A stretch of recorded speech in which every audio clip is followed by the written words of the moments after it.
Chapter 1. Want Some Custard Bun. September, the first day of the second year of high school. Song Lian walked to school, following the memories of her past life. City A is a small northern town where Song Lian lived for 18 years in her previous life, leaving only when she started university. Her most beautiful years were spent here. In the air around 6 in the morning, the aroma of breakfast lingered. Sunlight filtered through the leaves and scattered on the ground, creating small patches of golden light. Early risers, grandpas and grandmas, walked along the shaded paths, and there was a little yellow dog running alongside. The taste of human life. When Song Lian reached the school gate, she saw an uncle selling custard buns. The small food cart was steaming hot. Although it was September, the morning sun wasn't too hot yet, and as she watched the swirling steam, she felt a bit hungry. "Uncle, I'd like one custard bun," Song Lian said, her voice cool and refreshing, her round eyes giving a sense of gentleness and vulnerability. She didn't use her phone to pay instead. She rummaged through the pockets of her blue and white school uniform and found some cash to hand to the vendor. Then she remembered something and looked up. "Make it $2, all right." Song Lian took the 2 steaming custard buns and walked into the school that in her previous life, she also attended UN High School, which is a key school in City A, known for producing top students year after year. However, in her past life, Song Lian was not focused on her studies. Her parents, who traveled frequently for work, rarely paid attention to her, and their only requirement was for her to be happy. As a result, her grades were only average in her class. It seemed all the teaching buildings looked the same. After climbing the stairs, there was a long corridor with classrooms on one side and windows facing the playground or the street on the other. The second-year classrooms were on the 3rd floor. Song Lian walked slowly upstairs, reminiscing about her past life. Her thoughts tangled. When she arrived at her classroom, according to her memory, it was still early. UN Middle School required second-year students to arrive by 7:30 for morning self-study, but it was only a little past 6, and there were only a few scattered students in the classroom. Song Lian glanced around and didn't see Liang Huai. Following the seating chart posted on the wall, she walked to her seat and began organizing her things. After finishing one custard bun, Song Lian wiped her hands, glanced at the class schedule, took out her math book, and stared blankly at the theorems and formulas written inside. In her previous life, she struggled with science subjects, studying political science in university, and having not touched math for years. However, she had at least studied it once, so after looking over the upcoming lesson, she had a rough idea. The classroom was still mostly empty. Song Lian looked around, and her gaze landed on a boy in the first row by the window. Liang Huai was sitting there. Song Lian's seat was in the 3rd row against the wall, diagonally behind him. From this angle, she could see the thin figure of the boy in his UN school uniform, slightly hunched over as he seemed to be reading. That familiar silhouette made Song Lian's eyes sting. The last time she saw him was in a different time and place, many years ago. Holding the other custard bun, she stood up and walked over to him. The morning light poured through the window, casting a golden layer of tiny stars on the empty space in front of the desk. Standing in front of his desk, the boy's ears twitched, but he didn't look up, as if he hadn't noticed her presence. Song Lian gazed at him unabashedly. He had his head lowered, and all she could see was the dark top of his head, which had a small swirl. She thought it was incredibly cute how he pretended not to see her. Unable to resist, Song Lian reached out and touched the swirl. Liang Huai suddenly looked up at the girl standing before him. She was wearing the blue and white UN school uniform, the polo collar top making her look gentle and obedient. She must have just had some water, as her lips were slightly moist, curving into a smile as she looked at him. As he raised his head, Song Lian's hand, which had been resting on his head, slid down to his cheek. She instinctively withdrew her hand, watching as a fleeting look of disappointment crossed his eyes, and her heart softened a bit. Song Lian gazed at the boy's face with a hint of greed. This was 17-year-old Liang Huai. His face was pale, almost sickly, but it didn't detract from his delicate features. Instead, it added a certain haunting beauty. His deep black eyes reminded her of the boundless sea at night. Song Lian looked at the faint dark circles under his eyes and paused, asking him, "Have you eaten?" Liang Huai was momentarily taken aback by her greeting. "No," he replied in a low voice, slightly hoarse, as he cleared his throat. Recently, there had been issues at home, and he had been shuttling between the hospital and school, leaving him with no mood to eat. A delicate white hand stretched out in front of him. "Here, eat this." That was the other custard bun she had bought that morning. The boy looked up, his heavy gaze fixed on her, seemingly confused by her gesture. Song Lian felt her heart flutter under his gaze. She softened her voice further. You should eat this. If you don't have breakfast, your stomach will hurt. Song Lian's hand remained outstretched, her fingers slender, with cute crescent-shaped nails, leading up to her delicate, pale arms. Liang Huai's fingertips curled slightly. He raised his hand and took the custard bun. He didn't ask her about her seemingly random act of kindness, just politely thanked her. Thank you to ate this time in her previous life. The two of them had not yet gotten together, so they were currently just ordinary classmates. Liang Huai might still be puzzled by her sudden kindness. She thought to herself that she would take good care of him in this life, but there was no rush. She would take her time. In this world, no one loved Liang Huai, but she would love him. She felt like a guardian, waiting for her rabbit to hop into her embrace. She didn't see the heated gaze that lingered on her as she turned away, filled with a sense of infatuation. Song Lian spent the entire morning catching up on high school knowledge and felt her eyes getting a bit blurry. She closed her eyes and rubbed her temples. Yang Xiaotian came over to call her for lunch, and Song Lian responded, lowering her head to tidy up her things before following her out of the classroom. Yang Xiaotian was Song Lian's good friend. They grew up together, attended the same classes in elementary and middle school, and were now together at UN High School. In her previous life, they had maintained a close friendship. Her personality was somewhat different from Song Lian's, fiery like a flame. Currently, Yang Xiaotian had her hair tied up in a high ponytail, her energetic demeanor just like the memories of their youth, full of vibrant youth. The two of them linked arms, listening to Yang Xiaotian chattering about how tiring the first day of school was. Song Lian responded gently from time to time. Lian, what are you thinking about? Yang Xiaotian asked, unable to resist tapping on the desk in front of Song Lian. Yang Xiaotian felt that today Song Lian seemed a bit different from before. There was something extra in her autumn water-like eyes, but also something missing. Oh, huh. Yang Xiaotian was surprised that in fact, these two usually had little interaction. Song Lian had a gentle personality and got along well with everyone. She was beautiful, and there were quite a few people secretly in love with her. Liang Huai was considered a strange person in their class. He had excellent grades, but no friends. It was said that his family was not well off, and his personality was reclusive, so everyone disliked playing with him. He had never participated in typical boy activities like basketball and was quite an outcast. Teenagers in their youth were like a watercolor painting, full of passionate loves and hates. But Liang Huai was not. They seemed like two people who wouldn't have any connection. Yang Xiaotian, who considered herself a good friend of Song Lian, was filled with questions. Adhering to the spirit of asking when in doubt, Yang Xiaotian leaned closer and sat down next to Song Lian, whispering as if she had discovered something.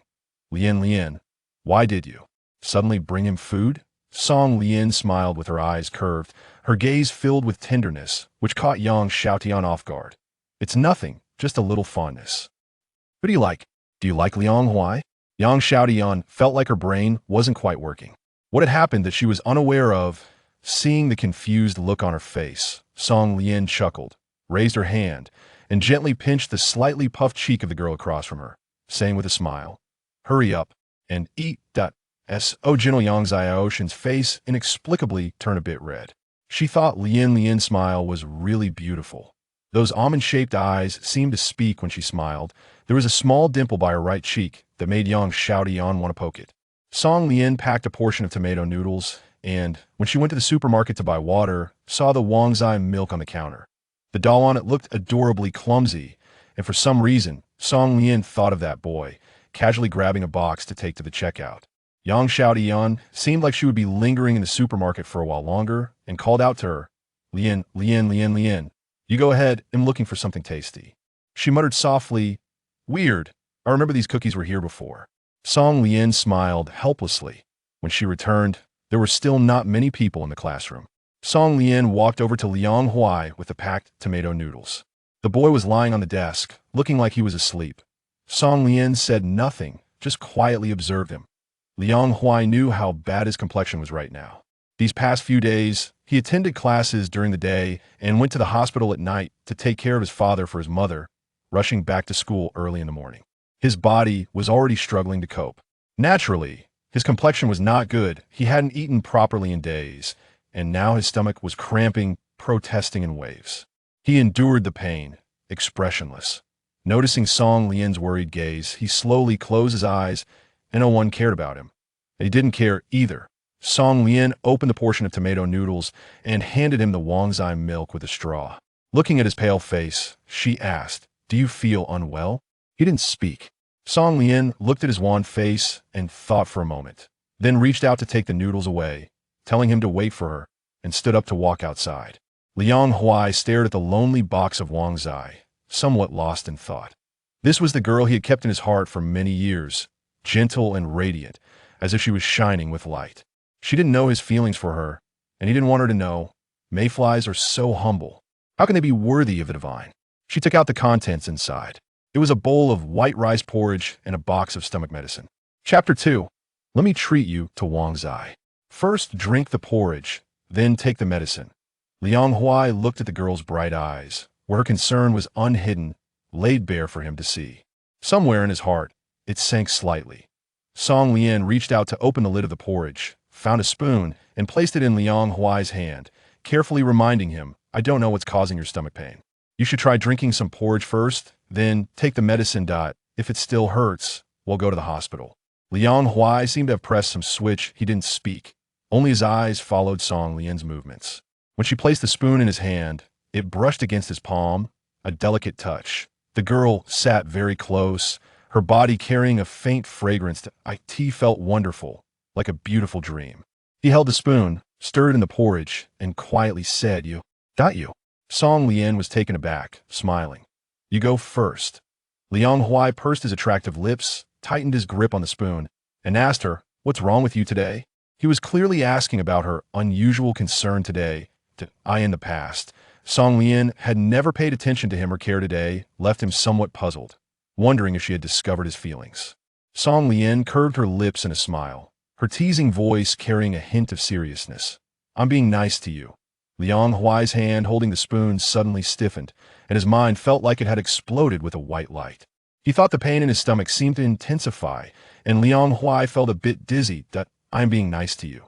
Liang Huai very slowly blinked, remaining silent. They still had a long, long time ahead. Song Lian glanced at the lonely box of Wangzai milk and turned to Liang Huai, asking, "Do you want to drink it?" Liang Huai looked at the box of Wangzai. Not knowing what he thought of, his moist, dark eyes moved slightly, and he softly responded with an Song Lian placed the box of Wangzai in front of him at the table, then opened the box of medicine and gathered the trash on the table into a plastic bag. After a flurry of activity, she turned around to see the obedient boy drinking porridge, and her heart softened completely. In the afternoon, there were history and geography classes. Song Lian was in class 4 of the second year, which was a liberal arts class.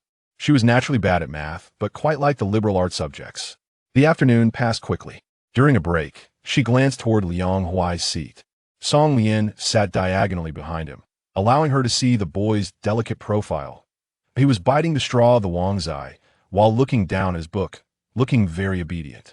When the school bell rang, Song Lian rubbed her somewhat stiff neck and began to pack up her things.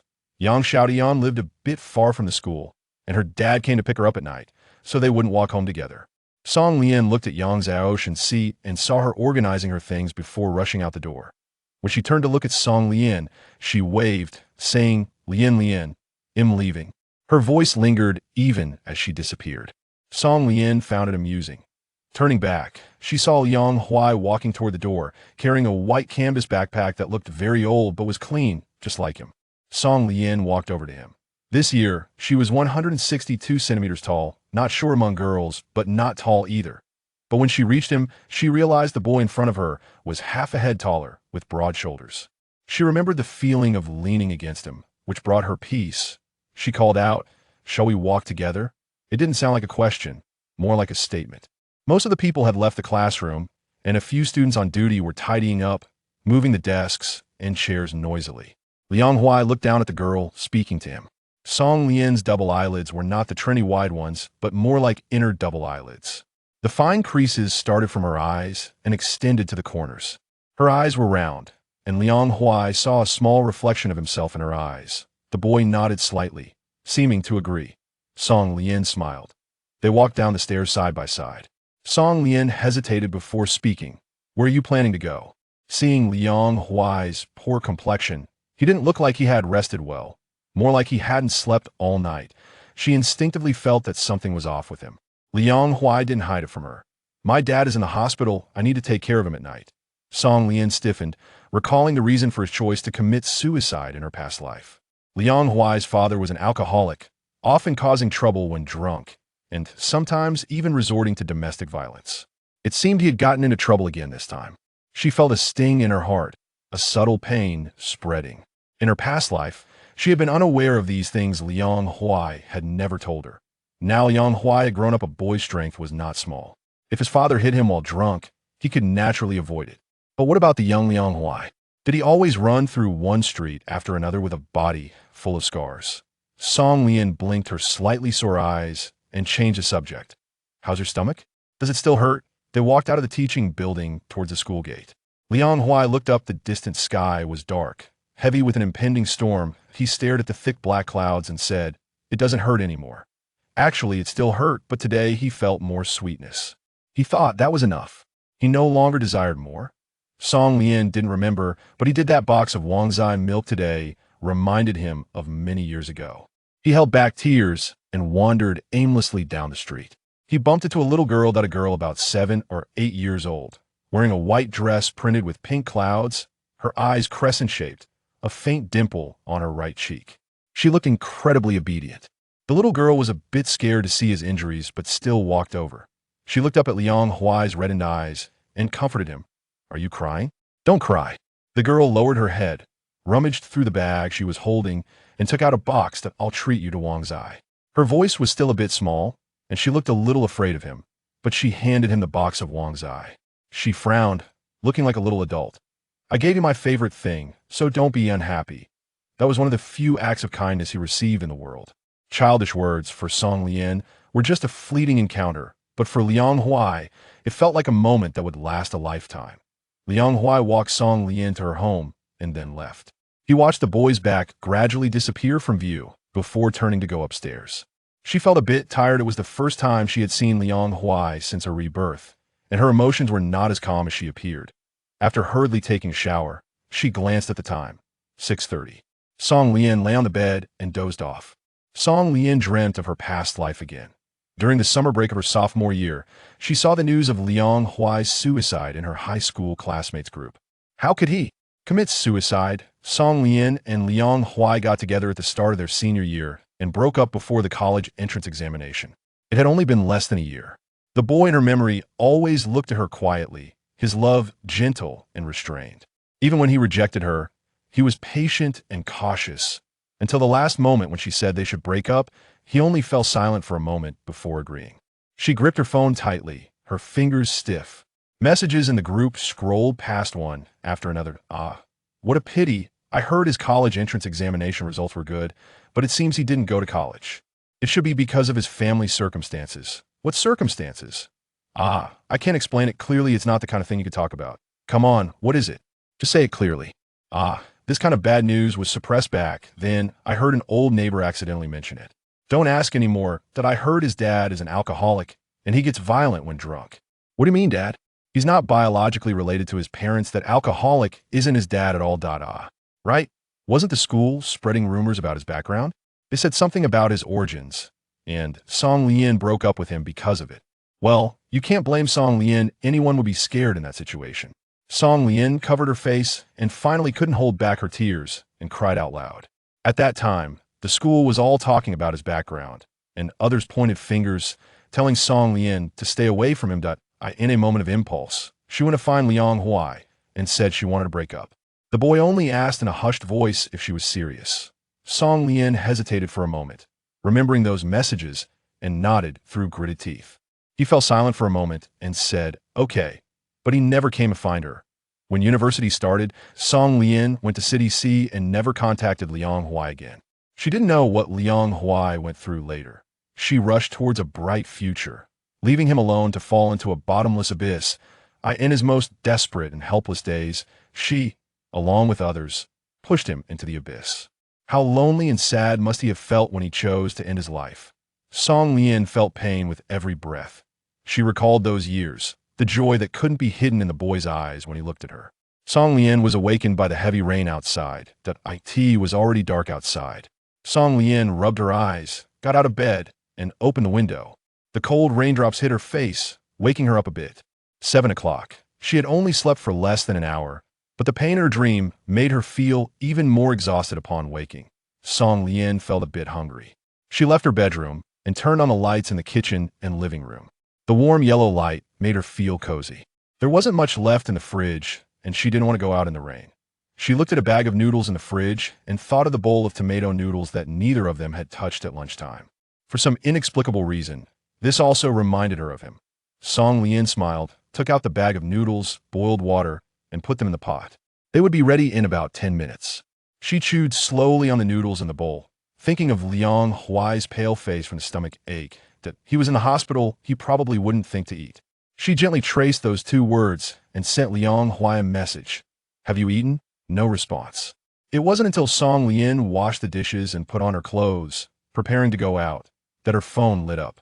"I was just taking care of my dad. Sorry I didn't see the message. 2 seconds later, another message came that I haven't eaten yet.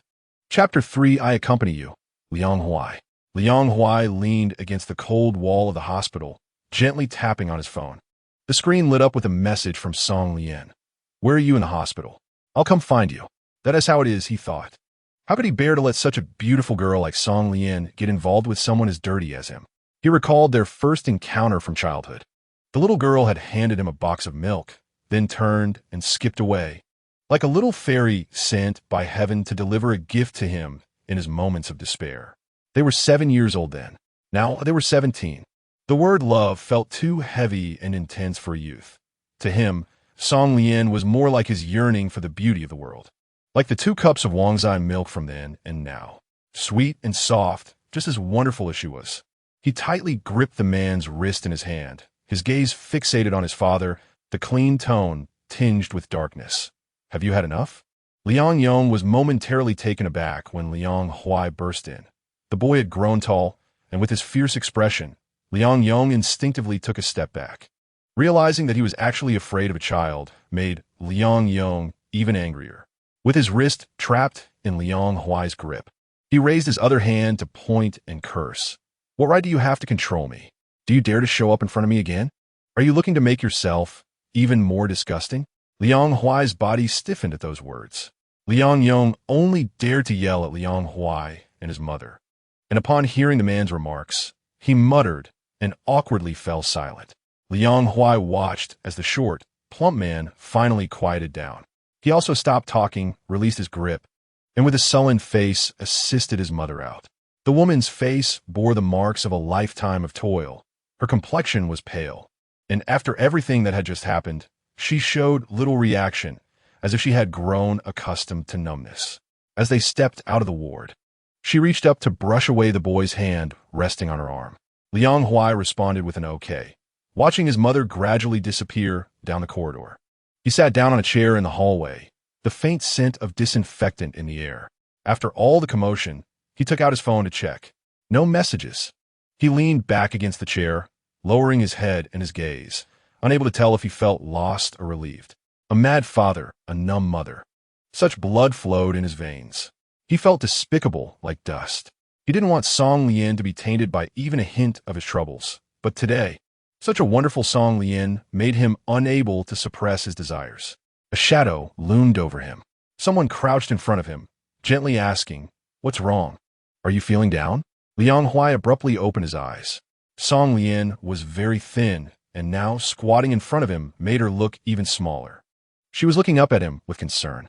She had just arrived, and it was probably raining outside. The soft strands of her hair were damp, and she was holding an umbrella in her hand, which was dripping water onto the ground. She noticed it and moved the umbrella back a little, as if afraid to dirty him. The boy remained silent, staring at her in a daze. Song Lian's voice became even softer.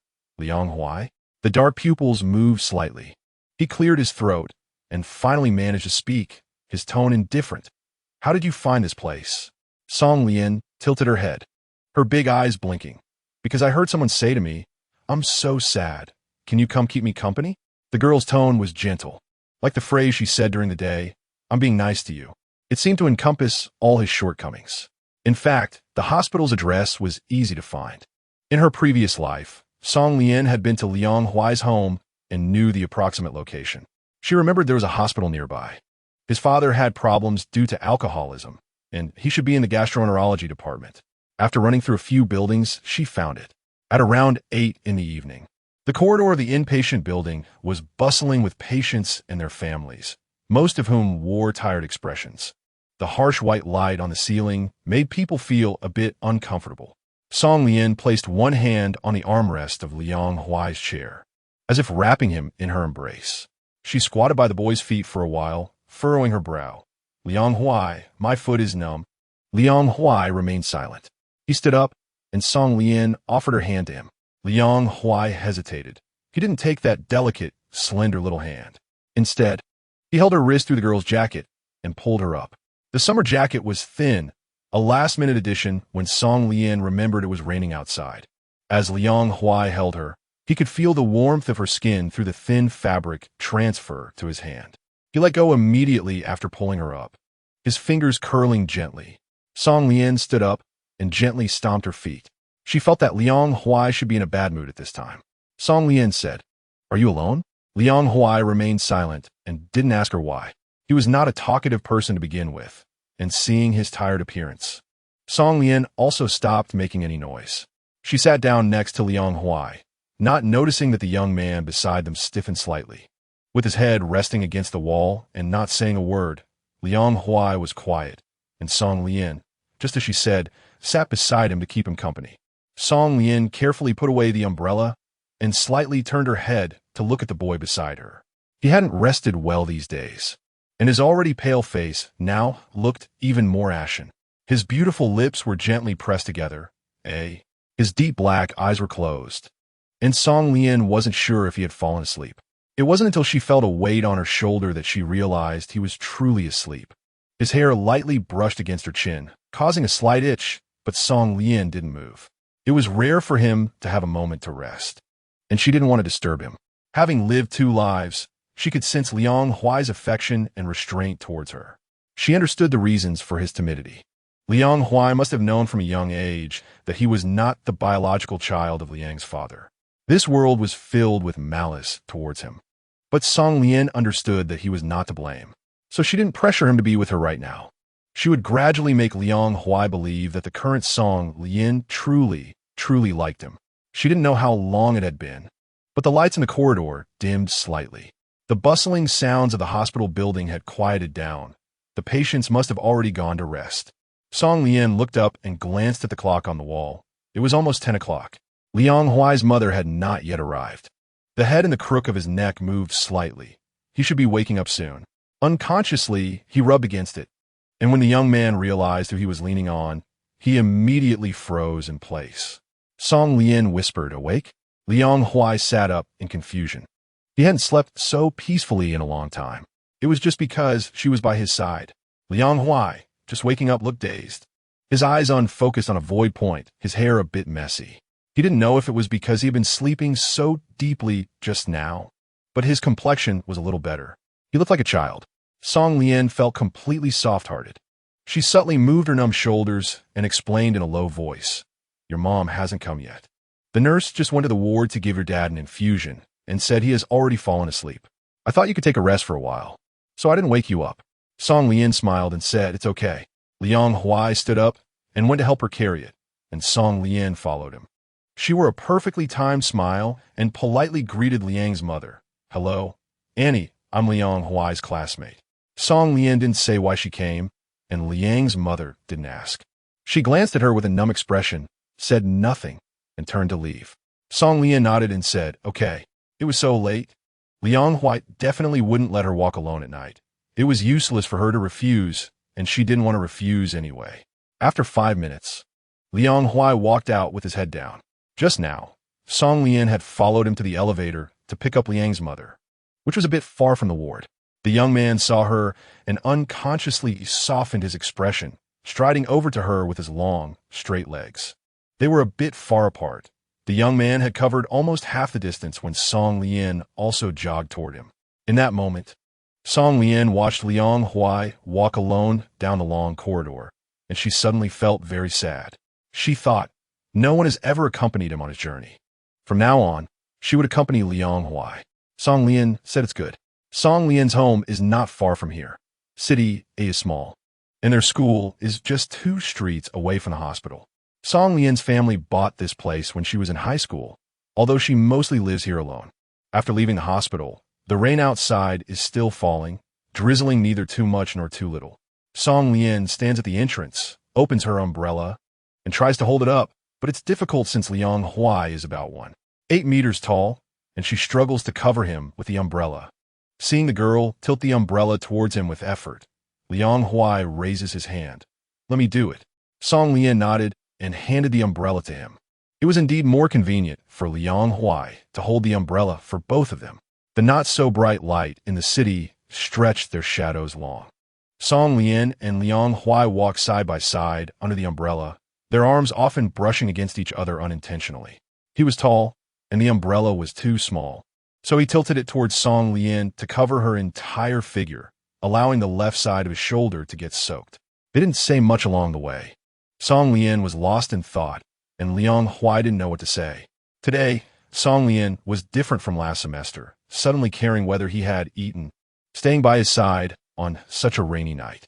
He felt that something had changed in Song Lian, but since she didn't say anything, Liang Huai didn't ask. He felt like a traveler trudging through a snowy valley, walking for a long time, suddenly discovering a warm yellow campfire ahead. He wouldn't care how such a fire could exist in the deep valley. He just wanted to walk over to warm himself. Yet he feared that the wind and snow on him would extinguish that campfire. Just like them. Song Lian didn't know how disgusting he was. But Liang Huai knew it himself. She didn't want her to see such a pitiful version of herself and couldn't accept that kind of self to taint her. But seeking light is a human instinct, and Song Lian was his light. He despicably and uncontrollably wanted to get close to her. She was the girl he had kept in his heart for so many years. Song Lian stopped at the corridor door, turned to look at Liang Huai, and was taken aback when her gaze swept over his wet shoulder. Song Lian shook her head and smiled. The boy's dark eyes were even deeper in the night. Hearing this, he nodded, thanked Song Lian, and turned to walk out of the community. Song Lian thought, this is the second time today she has watched Liang Huai's back. Chapter 4, Confession. City A is in the north, and summer sunrise is early. Song Lian woke up before the alarm clock rang. She got out of bed, took a quick shower, and walked to the kitchen with her slightly damp hair. Not having much of an appetite in the morning, she opened a cup of milk and slowly sipped it through a straw. The rain outside had stopped, so she went over to open the window, and a gentle breeze brushed against her face, refreshing and pleasant. When it was about time, Song Lian left the house, walking to the hospital along the route from last night. The silhouette of the girl was slender and graceful, and the blue and white school uniform made her look even more youthful, a beautiful sight in the summer. When she arrived at the entrance of the inpatient building, it was just a little past 6 o'clock. Song Lian took out her phone, opened the chat box, and typed with her fingers. Are you awake? It's still early. Shall we go have breakfast? At this early hour, Liang's father probably hadn't woken up yet, and Liang's mother didn't seem like someone who would specially prepare breakfast for Liang Huai. Song Lian was genuinely worried that he might find it troublesome and skip breakfast, ruining his health. She didn't ask again how he got here. Song Lian looked at the message, smiled slightly, and quietly waited for him while putting away her phone. The rain from last night had not yet dried on the ground, clearly reflecting the blue sky. Song Lian leaned over, tapping her toes at the water's edge, causing shallow ripples to spread. A little boy beside the door was crying loudly in his mother's arms, struggling and shouting, I don't want to get a shot, accompanied by the woman's gentle, coaxing voice, creating quite a commotion. The little rascal turned his head and saw a small plush hedgehog hanging from Song Lian's backpack, whining. I want that too, Mommy Wah. Song Lian couldn't help but chuckle at the little boy. She took down the small hedgehog and walked over to give it to the child. The woman holding him quickly declined, but Song Lian said softly, It's okay. Then she told the little boy, The hedgehog is for you, so you have to be good and get your shot, okay? No more throwing tantrums.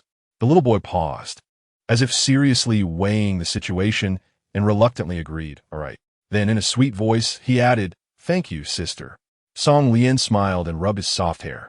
When she heard a boy's voice behind her, Song Lian Liang Huai's voice was usually deep, but perhaps because he had just woken up, his tone was hoarse and magnetic, sounding more like a mature man's voice. Liang Huai looked in her eyes and lightly pressed his lips together. After saying goodbye to the mother and son, she walked over to Liang Huai's side and said softly, "Let's go." Song Lian led him in the direction of the school, remembering that in her previous life there was a snack shop on a street by the side gate of the school. She and Yang Xiaodian would often come here to stroll around. The two walked out of the hospital gate and onto the sidewalk on the road. Jiang Huai remained silent the whole way and quietly stood to Song Lian's left, blocking the noise of the traffic on one side. Song Lian noticed and curved her lips. It was not yet 6:30, but there were already many people in the breakfast shop. Many parents were here with their students for breakfast. Song Lian reached out and grabbed the boy's wrist, squeezing her way in to find an empty seat. In such small shops, there was no concept of ordering. You had to go to the counter to get what you wanted. Song Lian put down her backpack, stood up, and planned to get some food. But Liang Huai looked at the crowd pushing and shoving at the entrance and held her back. "I'll go." Song Lian thought for a moment. She still didn't know what Liang Huai liked to eat, so it was fine for him to go by himself. She nodded and smiled, saying, "Then help me order a pumpkin porridge and a vegetable bun." Liang Huai nodded and turned to walk into the crowd. The young man was about 183 meters tall, slim and tall, with a straight back like a white poplar. Standing in the crowd, he had a feeling of being a crane among chickens. Song Lian looked at his figure and felt a sense of inexplicable pride in her heart. This was her youth. He grew up in a not-so-good family environment, so he knew how to take care of others. He was used to giving to his parents, so he naturally took care of those around him. But everyone in the class said he was aloof, silent, and difficult to talk to, and no one noticed the warmth and kindness of this young man. The boy she liked was obsessive yet insecure, sincere yet brave. Liang Huai sat across from her, slowly eating the porridge in his bowl with his head down. Song Lian blinked, leaned a little closer to him, and whispered, "Why do I feel like your porridge tastes better than mine?" Liang Huai was taken aback and put down his spoon. "Then I'll go buy you some more." Song Lian pressed down on his hand on the table and said hurriedly, "No need, no need." She found a spoon in the chopstick holder on the table, looked up at him, and asked, "Can I have a taste?" Liang Huai nodded his head with difficulty. Song Lian smiled. She scooped a small bite with a spoon from the edge of the bowl and put it in her mouth, squinting her eyes. "It's really better than mine." Liang Huai felt a bit of heat in his ears as he looked at the girl in front of him, feeling his heart racing as if it were about to jump out, pounding in his chest. The morning light was good, and Liang Huai could clearly see Song Lian's features. Her lips, moistened with water, looked even more radiant, and her small, delicate nose. At this moment, her beautiful apricot-shaped eyes were squinting, with long eyelashes casting a small shadow beneath them. He had an impulse to give everything to hold on to this beautiful moment. Song Lian felt that she needed to take her time and not pressure the person too much. She honestly ate her pumpkin porridge and no longer teased Liang Huai. Breakfast finished like this. Song Lian wiped her hands, put down her spoon, and the boy across from her also slowly set his down. After settling the bill, Song Lian picked up her backpack and followed the boy outside. As they approached the school gate, they passed by a supermarket, and Song Lian told him she was going to buy some water. Liang Huai nodded silently and watched the girl walk into the supermarket. After a while, she came out holding a bottle of water and a box of Wangzai milk. She put the water in her backpack and handed the box of Wangzai to Liang Huai, saying, "I noticed you seemed to really like this yesterday, so I got you another box." He casually asked, "Don't you like to drink it?" Song Lian thought for a moment and smiled, saying, "To be honest, I used to love drinking it when I was young. I had to have several boxes every day, or I wouldn't stop. My mom was afraid it would ruin my teeth, so she eventually stopped letting me drink it." The boy seemed to think of something, his eyes narrowing into a smile. They chatted casually, and time passed quickly. By the time they reached the classroom, Song Lian was still a bit dazed. Everyone in the class was surprised to see the two of them walk in together. It was one thing for Song Lian to bring lunch to Liang Huai yesterday, but why were they going to school together today? Although Song Lian is not the most stunning person in their class, she has beautiful almond-shaped eyes and fair skin, looking as delicate as a little fairy. There are quite a few people inside and outside the class who have a crush on her.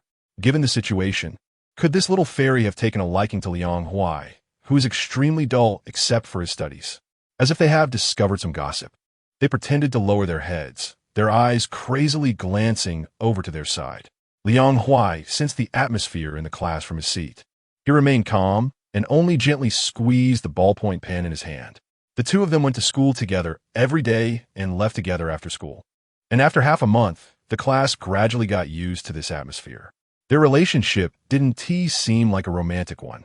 It felt more like old friends who had known each other for many years, accompanying each other. Liang Huai repeatedly told himself that this was enough. He no longer desired more. Being by Song Lian's side like a friend, and being able to see the girl's warm smile every day, was already a blessing for him. Until that morning, before he and Song Lian reached the classroom door, they were stopped by a boy. The boy who blocked their way was as red as a cooked shrimp. He stretched out his hand to give Song Lian an envelope, stammering, Song Lian, can you accept this? Like all the boys who give love letters to the girls they like. His eyes were anxious yet hopeful as he looked at her. Song Lian felt that Liang Huai beside her suddenly froze. Chapter 5. I like waiting for you like this. The boy had healthy, wheat-colored skin, looking robust and fit. It was different from Liang Huai's fair and delicate complexion.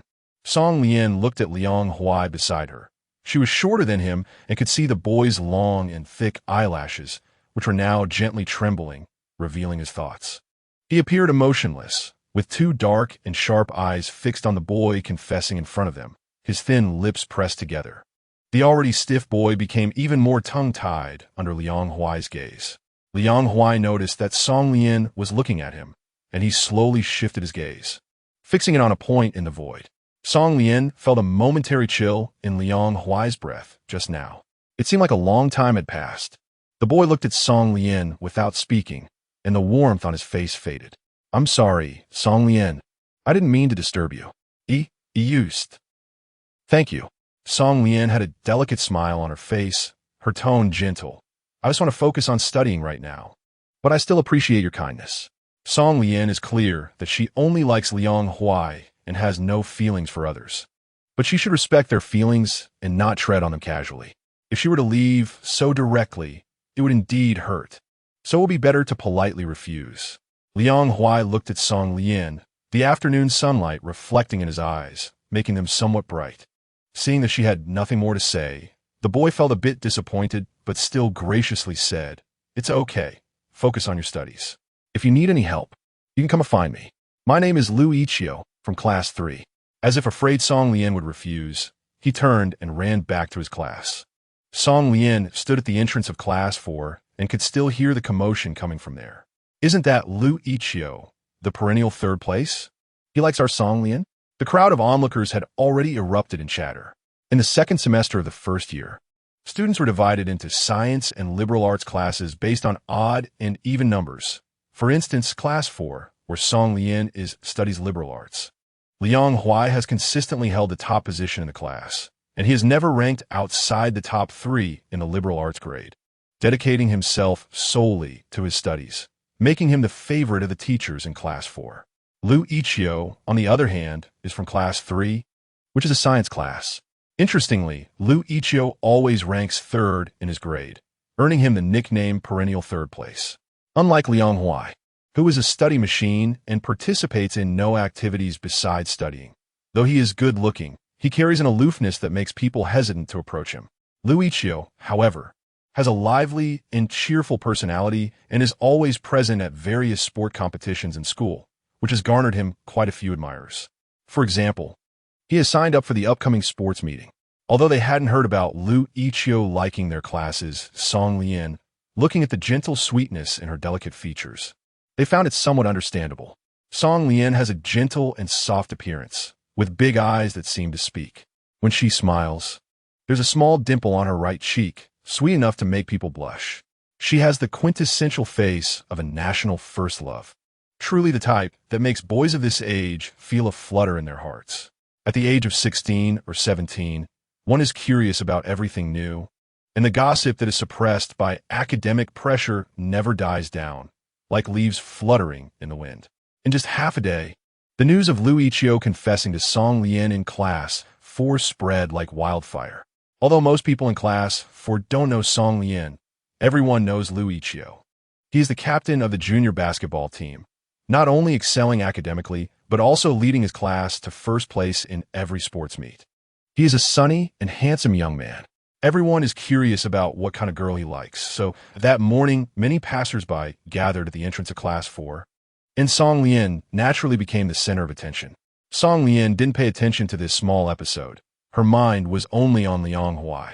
Time slowly passed, and Song Lian gradually got used to her life after rebirth. High school life seemed dull and boring to today's youth, but for Song Lian, who was experiencing it again, it was a rare opportunity. The words she said to Liu Ichio that day were not a lie.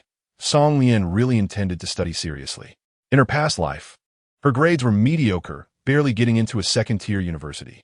This time, she wanted to take the entrance exam in the same city as Liang Huai, and relying solely on her current grades was definitely not enough. While some people worked hard for a future, she wanted to hold onto a Liang Huai. The boy held a Hero brand fountain pen in his hand, occasionally jotting down notes in his notebook. When he saw her coming, the rustling sound of the paper stopped, and Liang Huai looked up, his gaze landing on Song Lian. Every time, Song Lian faced such a pair of eyes. She couldn't help but feel her heart flutter again and again. The blue and white school uniform worn by him made her feel especially moved. She dragged a chair over to his desk, placed her homework on it, and said in a pitiful voice, "The homework is so difficult. I can't do it. Liang Huai, please teach me." Her voice was soft, and the ending was gentle, as if she were acting cute. Liang Huai's hand holding the pen moved slightly, leaving a small blot of ink on his hand. "Let me see." Liang Huai's gaze fell on the geometry problem pointed out by Song Lian, which had several messy auxiliary lines drawn by someone, along with a few rows of calculations, but all had been crossed out with a line, looking quite pitiful. Song Lian lowered her voice, like a kidnapper luring a teenager. "Liang Huai, your grades are so good. Tomorrow is the weekend. How about you tutor me? I want to make an effort before the monthly exam." Seeming to think that was too much pressure on him, she added, "As for payment, if you don't mind, I could bring you lunch every day. I'm a great cook. No need." Song Lian raised her head. "Huh? You're not going to give her extra lessons?" Liang Huai lightly pressed his lips together. No need for compensation. The smile on the girl's face widened, and she sat in front of him, extremely happy. "Liang Huai, you're the best. Then let's start this weekend. Should we go to my house or yours?" Liang Huai didn't expect her to be so quick to take advantage of the situation. He smiled, and his deep, magnetic voice came close to Song Lian's ear, making her heart skip a beat. She looked at Liang Huai with wide eyes. Liang Huai, you look so good when you smile. Smile again, like a lovesick girl." Liang Huai's ears turned a bit red. He cleared his throat, as if he hadn't heard her teasing. "No need to go to anyone's house. The school will have open study rooms this weekend. We can go there. UN High School has prepared several study rooms for students of each grade, making it convenient for them to study at school on weekends." In her previous life, Song Lian wasn't focused on studying, so she naturally didn't know there was such a place in the school. With a smile on her face and shallow dimples, she said, "Sure, I'm very eager to learn. You shouldn't think I'm dumb." Her eyelashes fluttered, looking extremely obedient. Liang Huai's gaze shifted, and he replied softly. The ink stain on Liang Huai's hand spread out, a dark blotch that looked somewhat out of place on his fair skin. Song Lian took a disposable wet wipe out of her pocket and offered it to him. "Do you want to clean it?" After a pause, she added playfully, "Or should I help you?" "Sure." Liang Huai's voice was steady. Song Lian tore open the packet of wet wipes, gently wiping Liang Huai's fingers. The girl's profile was soft and beautiful, and time seemed to flow slowly. The ink stain was very small. After a few gentle wipes, it disappeared. But she didn't want to let go, still lightly holding his hand, as if unconsciously continuing to chat with Huai. "Let's meet at our school tomorrow morning. You can sleep a little longer before coming over. I'll make breakfast and bring it to school for you, so you can taste my cooking." The girl wore a hint of pride on her face, like a child waiting for praise from an adult. Liang Huai nodded, his gaze slowly sweeping over her shallow dimple. The boy lowered his eyes, concealing the swirling emotions within. The next day was a sunny Saturday. Song Lian got up early to go to market, planning to buy some ingredients. On weekends, she didn't have to wear her school uniform, so she changed into a dress before heading out. She didn't tie her hair up. Her black, smooth hair fell over her shoulders, making her bright eyes appear even more lively. The girl's skin was fair and soft, and her dress was adorned with small moons, making her look exceptionally charming. Song Lian picked out what she needed and went to the snack area to grab a few boxes of Wangzai milk to put in her shopping cart, then pushed the cart to the checkout. She turned on the faucet to wash the pineapple, carefully cut it in half, scooped out the flesh, and chopped it up. Turning around, she diced some green peppers and ham, then poured the seasonings and the freshly prepared ingredients into the pot, covering it with a lid. A faint pineapple aroma wafted through the room, and Song Lian nodded in satisfaction. She was making pineapple rice, and it was almost 9 o'clock, a bit late for breakfast. The refreshing pineapple rice was not too greasy, making it suitable for Liang Huai. Her fair fingers moved, opening Liang Huai's information and changing the note from Liang Huai to Wang's classmate. After updating the note, Song Lian called him. It rang for a few seconds before Liang Huai's voice came through. Song Lian? His voice was clear and crisp. Have you been awake for long? Song Lian was a bit surprised. I couldn't sleep, so I got up and tidied up a bit. I'm already on my way to school. It sounded a bit noisy on his end. He must be on the bus to school. So early? Song Lian tilted her head, gently pinching the phone with her shoulder as she scooped the finished pineapple rice into the hollowed-out pineapple shell. She found 2 thermal boxes in the cupboard and packed 2 generous portions of pineapple rice, saying to him, I'll tidy up and head out soon. I made you something delicious, so wait for me. Okay. Liang Huai realized he really liked the feeling of waiting for Song Lian like this. Putting aside his self-loathing, he enjoyed this anticipation because he knew she would come. I cherish this opportunity to wait for you as you weave through the crowd amidst the noisy world. To come by my side. Chapter 6. He blushed after hanging up the phone. Song Lian organized the things she was going to take, grabbed her keys, and stepped out the door. She didn't want Liang Huai to wait too long, so she hailed a taxi downstairs to go to school, which was faster than taking the bus. The sun was a bit intense. When Song Lian got out of the car, she squinted to adapt. The driver who brought her was a kind middle-aged man. Seeing Song Lian, who looked about the same age as his daughter, he couldn't help but nag. Young lady, the sun is quite strong today. You should take an umbrella when you go out to avoid getting sunburned. Song Lian obediently replied, Thank you, uncle. I have noted it down. The driver seemed to be relieved and drove away with satisfaction. Song Lian felt warm inside. It was her hometown, where there were no towering skyscrapers or flourishing flowers like in big cities. But the sense of community was strong, and everyone generously expressed kindness to one another. Song Lian took out her student ID and registered at the entrance. The school was mostly empty on the weekend, with only a few scattered students near the third-year teaching building. The playground was vacant, and the air was fresh and clean, filled with the scent of trees and grass. Liang Huai had just told her over the phone that the self-study room was on the top floor of their teaching building. As Song Lian walked upstairs, she sent a message to Liang Huai. I'm at the entrance climbing the stairs. Be careful walking. Don't look down at your phone. Watch out for bumping into people and falling. She leaned slightly and accidentally bumped into someone who quickly grabbed her hand to prevent her from falling. Repeatedly apologizing, Sorry, classmate, I wasn't. Song Lian? The girl looked up, her gaze meeting his eyes, and the boy's face turned slightly red. Luichio? What a coincidence. Yeah. Song Lian, what a coincidence. I didn't expect to see you at school on a Saturday. Is there something going on? Can I help? Lu Ichio asked with a smile, his row of white teeth making Song Lian momentarily dazzled. She moved her wrist, and Lu Ichio suddenly remembered he was still holding on her wrist, quickly letting go. Sorry, The girl's voice was clear and crisp in the late summer weather. It's okay. My classmate is waiting for me for tutoring. I'll go up first.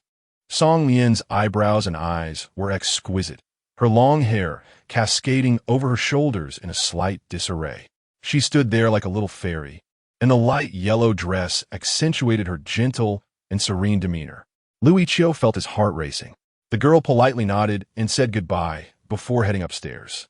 Luichio watched as Song Lian turned the corner of the stairs, thinking to himself, it's rare to see her, and she left so quickly. Song Lian bid farewell to Luichio and had just reached the corner of the stairs when she saw Liang Huai standing alone there. She was taken aback and asked, Why are you down here? Then she inquired, Is something wrong? Liang Huai lowered his gaze, his expression flickering. He had just seen it. He was a bit far away, and couldn't hear what Song Lian and Lu Yiqiu were saying, but he could see the tall figure of the boy and the delicate, youthful face of the girl. They were talking, both smiling. Liang Huai closed his eyes, swallowing all the bitterness. In a place without him, Song Lian was still Song Lian. Her warmth and sweetness were not just for him. She was kind and friendly to everyone. But what about him? He thought he could be like a friend, not asking for more, just silently accompanying her would be enough. Yet seeing Song Lian smiling charmingly in front of others made him realize how despicable he was. He wanted her to keep all her tolerance, warmth, and softness for him alone. In the second year of high school, the students were still playful, and few would come to school to study on weekends. There were only 2 people in the study room, a girl in the front row, writing diligently with her head down, and a boy next to her, sleeping with his head down. They looked like a couple, with the boy accompanying the girl to study.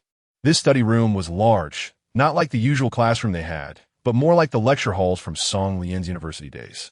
Song Lian pulled Liang Huai to sit down in the last row and gently placed her backpack on the table. Liang Huai's emotions had not yet settled. He was still thinking about the scene he had just witnessed, feeling a bit uncomfortable in his throat and unable to speak. Song Lian didn't notice. She opened her backpack and took out 2 portions of pineapple rice, lifting the lid to let the aroma of pineapple fill the air. She scooped a spoonful and offered it to Liang Huai, saying, "Try it." The rice grains were crystal clear and plump, mixed with diced cucumber and carrot, looking very appetizing. Without thinking, Liang Huai naturally lowered his head and put the spoon in his mouth.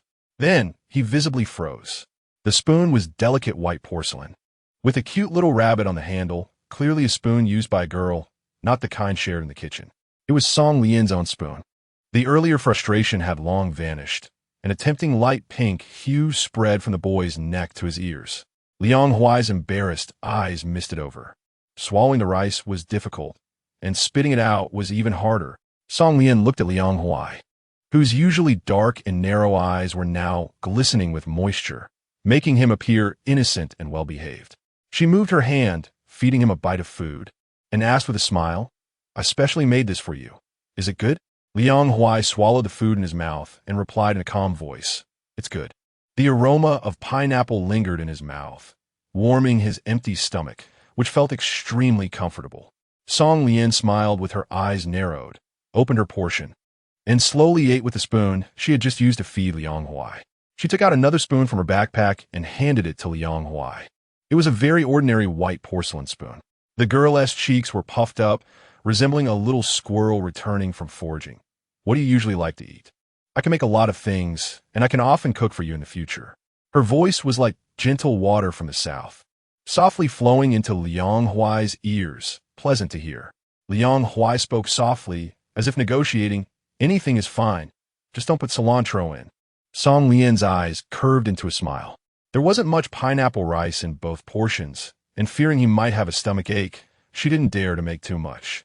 After finishing, she put the utensils back into the thermos box, wiped the table, and took out the test papers from her backpack, her big eyes blinking at Liang Huai. "Shall we start?" Liang Huai nodded. "You do this test paper first. I did it last night, and the difficulty is moderate. If there's anything you don't understand, I'll explain it to you." The boy was wearing a plain, white short-sleeve shirt, slightly tilting his head while talking to Song Lian. She could smell his clean scent, not perfume, but a very comfortable and reassuring smell. The self-study room was extremely quiet. A girl in the front row lifted her head to stretch her neck and turned her head to see the 2 behind. The girl sitting on the inner side was Song Lian, the girl Lu Yiqiu liked, who had been the talk of the town last week. She was bowing her head, seriously thinking, likely working on the problems, while the boy next to her occasionally turned his head as if to check her progress. But in the end, his gaze fell on the girl's face. It was not passionate, but a serene and beautiful youth. Before her thoughts could finish, she heard the boy next to her mumbling in his sleep, "This doesn't taste good. Huan, why did you order this dish?" The girl frowned and smiled. As expected, boyfriends can't be compared. It's infuriating when they are. When seriously doing something, time always flies. Song Lian finished a set of test papers, checked the answers, and carefully looked at the explanations, finally circling the ones she didn't understand. She leaned slightly closer and whispered to Liang Huai, "I'm done, but there are quite a few I don't understand." Her voice was a bit dejected. Liang Huai took her test paper, looked at it seriously for a few seconds, and pointed out the problems. Here, you misunderstood the usage of functions. First, you should. The boy's low voice slowly narrated. He had good grades, and often a question could have multiple solutions. Liang Huai seriously looked at Song Lian's test paper and explained the method suitable for her. He held the pen in his right hand, occasionally jotting notes on the paper, while his left hand unconsciously rested on the back of the chair behind Song Lian. Although there were only 2 people in the self-study room, and they were still far apart, Liang Huai's voice was kept very low. Song Lian unconsciously leaned closer, getting very near to him. The boy had broad shoulders, capable of completely shielding her in front of him from another angle. It seemed more like he was holding her in his arms. Song Lian felt the intelligence gap between people for the first time. Liang Huai explained a test paper to her, and she surprisingly began to grasp the concepts of mathematics, giving her, a lifelong poor student in math, a sense of enlightenment. Liang Huai was afraid that Song Lian wouldn't understand, so he spoke slowly, taking over an hour to complete the explanation of the test paper. After talking for so long, his voice became a bit hoarse. Is there anything else you don't understand? I can explain it to you again. I understand everything now. You're amazing, Liang Huai. Song Lian rummaged through her backpack and handed him a bottle of water. Quick, take a sip to soothe your throat. Your voice is all hoarse. She looked a bit annoyed.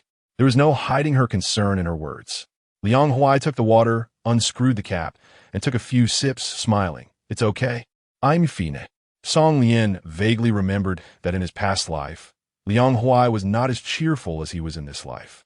He was always silent like a mountain, bearing all this sadness alone, never sharing it with others, including Song Lian. Now he looked very happy, his lips moist, gently curling into a smile. With droplets from the water he had just drunk, creating an alluring scene. Song Lian wanted this smile to linger. She inexplicably reached out to touch those lustrous lips, her fingertips transmitting a soft, heart-stirring sensation. Liang Huai froze, his pair of eyes like spilled ink, deep and dark, just staring at Song Lian, waiting for her to continue. Chapter 7. Who is my biological father? There's something on you, let me wipe it off. She gently exhaled, sounding quite righteous. The boy fell silent, pressed his lips together, and instinctively licked them. Song Lian found it somewhat difficult to shift her gaze. The 2 people who had just been in the front row had left at some point. Song Lian lowered her head to organize her things, trying to hide her slightly flushed face. She checked the time. Let's call it a day. What do you want to eat tonight? Liang Yong spent all day drinking and not working, and the family had little savings. Recently, her mother, Chun Hui, had bought some small items wholesale and would be going to the night market to sell them. Liang Huai had been helping out at night. He said he had something to do, and Song Lian didn't press further, just reminded him, don't stay out too late. Autumn is here, and it's getting a bit cooler. Liang Huai nodded. They walked out of the teaching building together. The sunlight was not as blinding as during the day. City A, located in the north, had distinct seasons throughout the year. September was coming to an end, marking the transition from late summer to early autumn. Song Lian was chatting idly. Next Friday is the monthly exam, and then it's National Day. Do you have any plans? No, Song Lian said. Can I invite you to play? Her almond-shaped eyes looked at Liang Huai with some expectation. He softened at the sight of those eyes. Sure. She smiled, like a child who had successfully gotten candy. The road wasn't long. They stopped at the entrance of Song Lian's neighborhood after crossing the streets and alleys.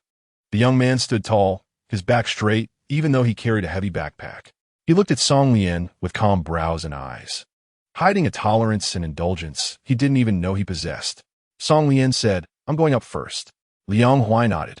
Liang Huai watched her disappear from sight, waited for a while, and then turned to leave, thinking she must have gotten home by now. Behind him, Song Lian looked at the boys back from the window in the hallway. The girl frowned and smiled helplessly. She always thought that Liang Huai would leave after sending her to the door, but she didn't expect him to stay there alone for so long. A notification sound from the phone rang. It was Yang Xiaoyan's call. Hello, Lian. The voice on the other end sounded a bit weak. Song Lian felt worried. What's wrong, Xiaoyan? My parents are getting divorced. How could that be? Song Lian was surprised and worried. Where are you now? Yang Xiaoyan finally couldn't hold back and choked up. Breaking down, I accidentally found their divorce certificate in my dad's study. Lian, what should I do? How could they get divorced? Weren't they fine? Why didn't I know anything? I don't know anything. Song Lian didn't go upstairs. She walked out of the hallway and sat down in the pavilion outside. At that moment, she felt that any word seemed a bit pale, and she could only gently comfort her. Xiao Tian, no matter why your mom and dad are getting divorced, since both of them are keeping it from you, they must not want to affect you. They must love you very much. Deciding to divorce might mean they have chosen a path that suits them better. If your mom and dad no longer love each other, being together won't bring happiness, and you need to understand them. The girl's gentle voice comforted in the evening. And young Xiao Tian seemed to grasp onto redemption, finally breaking down in tears. Song Lian felt a bit sour in her heart. For so many years, Yang Xiaotian had always been her best friend, carefree and easygoing since childhood, never this sad before. With a voice full of concern, she said, Xiaotian, are you at home? I'll come over to keep you company. After crying for a while, Yang Xiaotian's emotions calmed down a bit, and she replied in a low voice, no need, Lian. I just want to be alone for a while.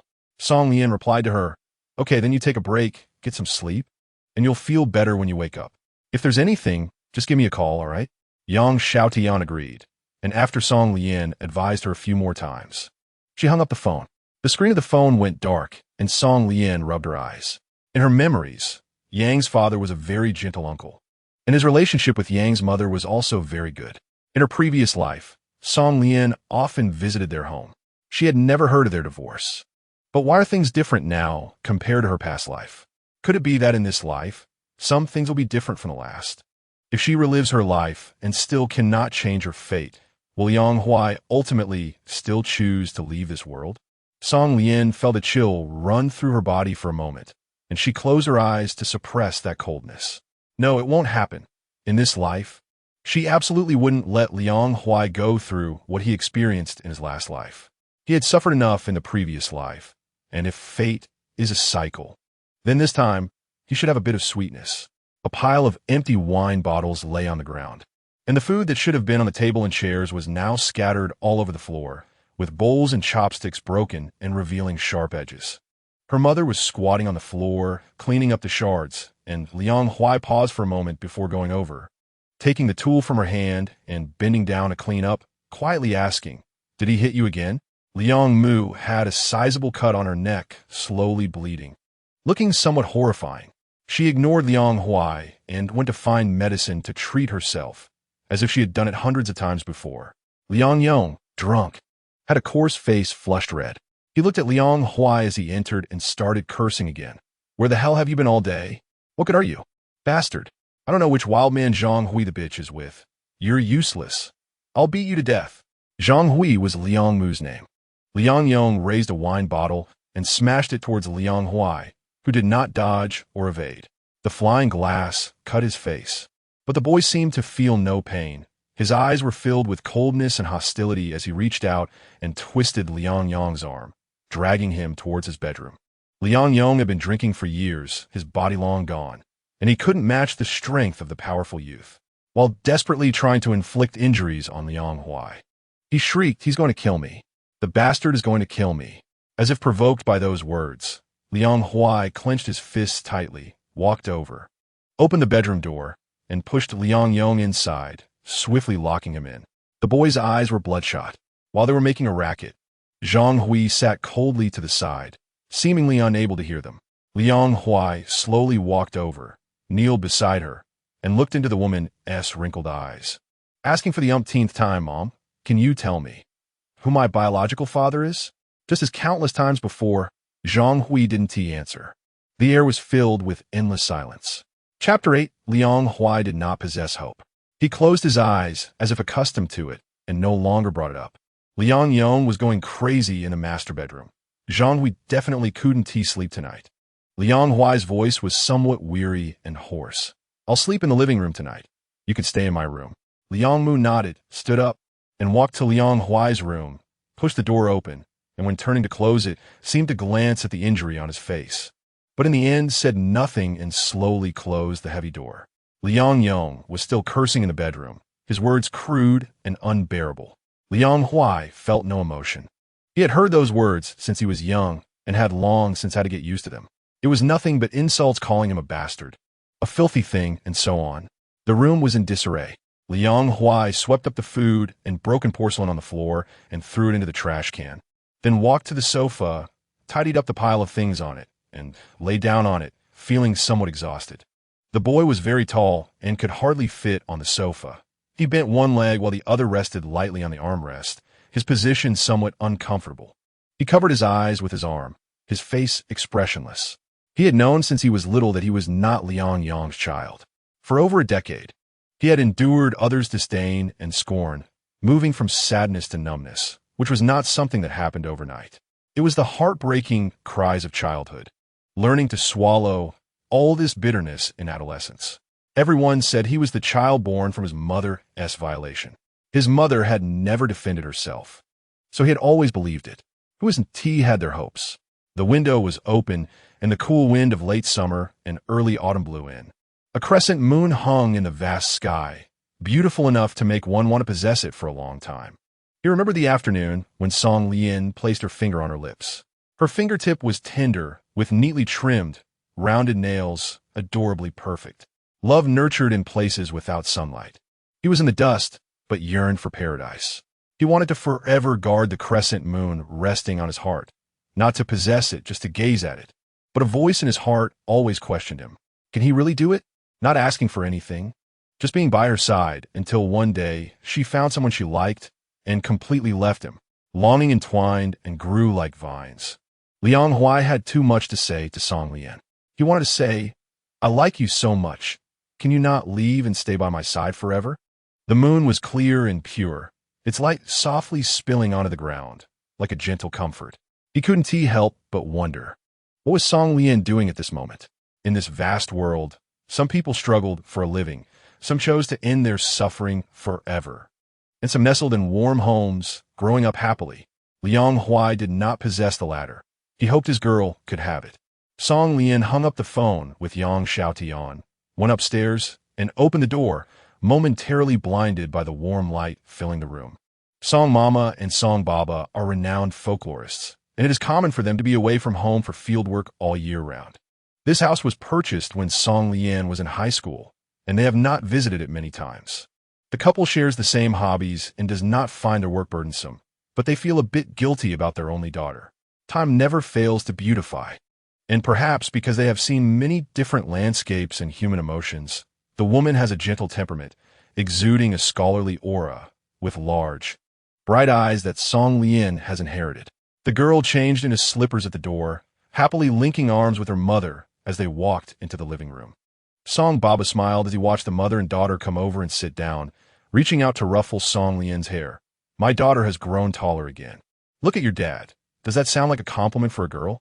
You should say Lian has become more beautiful, Yuman teased. But her words were filled with satisfaction and joy. Song Qian was very agreeable, smiling as he said, Yes, Lian is getting more and more beautiful. Just like your mother. Yuman shot him a glance, but couldn't help but smile. Her father's hands were large and warm, making Song Lian feel warm inside. She hadn't seen them for nearly 2 months. Song Lian recalled a saying, Some people heal their entire lives with their childhood, while others heal their childhood with their entire lives. Although the family is often apart, Song Lian has never doubted her parents' love for her. Everyone has their own dreams and pursuits, and so do her parents.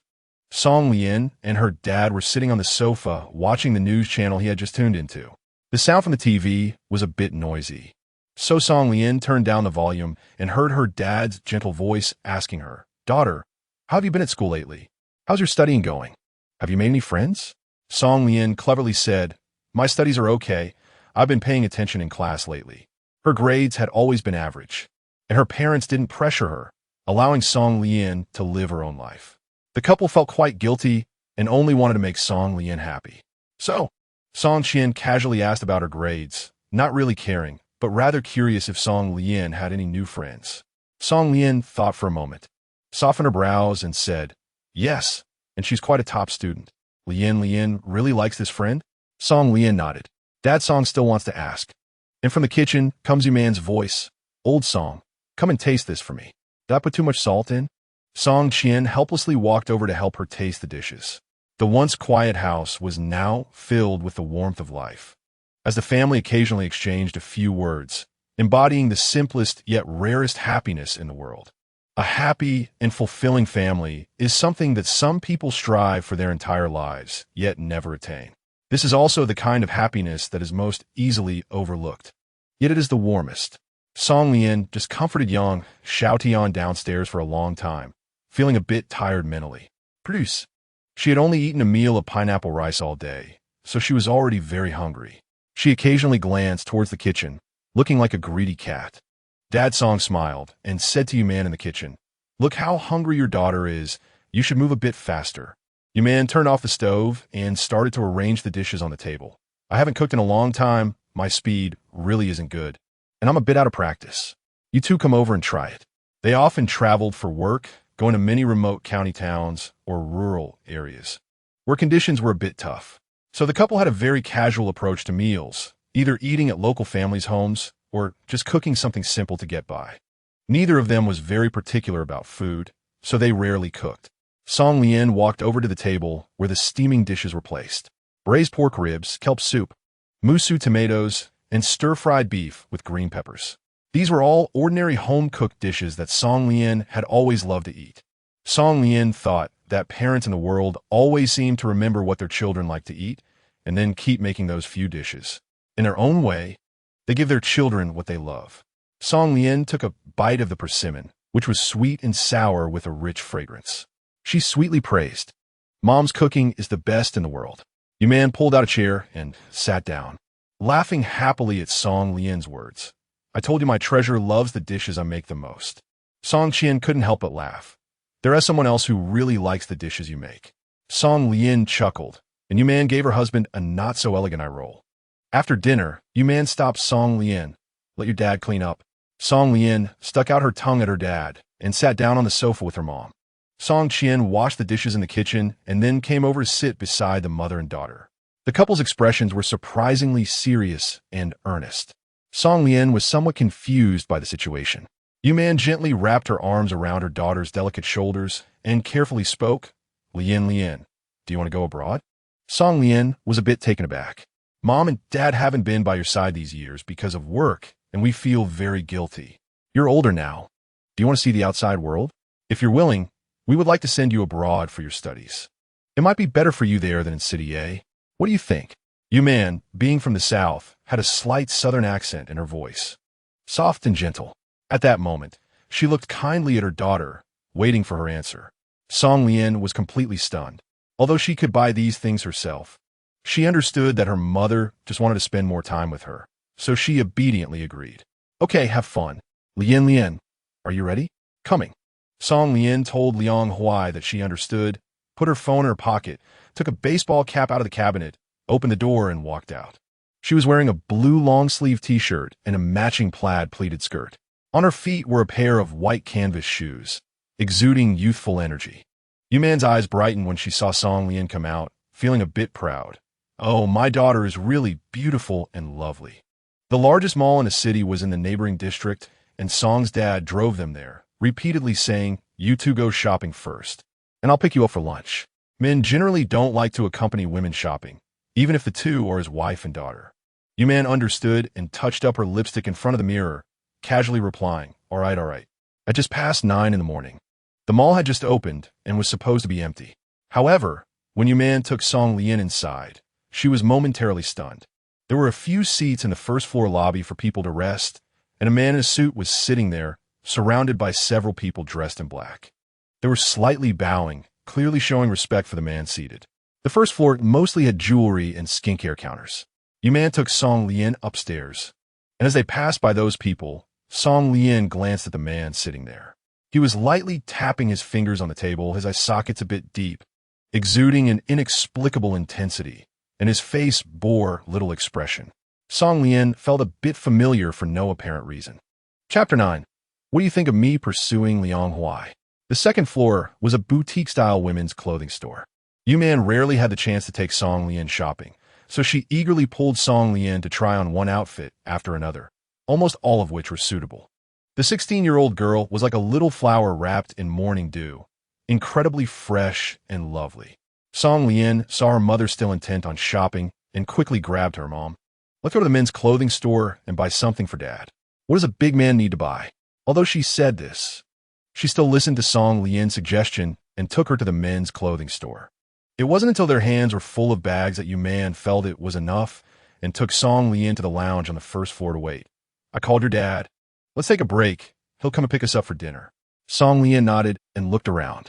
The middle-aged man in a suit had already left. For some reason, the man gave Song Lian a sense of familiarity, which inexplicably made her a bit uneasy. What's wrong, Lian? Are you tired? Man said, noticing that Song Lian didn't look well. Song Lian suppressed the doubts in her heart and shook her head. Her soft hair was tied into a ponytail, which had become a bit disheveled after walking all morning. A few strands of hair floated down, brushing against her cheeks with her movements, giving her a serene and gentle appearance. Song Lian took the phone out of the backpack, thought for a moment, and called Yang Xiaotian. No one answered. Song Lian frowned slightly, feeling a bit worried. Man asked her what was wrong, and Song Lian briefly explained the situation about Yang Xiaotian's parents. After hearing about the Yang family situation, Man was astonished and somewhat lamented. This was no one's fault. It could only be said that fate liked to play tricks. The couple got divorced without telling the child, yet she happened to find the divorce agreement. Song Lian nodded slightly. When Dad Song arrived, Song Lian was slowly sipping on the milk tea she had just bought, while Man, afraid of gaining weight, didn't dare to drink. He mentioned that there was some traffic on the way. A Bentley had just parked at the entrance, surrounded by a crowd, making quite a scene. Upon hearing this, Man recalled the person sitting on the first floor earlier, but she didn't pay much attention to it and pointed to the pile of bags on the ground. Let's take the stuff we're going to eat. Song Qian looked at the bag that was almost as high as his knee, and his mouth twitched. There were many restaurants around the mall, and Song Lian led them to one she had been to before. She remembered that this place served local cuisine and had quite a unique flavor. Welcome. How many people? 3. Man had an elegant demeanor and spoke in a gentle and polite voice. The waiter guided the family to a seat by the window. The restaurant was busier than usual on the weekend, with many of the waitstaff being students working part-time. The aroma of food wafted in the air, and the northern flavors were stronger compared to the southern ones, which was quite appetizing. Dad Song handed the menu to Song Lian, letting her choose a few dishes she liked. Song Lian picked a few that she had enjoyed before, handed the menu to the waiter, and politely said, "That's all. Thank you." Man felt a bit reluctant to part with her daughter. Lian, Dad and I are going to the capital tomorrow. You need to take good care of yourself. Autumn is coming soon, and the temperature difference is big, so make sure to wear more. Song Lian nodded obediently. She wasn't a child anymore. Although she felt a bit reluctant, she was very understanding. I know, Mom. You all need to take care of yourselves in the capital. Eat well, and don't just get by. Sigh. Man felt a bit emotional. Her daughter had grown up, but they rarely spent time with her, and she felt guilty in her heart. National Day. Song Lian thought. She felt a bit reluctant to be separated from Liang Huai for so long and wanted to spend more time with Yang Xiaotian. Man thought for a moment. You need to seriously consider what I told you about studying abroad. It's good for you. Bang. Liang Huai, what are you doing here? The boy lowered his head to tidy up the small flower bed he had bumped into. The flower bed was ceramic, containing fake flowers, and fortunately, no water had spilled out. Liang Huai's gaze turned toward them, finally landing on Song Lian. Sorry. He squatted down to pick up the broken ceramic pieces, and Song Lian hurried over to pull him up. Be careful not to cut your hand. Just use a broom to sweep it up. The girl's palm was warm, and Liang Huai paused, withdrawing his hand. The supervisor nearby saw what was happening and quickly came over with a broom, seemingly worried that Song Lian's family would blame Liang Huai, and smiled. I'm really sorry to bother you all. This kid is new and a bit clumsy. Please don't mind. Song Lian shook his head, probably realizing that Liang Huai was working part-time here. Song Lian remembers that in her last life during her senior year, Liang Huai seemed to have already moved out of his home. His parents definitely wouldn't give him money, so he must have been working part-time to save up for rent before moving out. When she asked him where he got the money back then, Liang Huai didn't elaborate much, and Song Lian only vaguely knew that he was working part-time, although they were together in their last life. Song Lian didn't pay much attention to Liang Huai's affairs. He wasn't willing to talk, so she didn't press him for details. Thinking about how she had him tutor her on weekends, she felt a bit annoyed about how much time she might have wasted for him. The supervisor tidied up the things on the floor and pulled Liang Huai aside before leaving. Hurry up and apologize, then get back to work. Liang Huai silently nodded. At that moment, Yu Man and Song Qian spoke up. Lian, is this your classmate? Song Lian nodded. Yes, this is my classmate, Liang Huai. The girl stood very close, her head slightly tilted towards him. Liang Huai, these are my parents. She was open and straightforward, but Liang Huai felt a bit awkward. He suddenly met Song Lian's parents like this. He was wearing a standard server uniform, with small oil stains on it, looking somewhat disheveled after a busy morning. Liang Huai felt a bit uncomfortable. He took a small step forward. Yu Man and Song Qian were not as tall as the boy, and he slightly bent his body, feeling inexplicably serious. Hello, uncle and aunt, I am Liang Huai, Song Lian's classmate. He kept his posture very low. Song Qian thought of the friend that Song Lian mentioned during their chat last night. It should be this one in front of him? The young man slightly bent forward, his voice deep and magnetic after going through the voice-changing period. He had broad shoulders and stood with a straight back. Although he was wearing a service uniform that didn't have much shape, it didn't appear cheap on him. Aside from looking a bit pale, he seemed to be a nice kid. Song Qian smiled and said, Good child, I've heard from Lian about you. She said you're helping her review her studies. Her recent progress in learning is thanks to you, so thank you. Liang Huai stood up straight, polite and humble. Song Lian is very smart. I haven't taught her much. Parents like to hear others praise their children, and upon hearing this, Song Qian's smile became even gentler. Logically, he should have invited Liang Huai to stay for a meal, but it was clear he was working here, so it would be a bit inconvenient to invite him to eat. Liang Huai spoke up, Uncle and Aunt, you can eat first. If you need anything, just call me. Yu Man gently nodded. Thank you. Go ahead and be busy. Liang Huai politely nodded and left. He was respectful and humble, leaving a very good impression on Song Qian. However, Yu Man recalled the way Song Lian and Liang Huai looked at each other just now and began to ponder. Song Lian smiled as she watched the young man leave. His delicate features suddenly reminded her of something, causing her body to stiffen. Song Lian had no choice but to nod. Before leaving, Yu Man reminded Song Lian to think carefully about going abroad, and Song Lian obediently agreed. After sending her parents off, Song Lian didn't continue sleeping.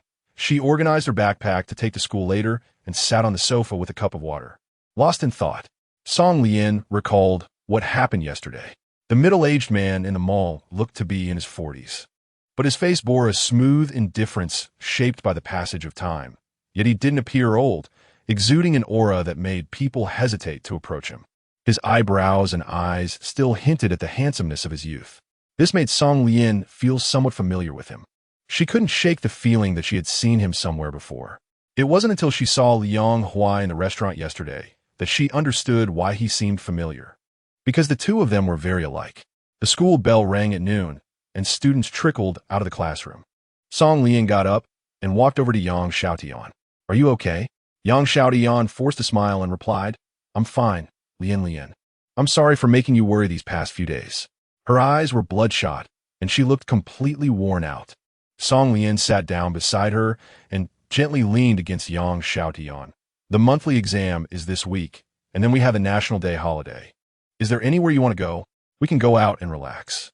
She was still a bit worried, afraid that Yang Xiaotian wouldn't be able to move on. Yang Xiaotian sniffed and smiled, saying, Oh, I know you're most concerned about me. I'm not that fragile, don't worry. She had always been an optimist. Although this time the blow was significant. What upset Yang Xiaotian the most wasn't her parents' divorce, but the fact that such a big issue hadn't been discussed with her. Now that a few days had passed, she should have talked things over with her family. In youth, one often encounters many seemingly insurmountable challenges that feel despairing. However, as one grows up, they will find that many things they couldn't let go of are eventually just released. Reborn into the present, Song Lian occasionally felt dazed, always fearing that this was just a dream. But having a second chance at life, Song Lian understood that cherishing the present is the most important thing. Song Lian casually opened her mouth. Xiaotian, what do you think about me pursuing Liang Huai? Cough, cough, cough. Yang Xiaotian couldn't hold back. and the dumpling she had just bitten into got stuck in her throat, making her lungs hurt. She couldn't care less and raised her voice. Lian, you want to pursue Liang Huai? It was halfway through the lunch break. Some people had finished eating and were napping at their desks, while others were reading or doing exercises. In the quiet classroom, Yang Xiaotian's voice sounded particularly abrupt and jarring. Hearing the content of her words, everyone looked at Song Lian, then turned to the first row where Liang Huai was reading with his head down. They suddenly felt wide awake. The classroom erupted. Wow, our little class flower likes that stone-faced Liang Huai. What about Lu Ichio? Oh my god, Song Lian is pursuing Liang Huai. When did these two ever have anything going on? His desk mate rolled his eyes and said disdainfully, Are you blind? Song Lian often brings lunch to Liang Huai, and they go to school and leave school together. Even a fool can see that. Who are you calling a fool? Wang Jiqiang, do you want me to hit you? Song Lian wished she could dig a hole and crawl in. Song Lian felt that she should check the almanac before going out today. The classroom was noisy, and Liang Huai's gaze was fixed on Song Lian. The girl gradually blushed under her watchful eyes. Although she had lived 2 lifetimes, it was the first time she felt this embarrassed. Chapter 10, I Like You. Last week, Lu Ichio confessed to Song Lian, and this week, is Song Lian going to confess to Liang Huai? This drama is really juicy. Song Lian originally wanted everything to develop naturally, waiting until Liang Huai completely let go of his emotional burden before confessing, allowing everything to unfold smoothly. But now the situation was quite strange. Under the teasing gazes of the whole class, Song Lian's expression darkened, as if she was a bit angry. The onlookers around, seeing this, began to feel that their actions were a bit inappropriate. After all, Song Lian was a girl, and it was certainly uncomfortable for her to confess in front of so many people. The noisy atmosphere around them gradually quieted down. From earlier until now, she had not dared to look at Liang Huai's expression. The temperature had dropped, and it was no longer very hot. But Liang Huai still felt a kind of emotion in his heart that made him dizzy, in a place where Song Lian could not see him. His hands clenched into fists and then relaxed, as if he was even more nervous than she was. He had an indescribable expectation, like a prisoner waiting for a verdict. His heart pounding, waiting for Song Lian to announce his sentence. It felt like he had been suddenly plunged into cold water, cooling down all the warmth in him. She knew Liang Huai's feelings, but even if she confessed, it would definitely not be now. There were too many onlookers. She didn't want a crowd surrounding them as if watching a story unfold. His affection and love had never been a story. Her youth was so precious, and she should cherish it. During the afternoon break, Yang Xiaotian came over and quietly apologized to Song Lian. Lian, I'm really sorry. I didn't mean it just now. She placed Song Lian's hand on herself, tightly closed her eyes, and said, You can hit me. I absolutely want to retaliate or get angry, like a warrior sacrificing themselves for justice. Song Lian was amused by her and took her hand. When did I say I blame you? So, do you still want to pursue Liang Huai? Song Lian blinked. I'm not going to chase anymore. Huh? The girl's smile was filled with the warmth of a September sun. I'm going to confess directly. All afternoon, everyone was waiting for Song Lian to confess to Liang Huai, but no one saw it happen. Class 3 was right next to them, and the news had already spread there. Someone asked Lu Ichio, Hey, old 3, your goddess is going to confess to someone else. Why are you so indifferent? Lu Ichio's expression was dark. He didn't say anything, and the person who asked him tactfully left. Liang Huai. Lu Ichio silently repeated the name, a hint of a cold smile at the corners of his mouth. The classmates laughed cheerfully. Teacher Chun is the best, both beautiful and gentle. Chen Shu couldn't help but chuckle. During student days, when the school bell rang, it was definitely the time everyone ran the fastest. In just a few words, half the class had already left. Song Lian calculated the time and remembered that Liang Huai was on duty on Monday. She organized her things, said goodbye to Yang Xiaotian, and sat at her desk, doing homework while waiting for him. The boys in her group with Liang Huai were a few playful classmates who often skipped classes to play games. Doing duty was something they had never done before. Liang Huai didn't mind. He waited until most people had left before getting up to go to the cleaning corner of the classroom to get the tools. He turned around and saw the girl at her desk, her eyes sparkling, looking at him with a smile. Liang Huai paused for a moment. The words Yang Xiaotian shouted that afternoon still echoed in his ears, unsettling his emotions. He felt uncertain about how to face her and silently lowered his head to walk forward. The classroom was small, and as people gradually left, soon there were only the two of them in the large class. Song Lian noticed that no one was helping Liang Huai clean, and her delicate eyebrows furrowed slightly. She put down her pen, walked to the back row, and took a cloth. Liang Huai was erasing the blackboard, chalk dust filling the air, and Song Lian ran over to hand him the wet cloth. Use this to wipe. The dust is too much. In her previous life in college, Song Lian remembered their teacher saying that it was best to use a wet cloth to wipe the blackboard because the blackboard eraser would bring down a lot of dust, which could easily be inhaled into the lungs. Liang Huai took it without saying anything, and the girl turned and walked away. The boy froze. Song Lian placed a piece of paper on the windowsill and stepped on it, wiping the window with a damp cloth. There were some spots she couldn't reach, so she slightly lifted her toes. "Be careful," she said. The classroom of Class 4 faced west, and the sun was beginning to set. A golden light spread across the room. The girl stood against the light, and Liang Huai couldn't see her face, only hearing her voice with a hint of laughter. "If I fall, will you catch me?" The balcony wasn't very high, but falling would definitely not be a good thing.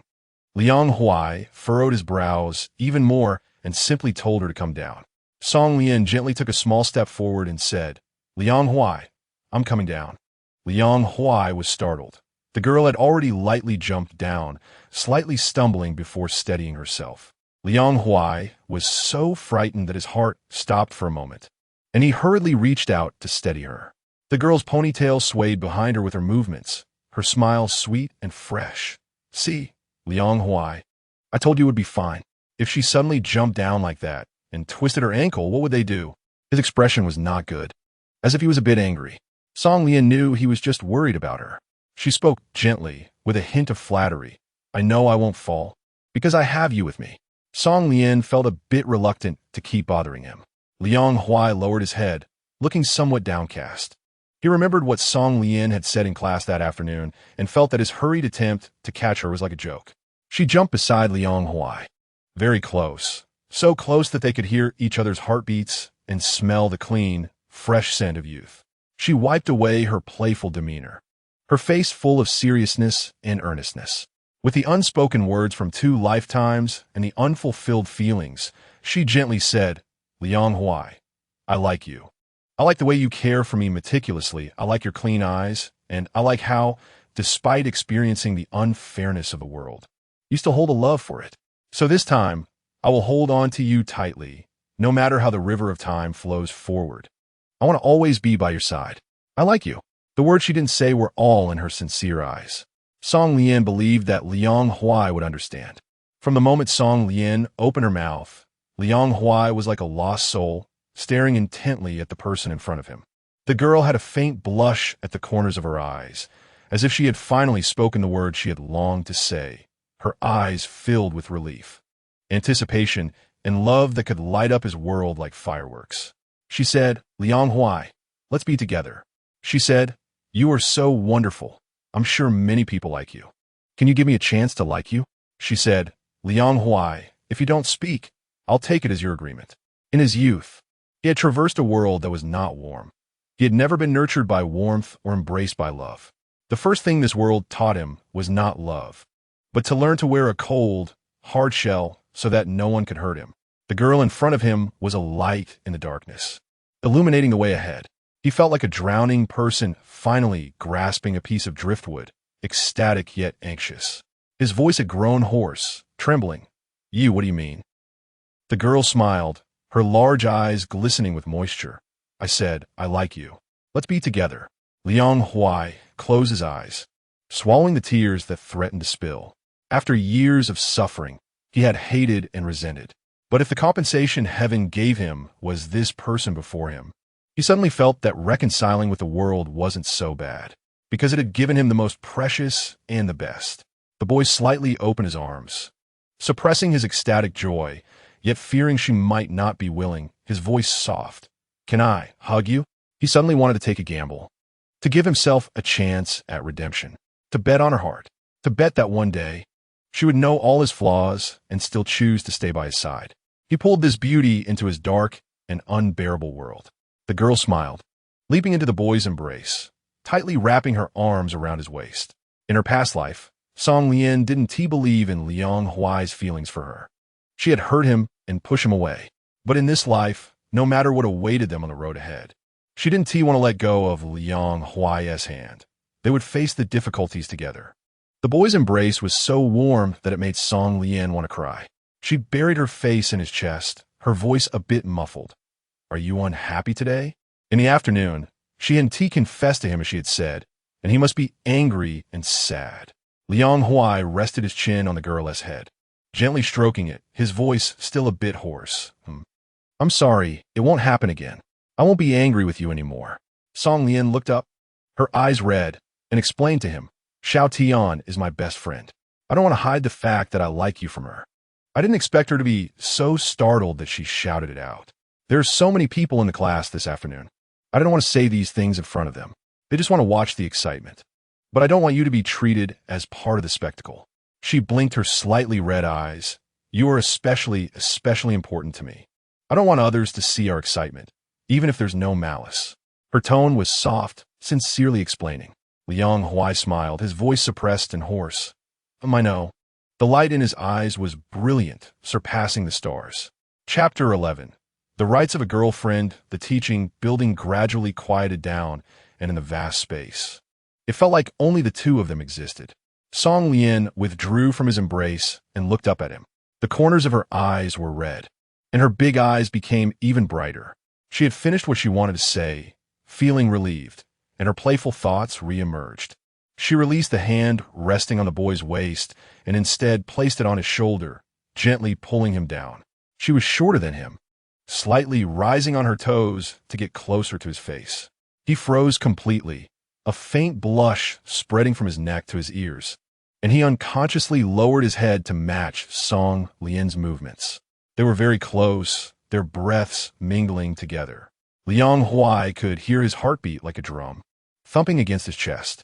He heard Song Lian softly say, If we don't leave soon, the school will close. He seemed taken aback, realizing belatedly that Song Lian getting close to him didn't mean that. Disappointment and embarrassment mixed together, making him stutter slightly. Let's go, it's time to go. After saying this, his feet didn't move. Song Lian couldn't stop laughing. She felt that Liang Huai was about to turn red from embarrassment. Her hand was still on Liang Huai's shoulder, and he would never push her away. Song Lian lowered her hand, allowing him to grab his backpack, and walk together. They turned off the lights and left the classroom. The corridor was very quiet. Song Lian walked on Liang Huai's right side, the boy's long eyelashes fluttering. His hand formed a fist and then relaxed, yet he still didn't dare to reach out and hold hers. They had stayed in the classroom a bit too long, and the bustling scene at the school gate had disappeared. It was already mealtime, and the aroma from nearby shops wafted through the air. He slowly exhaled, his gaze directed ahead without focus, his right hand nervously reaching out to take hers. The grip was gentle. If Song Lian didn't want to, she could easily pull her hand away, but she didn't. The girl's hand was soft and delicate, unlike the distinctly strong palm of the boy. Liang Huai didn't dare to grip tightly, fearing he might hurt her. Their palms barely touched, sharing each other's warmth. Song Lian's hand moved slightly, her 5 fingers spreading apart and clasping tightly with his. Liang Huai suddenly looked down at her. Song Lian curved her lips, her dimples faintly visible. Liang Huai, do you know what our relationship is now? The boy's breath paused for a moment. I confessed to you this afternoon, and you agreed. Song Lian looked at Liang Huai and continued, So I am your girlfriend now. She blinked and raised the hand that was holding his. It was as if he had been granted a pass. The light in his eyes couldn't be hidden. He slowly and firmly tightened the hand that was holding Song Lian's. The girl in front of him was his girlfriend. Both his eyes and heart were burning. In the north, most trees are poplars and cypresses when the wind blows. Yellowing leaves fall, creating a desolate beauty in early autumn. The city streets in the evening felt a bit chilly, but Liang Huai felt that at this moment. It was the warmest time in his short life. Autumn had arrived, along with his girl. The scenery was just right. The road was not long, and when they reached the end, the two stood still, but neither let go. Song Lian felt a bit reluctant, tugging at Liang Huai's school uniform hem. Her voice soft, "I really don't want to part with you." Liang Huai couldn't help it, and once again pulled her into his embrace. This time he reached out without hesitation, as if he wanted to merge her into his body. Song Lian leaned against his chest with a sweet smile, resting her chin on his chest and looking up at him. "Where are you going for a while?" "Part-time job." "Is it the same as the last time I saw you at the restaurant?" "Yeah, I want to save up money to move out." He was very honest. Song Lian knew that he didn't want to stay in that home. He had only moved out during his senior year in his last life, which meant he still had to endure another year at home. Under the dim streetlight, her voice was soft like moonlight. "Liang Huai, does your family treat you badly?" Song Lian spoke quietly, as if afraid of startling something. After a few seconds of silence, Liang Huai's voice came. He spoke again, repressing the despair within him, and cautiously asked her, "If one day you find out that I am actually inadequate and frightening, would you still be with me?" His background was still a mess, and the deep-rooted inferiority and timidity made him lack the courage to face the girl he liked. Song Lian naturally knew what he was talking about. In her previous life, someone had told her that Liang Huai was the child born from his mother being violated. At that time, Song Lian was both scared and disgusted, and broke up with him. Everyone pointed fingers at him. In the end, they forced him to choose to leave this world, which was not beautiful for him. At the age of 20, every time she thought of these things, Song Lian couldn't help but shed tears. Song Lian tightened the hand around his waist. "Liang Huai, I like you 1,000 times, 10,000 times more than you can imagine. Can you believe in yourself and believe in me, okay?" She gently frowned and added, "And my Liang Huai is the best. No one is allowed to slander him, not even you." The boy remained silent, his expression unclear in the dim light, but his ink-black eyes were swirling with intense emotions. In a hoarse voice, he repeatedly called her name. "Song Lian, Song Lian." The autumn wind withered leaves. In the quiet alley, the wind was a bit chilly, but his embrace was very warm. This was the happiest day for Song Lian in 2 lifetimes. As it grew completely dark, Song Lian had been standing for a while. She gently moved her ankle and smiled, saying, "If you don't leave, you'll be late for your part-time job." The boy's profile brushed against the soft top of the girl's head as he murmured, I can't bear to leave. I can't bear to leave you." Song Lian was completely soft-hearted. She leaned close to his ear and said softly, "Life is long. We still have decades ahead of us." The boy's eyes were clear and bright, reflecting the vast starry sky at this moment, dazzling and brilliant. It seemed like he had received a promise, and reluctantly released her. "You should go up now. It's late." Song Lian nodded and listened to him. "I watched you go up." "All right." She adjusted his school uniform collar and looked into his eyes. "Then I'm leaving." Liang Huai nodded, watching the girl run into the corridor, her ponytail swaying, lively and cheerful. He calculated the time, thought Song Lian should be home, and turned to leave. Suddenly, a sound of footsteps echoed behind him. Liang Huai turned around abruptly and was embraced by Song Lian. "I forgot something." She wrapped her arms around his neck, stood on tiptoe, and gently kissed him. The girl's lips were soft and fragrant, a fleeting touch, yet it made Liang Huai's world explode with fireworks. Song Lian had a bright smile and a sweet voice. "Forget about exercising your rights as my boyfriend." Her face was a bit red as she waved him off. "Hurry up, you still have your part-time job. Be careful not to be late." Liang Huai wrapped his arms around the girl's waist and lifted her off the ground. For a moment, Song Lian panicked and instinctively clung to the lean waist of the boy. He leaned down to kiss her, unlike the fleeting touch from before. He deepened the kiss for a long time. In his chest, at the tip of his heart, there was only this girl in front of him forever. Chapter 12. Everyone loves clean things. The classmates in class 4 felt their teeth might rot from the sweetness. Song Lian and Liang Huai sat far apart, one by the window and the other by the door. During class, the two would always secretly glance at each other, thinking no one noticed, and would smile slightly when their eyes met. These two were definitely together. The person sitting in between their line of sight expressed, "Let the torture begin. The life of a single dog is not worth living." At noon, Yang Xiaotian came to ask Song Lian about their situation. Song Lian replied generously, "Yes, we are together." Yang Xiaotian was extremely impressed.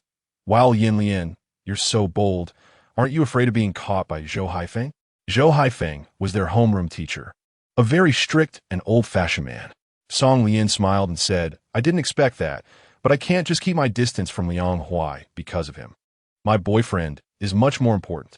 Yang Xiaotian covered her face and said, "You really are hopeless. You said you weren't enchanted by Liang Huai. Let me see. Let me see." Saying that, she came over to pinch Song Lian's face. Song Lian quickly smiled and dodged. Yes, if I put you under a spell, I won't let you see." The two were playfully teasing each other when a voice came. Song Lian. Yang Xiaotian saw Liang Huai freeze for a moment. Why was he standing behind them without saying anything? It was a bit scary. Liang Huai usually had a cold demeanor that made people a little intimidated. And now he was Lian's boyfriend. Yang Xiaotian quickly went through what she had just said in her mind, hoping she hadn't said anything inappropriate. She really didn't want to offend Liang Huai. After all, Lian liked him. Yang Xiaotian thought for a moment. What had she just said? That Liang Huai had put a spell on Song Lian. Song Lian was confused and did not understand her series of actions. The boy approached her and gently hooked her fingertips. She said, "I've given you a love potion." Although it was autumn, the classroom was not cold. Everyone was wearing short sleeves. Liang Huai held her hand, with no sleeves to cover it, making it easy for others to see. She smiled but didn't mind. Allowing him to hold her hand, her voice intentionally lowered. "I really have been affected by your love potion. Seeing you makes me happy, and I want to stay with you forever. What do you think we should do?" Liang Huai's face flushed a bit at Song Lian's words, his eyes sparkling as he looked at her intently.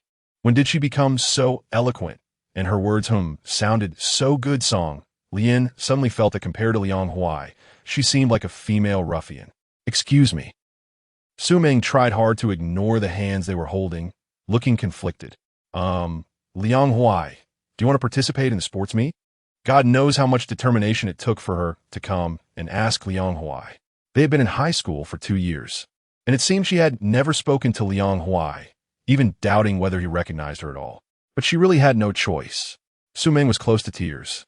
Their class was a liberal arts class, and there were already few boys, so even fewer signed up for events. Last year, in their freshman year, they didn't have a division between arts and sciences, and the boys could at least gather enough participants, but this year was obviously not possible. There were only a few boys in the class, and after a few days of effort, she finally managed to gather enough people to sign up. But now there was still one event with no participants, the men's 3,000-meter long-distance run. Everyone knew that long-distance running was the most exhausting and least appealing. The long distance tested physical strength and endurance, and finishing such a long run didn't look good either, sweating profusely and smelling bad. How embarrassing would it be if the girl you liked saw you? No one signed up, and the homeroom teacher was urging them. So Su Ming coming to ask Liang Huai was really her last struggle. However, even if she was refused, she wouldn't be surprised. After all, Liang Huai was the teacher's favorite, and good students always had privileges. If he was unwilling, no one would force him. Song Lian only remembered some major events from her past life, and didn't recall whether Liang Huai had participated in the sports meet. After Su Ming finished speaking, Song Lian turned to look at Liang Huai. "Oh, I heard that Lu Ichio from Class 3 signed up for several events.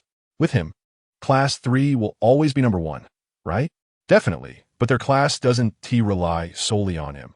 Class 3 is a science class, and there are quite a few good athletes. I remember last year, Lu Ichio signed up for long-distance running. He hardly gasped after running 3 kilometers.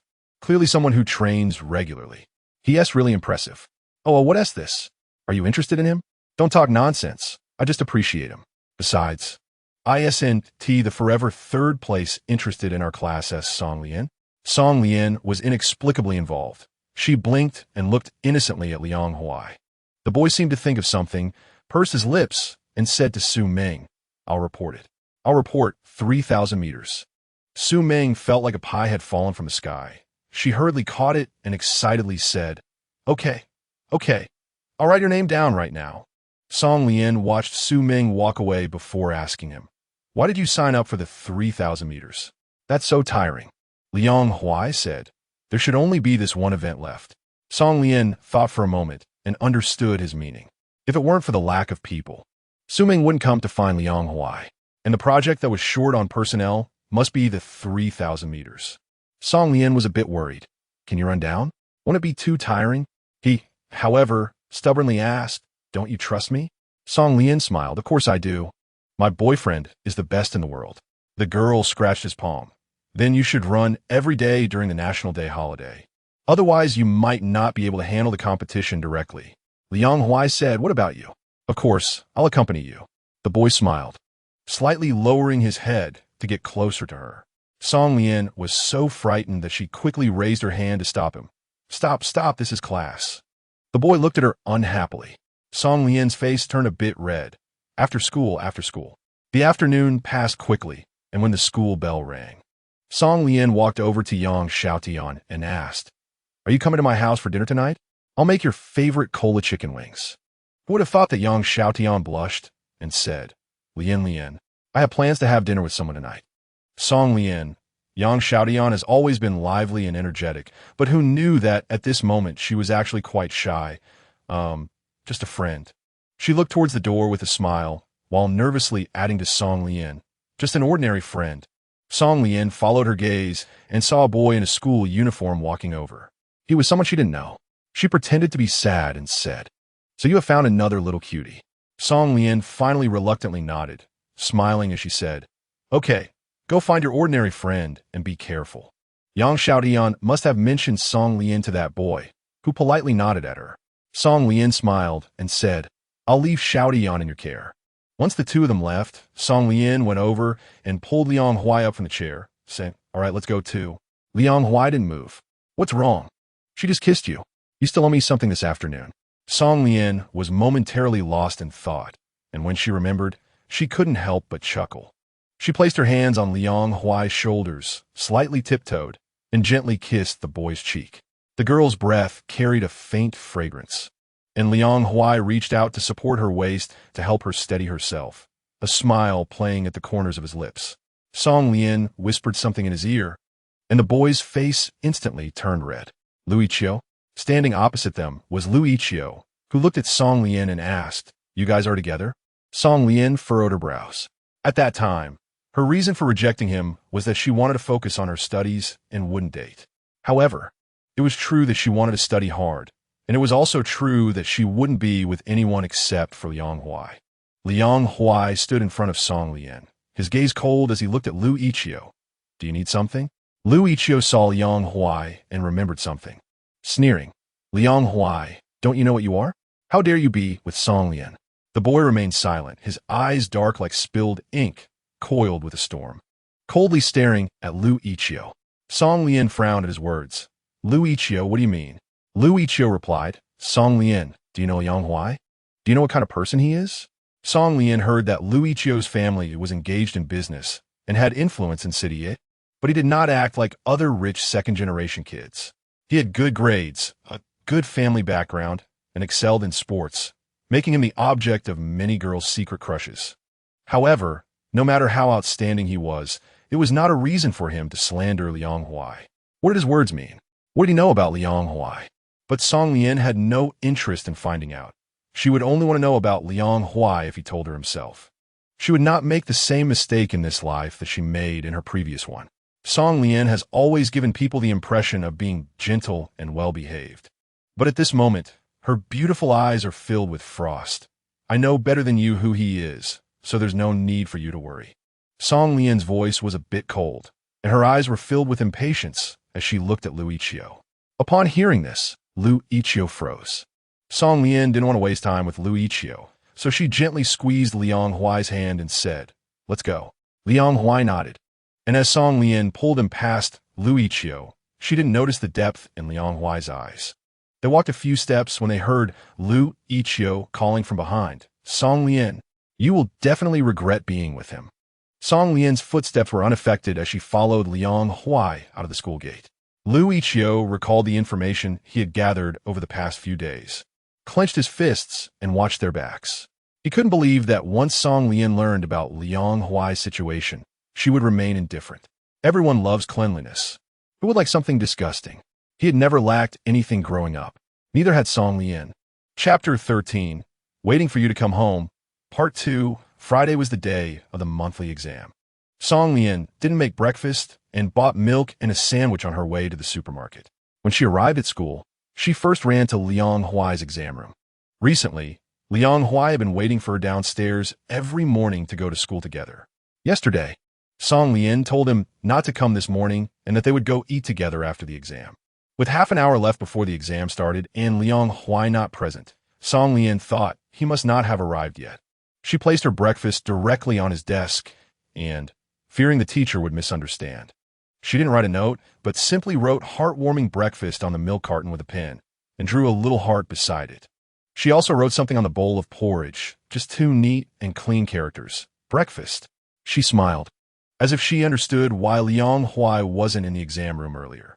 The porridge was still warm. He must have just bought it not long ago. They had probably missed each other while going up and down the stairs. After seeing him just yesterday afternoon, today, not seeing him, Song Lian surprisingly felt that she was already starting to miss him. She didn't eat the sandwich she had bought for herself, but slowly sipped the slightly hot porridge while flipping through her book to check for any missed content. Just as the exam bell rang, she finished the porridge. Song Lian had studied the material twice, and with the help of the top student Liang Huai, she didn't find the exam difficult when she saw the test paper. Since it was just a monthly test, and the next day was a weekend followed by the National Day holiday, the school decided to quickly finish all 4 subjects in one day, 2 in the morning and 2 in the afternoon. Although it was tiring to take exams from morning till night, students didn't complain because it meant an extra day off. Having an extra day to rest was certainly a good thing. She remained calm and focused as she carefully read the questions. The last subject was the comprehensive exam, and when the bell rang, Song Lian rubbed her slightly tired eyes. She felt the questions weren't too hard. Most of them Liang Huai had already explained to her. It was just that taking 4 subjects in one day was a bit exhausting. Arriving at school around 6 in the morning, she finished the exams after 5 in the afternoon, and by then her head felt a bit dizzy. After submitting her answer sheet and question card, she unexpectedly saw Liang Huai as she left the exam room. "Are you hungry? Let me take you to eat," Liang Huai said, taking her backpack and ruffling her hair. Song Lian followed behind him, mumbling, "I'm so tired, but I'm glad to see you." Liang Huai smiled silently. By the time they exited the school, it was completely dark. After a long day of exams, Song Lian felt a bit off. "I'm so tired. I don't want to go eat anymore." After just finishing the test, she figured the nearby restaurants would be crowded, and the thought of waiting in line made her head spin even more. "You don't have to walk me home. I'm just going to wash up and go to bed." She yawned, her eyes glistening with tears, reflecting the light of the street lamps. When they reached the ground floor, Song Lian took her backpack. "Then I'll head up first." Liang Huai hesitated for a moment before saying, "Okay, get a good night's sleep." She squinted, pointing to her lips. "You haven't given me my good night kiss yet." They had agreed to kiss each other every day before parting, and it couldn't be broken. Liang Huai chuckled softly, bending down to kiss the girl. The kiss was gentle and lingering. After a while, Song Lian slightly pushed him away, smiling sweetly and playfully. "All right, I'm really going up now." Liang Huai lowered his head, resting his forehead against hers. "Rest well." His voice was hoarse yet charming in the night, and Song Lian tried to hold back but couldn't resist, lifting her head to lightly kiss his Adam's apple, like a drop of water. After kissing, she ran off, waving goodbye to him before entering the building. The boy's gaze deepened, and he raised his hand to touch the spot where she had just kissed him. After a long moment, he let out a soft laugh. When Song Lian got home, she quickly took a shower and lay down on the bed, falling asleep. She set an alarm, planning to sleep for just an hour. Afraid that the alarm wouldn't wake her up, she left the light on before sleeping. When she woke up, the light was so bright that she could barely open her eyes. "Mom, I just fell asleep. Is there something going on?" She held her phone and called while getting out of bed and heading to the kitchen. "Nothing much, just checking on my daughter." "Why are you sleeping at this time? Are you tired?" "I had exams all day." Song Lian briefly explained the exam schedule.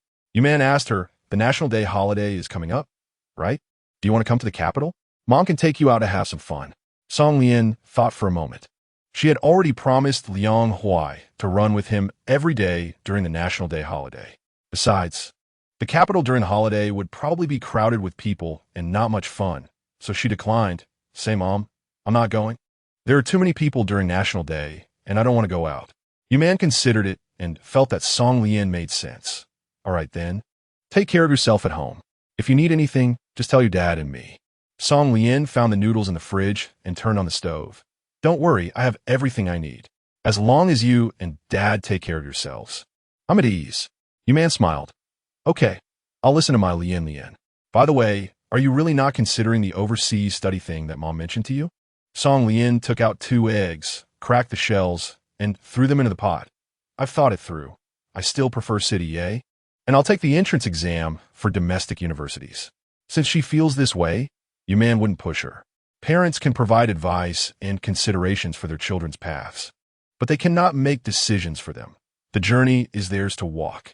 Before Yuman could chat for long, someone called her to help with work, and Song Lian told her to go ahead. After hanging up the phone, the noodles were almost done, a simple noodle soup, and she added a poached egg and some vegetables, making it look very appealing. Song Lian served 2 bowls of noodles in transparent glass bowls and called Liang Huai. After a long ring, the call was finally connected, and it was a bit noisy on his end. Are you awake? Song Lian replied with a sound. Where are you? Off work? Just got off. What do you want to eat? I'll bring it to you. Liang Huai was taken aback. Song Lian's tone was too natural, and she didn't even realize something was off. It was as if they had always lived like this. Her voice in the night was softer, making people feel warm and wanting to cry. This was the first time someone told Liang Huai, I'm waiting for you at home. His voice trembled a bit, but his heart felt like it was filled with honey, making it hard for him to speak. Okay, then I'll wait for you. He had gotten used to walking in darkness, thinking he didn't need light. But now he understood it wasn't tea that he didn't need it. It was just that no one had ever given it to him. He said, you wait for me. Wait for me to walk out of the darkness. Wait for me to walk by your side. Chapter 14, Liang Huai left. When Liang Huai arrived downstairs at Song Lian's house, he called her, still unaware of which floor she lived on. Come up, I'm on the 401. Song Lian answered the call and gave him the apartment number while looking for slippers for him.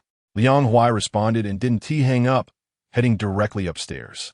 Song Lian could hear the footsteps and breathing coming from his side.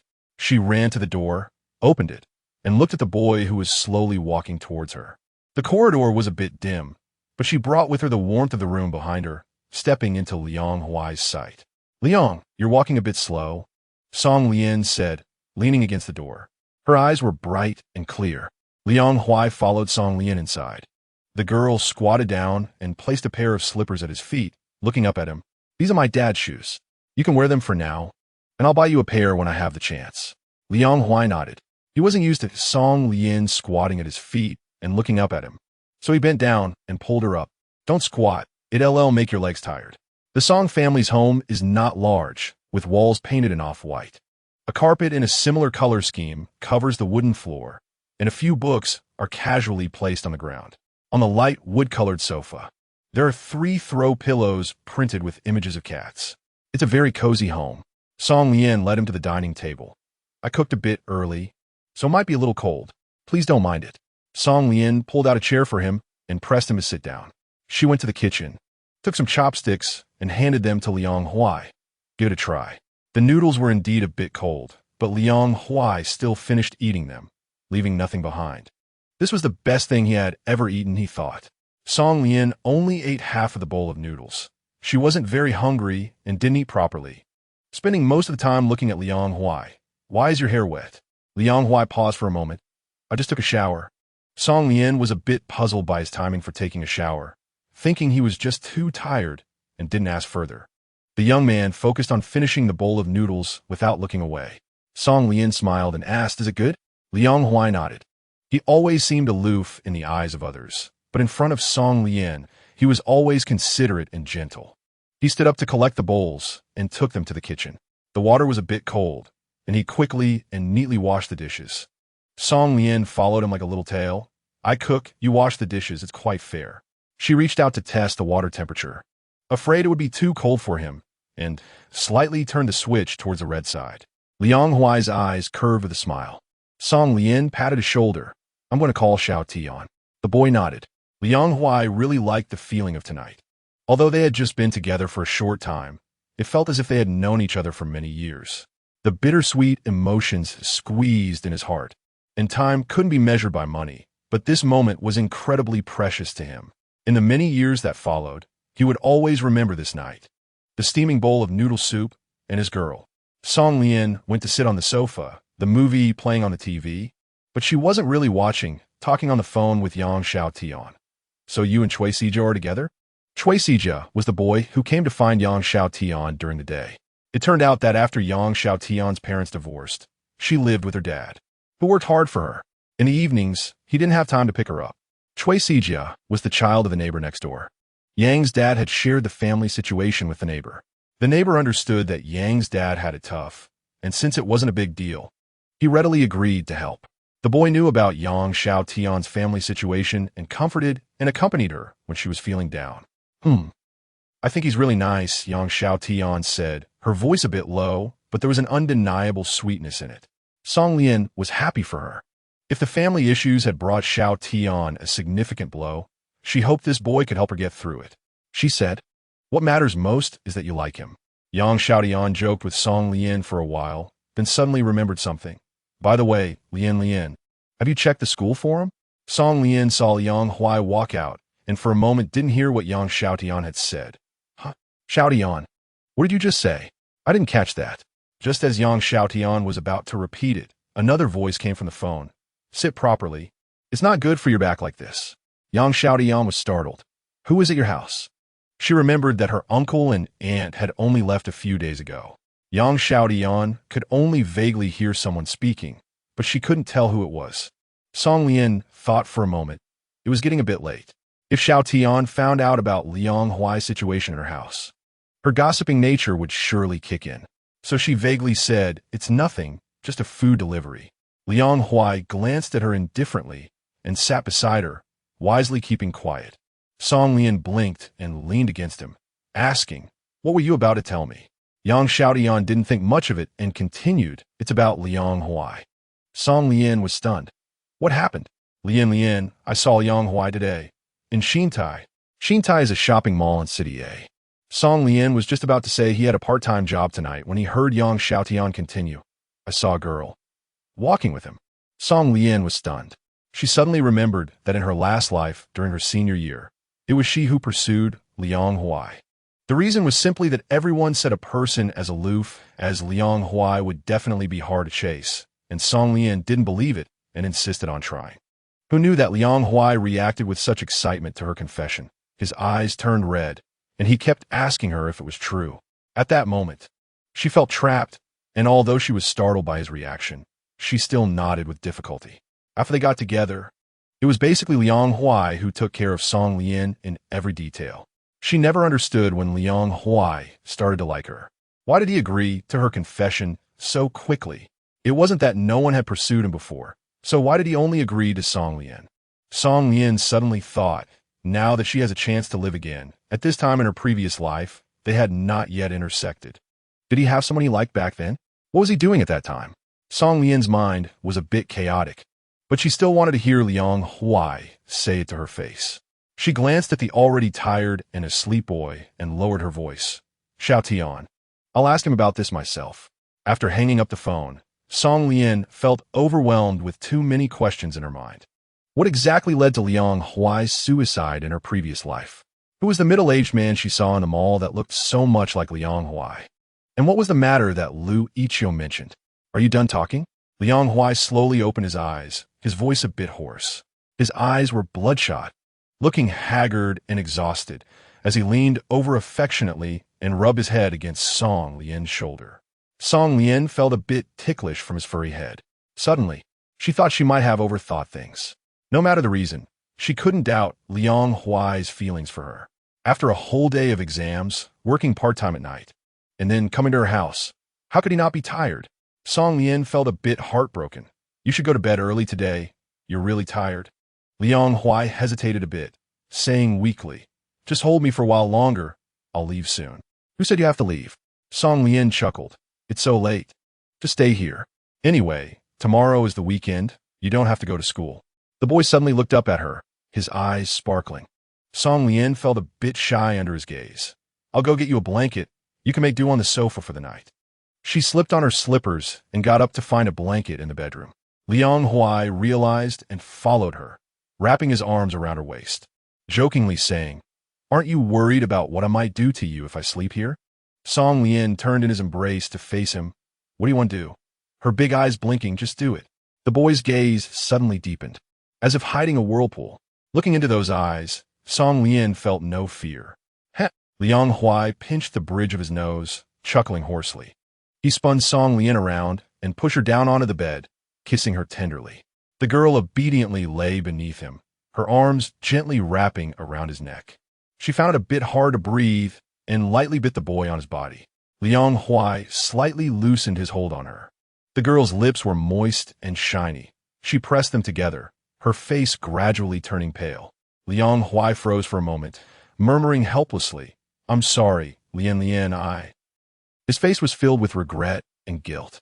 Song Lian frowned. "You pressed down on my hair." Song Lian could still chat about other things. Liang Huai, "I've noticed you've changed a bit.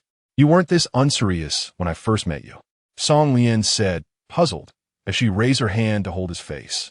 "Are you saying you were lying to me before?" He looked at her seriously with his pitch-black eyes. "If I really had something to hide from you, if I deceived you, what would you do?" He appeared calm on the surface, but inside he felt uneasy. He noticed the girl had stopped smiling and was looking at him earnestly. "Then I would hit you and scold you, and you wouldn't be allowed to fight back." The boy's gaze trembled as he asked her, "Is that it? Isn't that enough?" In her plan, she had never considered leaving him. Liang Huai lowered his eyes and let out a low laugh. Song Lian pushed him away, got off the bed, and found a blanket for him, then walked to the sofa in the living room to spread it out. "It's late. Get to bed early tonight. Tomorrow, I'll go jogging with you." The girl continued to explain beside him, "There's new toiletries in the bathroom. I took them out and put them on the counter, so you'll see them when you go in." Liang Huai replied, "Okay." Song Lian stood by the sofa. "Well, good night." Her youth slightly bowed his head. His lips came close and gently brushed against hers. "Good night." Liang Huai thought, "Tonight the lights of thousands of homes are bright. The wind is gentle. There are many beautiful things in this world, but none compare to the girl he holds in his heart before him." Early Saturday morning, Song Lian was awakened by the notification sound on her phone. She groggily opened her phone, feeling as if she had been doused with cold water, her heart gradually sinking to the bottom. It was a mess of her classmates from class 4 sending her various posts, and Yang Xiaodian had called her more than a dozen times. Song Lian clicked on one of the posts. There was no title. The content was all kinds of photos of Liang Huai, him leaning against a wall smoking, him smashing a bottle at someone, and him kissing Song Lian under a streetlight. Song Lian closed her eyes, pushed open the bedroom door, and the air was filled with a stifling silence. The living room was empty. The blanket on the sofa was neatly folded. Liang Huai had left. Chapter 15. Do you want to leave me? Her expression was a bit cold as she pulled out Liang Huai's number and dialed it. The phone was off. Song Lian adjusted her emotions and calmed herself down. She suddenly felt that she didn't know Liang Huai well enough. He was soft and quiet in front of her, with not a trace of hostility.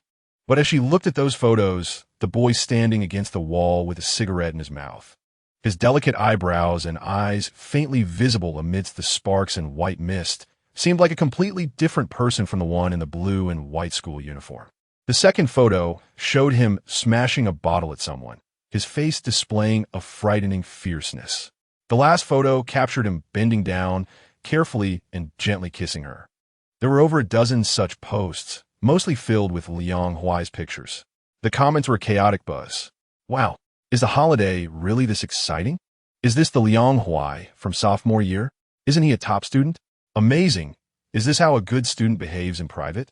Smoking and fighting. He seems so different from usual. I always felt he was quite pretentious, always wearing a cold face, acting like he is unapproachable. Who is he close to? Feels so familiar. Isn't that Song Lian from their class? I heard they are together. Song Lian must have been fooled by him. Who would like someone like that? Yeah. Seeing this must have scared Song Lian to death.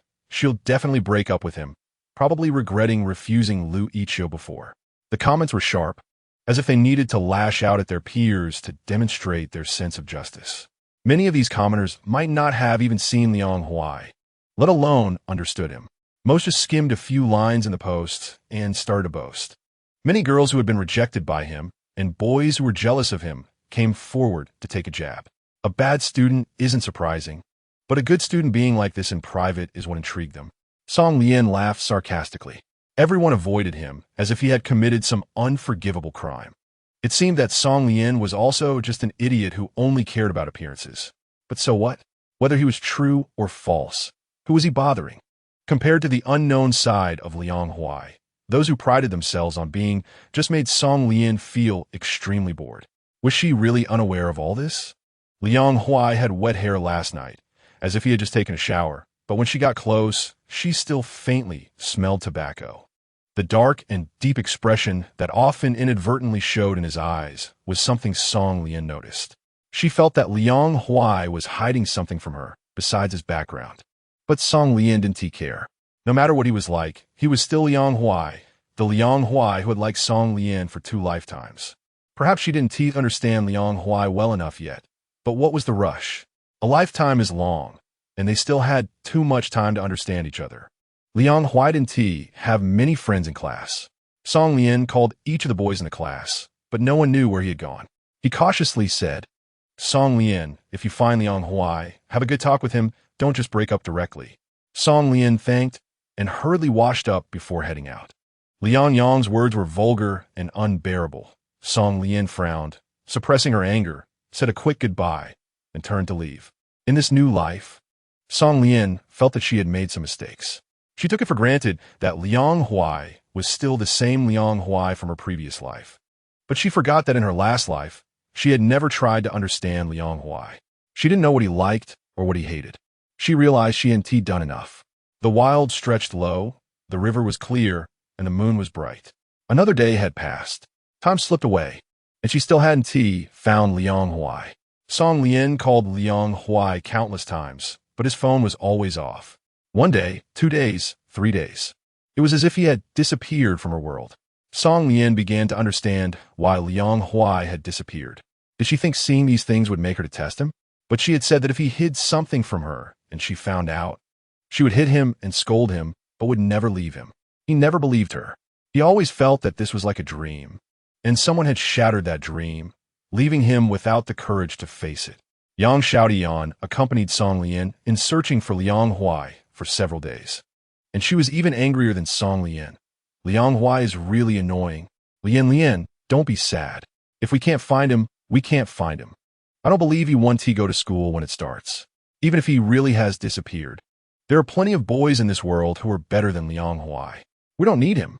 Song Lian's smile was bittersweet. There were many people better than him, but there was only one Liang Huai. She suddenly remembered what Lu Ichio had said that day. Do you know what kind of person Liang Huai is? She thought Lu Ichio was referring to Liang Huai's background, but now it seemed that might not be the case. Song Lian asked a classmate for Lu Ichio's phone number and directly asked, "Did you post that?" Lu Ichio chuckled. "Yeah, Song Lian. Do you still like Liang Huai like this?" "Why?" Lu Ichio sneered. "From childhood to now, I've never wanted something that I couldn't get. It's fine if you don't want to be with me, but why do you think you can be with Liang Huai?" Song Lian smiled, her voice a bit cold. "Why am I with him? Of course, it's because I like him. Do you think a few posts and a few photos can make me give him up?" "Lu Ichio, you really are quite immature." Lu Ichio could hardly believe his ears. Did Song Lian not find it disgusting and frightening to see someone like Liang Huai? Every move he made in front of her was calculated, like acting. Wasn't that terrifying? He was exasperated. Do you know what kind of person he is? He pretends to be a good student. Everything he shows you is an act. Why do you still like someone like him? Don't you find it disgusting to have someone like that around you? The sunset painted half the sky red. It was already the 4th day since Liang Huai had disappeared. She felt a bit sad and angry that she couldn't find him, but she had never thought of giving him up. Song Lian couldn't get any news from him, and it was rare for her to be somewhat impolite by hanging up the phone without saying hello. Song Lian felt sorry for his sensitive emotions, but she also felt wronged because she hadn't been able to find him for a few days. She stood in front of the window, with a few stars twinkling in the sky behind her. Song Lian sent a message to Liang Huai in the chat box. "I'm a bit angry, so starting tomorrow, I won't look for you anymore. You better think about how to explain this to me. Liang Huai didn't believe in Song Lian's feelings for him. He lacked a sense of security and naturally assumed that she would give up on him. Song Lian had to find a way to break out of this strange cycle on her own. In the remaining days of her holiday, she didn't go out to find anyone. Instead, she invited Yang Xiaotian to her home. The two girls watched movies and ate snacks, while Song Lian cooked delicious food for both of them, as if nothing had happened. Yang Xiaotian mentioned that there was a singing performance at the opening ceremony of the sports meet, and the number of participants was just right, but suddenly a classmate withdrew. So the class monitor asked Song Lian if she could fill in. Song Lian is beautiful, and when she smiles, the curve of her red lips is just right. Her big, bright eyes can be said to make her the prettiest girl in their class. It would be perfect if she could participate in the opening ceremony performance. Yang Xiaotian thought Song Lian wouldn't care, but surprisingly, she agreed. Song Lian nodded. Call Chui Sijia to come pick you up. Yang Xiaotian blushed, came over and covered Song Lian's mouth. Oh, what do you mean your family and his family? Although she said that, Yang Xiaotian still called Chui Sijia to come over. Yang Xiaotian helped Song Lian clean the house. In the past few days, Liang Huai still had no news, and those posts had already reached hundreds of replies. But Song Lian hadn't opened them to check. It seemed like she had forgotten about these things, but Yang Xiaotian was still a bit worried. Chui Sijia was waiting downstairs for Yang Xiaotian, but she was still holding Song Lian's hand and muttering, Lian, don't be sad. When school starts tomorrow, you should ask Liang Huai properly. Don't just keep it to yourself. Song Lian smiled and nodded. Don't worry, I know my limits. She took the key and escorted her downstairs. If you don't go down soon, Sui Jia is going to come up to look for you. In the past few days, Song Lian hadn't paid attention to Liang Huai's matters. Yang Xiaotian took her to have a meal with Sui Jia, making Song Lian feel like she was part of Yang Xiaotian's family. The weather outside was nice, with warm yellow sunlight shining down. Song Lian said to Sui Jia, I've delivered the person. Be careful on your way. Sui Jia held Yang Xiaotian's hand. Okay, then we'll leave first. Goodbye. Song Lian waved her hand and turned to go upstairs only after watching them walk away. She had just taken a couple of steps when a familiar voice came from behind. Lian, you must have been having a tough time these past few days. Stubble had appeared on his chin, and his eyes were as dark as ever, but they were filled with anxiety, looking at Song Lian with some unease. He was completely different from the person in the photos. There was not a trace of hostility in him, and his gaze was as pure as that of a child, filled with nothing but Song Lian. He walked up to her, his face pale and restrained, his voice like gravel scraping against his throat, somewhat harsh. What does it mean? He wanted to ask what those two text messages meant. He wanted to ask, do you hate me now? He wanted to ask, do you still want me? The surroundings were silent, and the light in Liang Huai's eyes gradually dimmed. He forced a smile, his lips pale. It's okay. I'll keep my distance from you in the future and won't disturb you. Today, I just came to take a look. Song Lian raised her head and slightly curled her lips into a smile. Really? Are you truly willing to stay far away from me from now on and never disturb me again? Chapter 16. Paranoid and self-esteemed, he froze in place, his face gradually turning gray, and he looked as if he were about to collapse. Song Lian felt that with just one more word from her, he would break down. How could she bear it? The boy she liked, paranoid and self-deprecating. Song Lian let out a light sigh, a bit helplessly saying, let's go upstairs and rest for a while, take a nap, and we'll talk about anything when we wake up. Liang Huai was taken aback, his eyes rarely showing confusion. Isn't she going to argue with him or question him?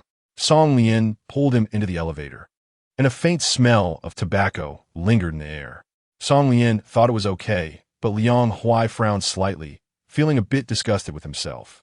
After getting out of the elevator, he didn't speak, like a child who had made a mistake, following closely behind her. Song Lian opened the door and walked in first. Liang Huai hesitated at the door for a moment.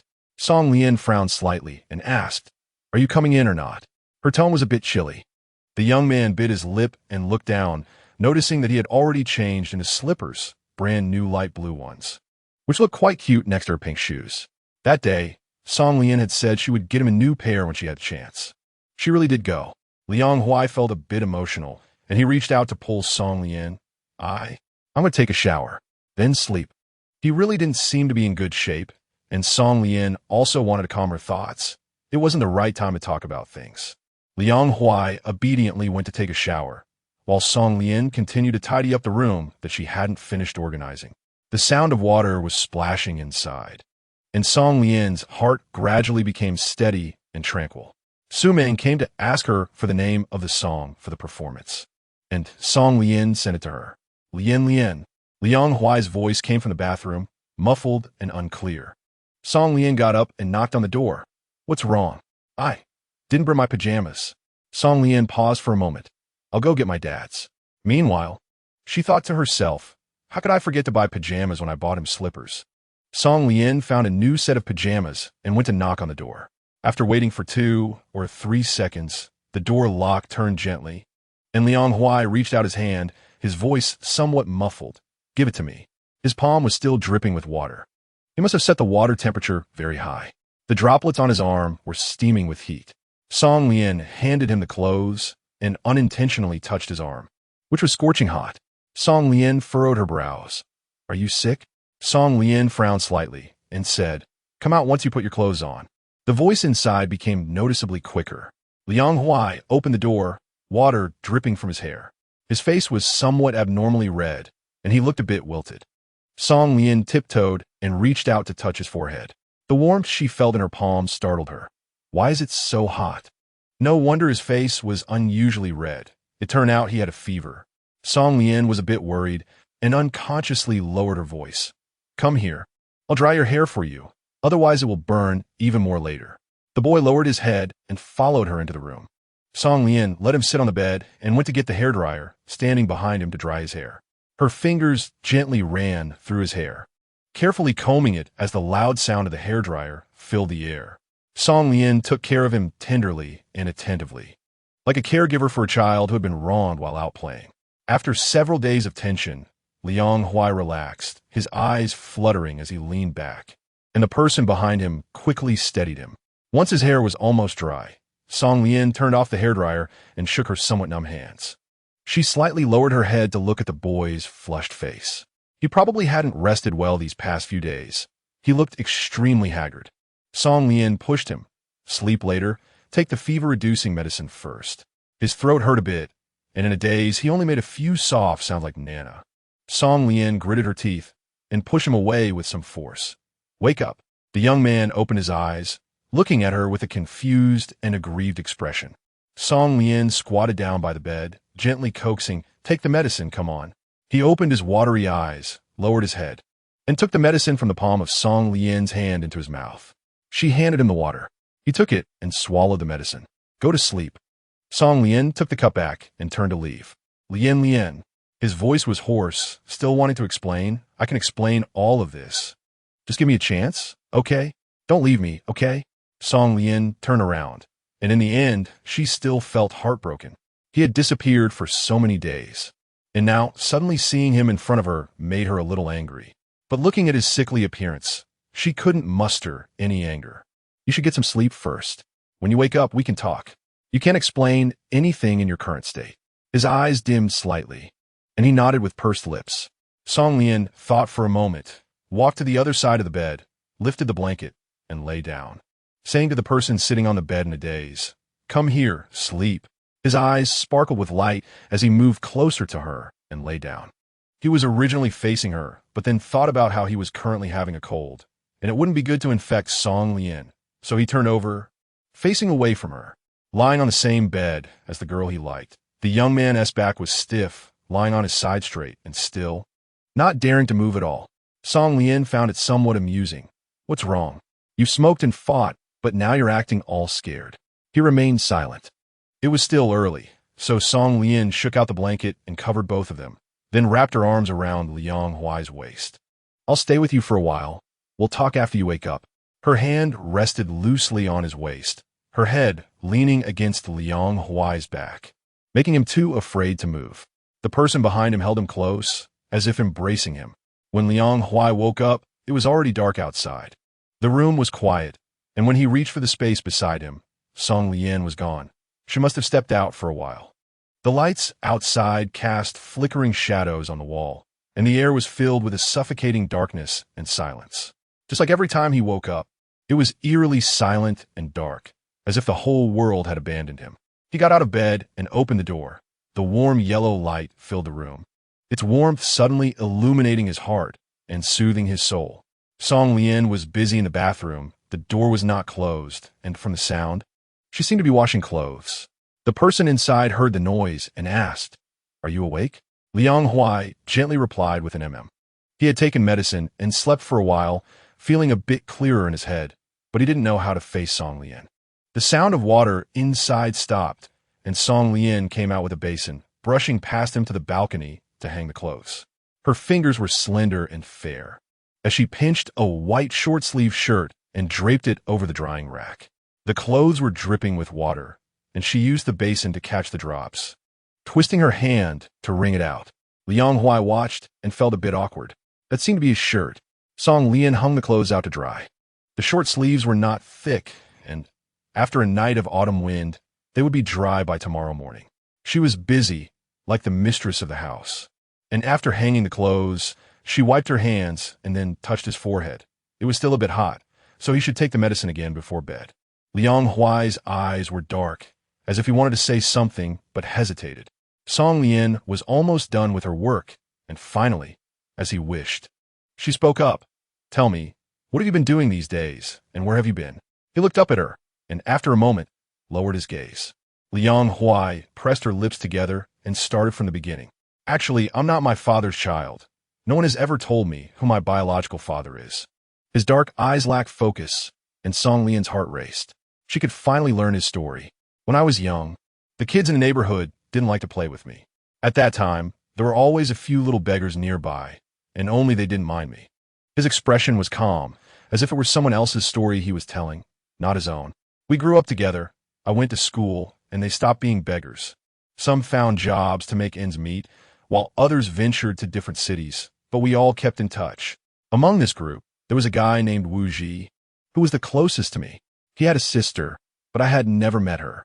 He said there was a boy from the 4th high school who kept following his sister, and Wu Ji was worried. So that day, he dragged me along to find that boy. In the end, I didn't expect it would turn into a fight. Wu Ji was his friend, and he had no reason to watch his friend getting beaten alone, especially since the other party clearly saw him as part of Wu Ji's group." Song Lian pouted. "So you went to save the beauty, did you?" Liang Huai pursed his lips. "I've never met his sister.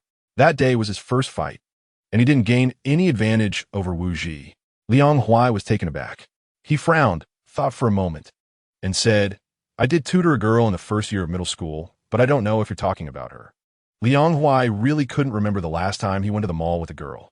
He was not sociable, didn't have many friends, and in his heart, there was only Song Lian. There were no girls around him at all.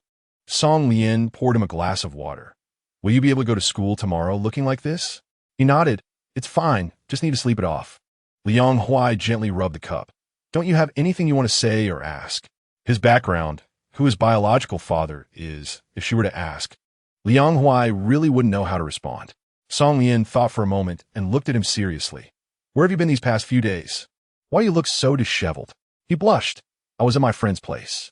Song Lian was clear. Her friend was probably the Wu Ji he mentioned.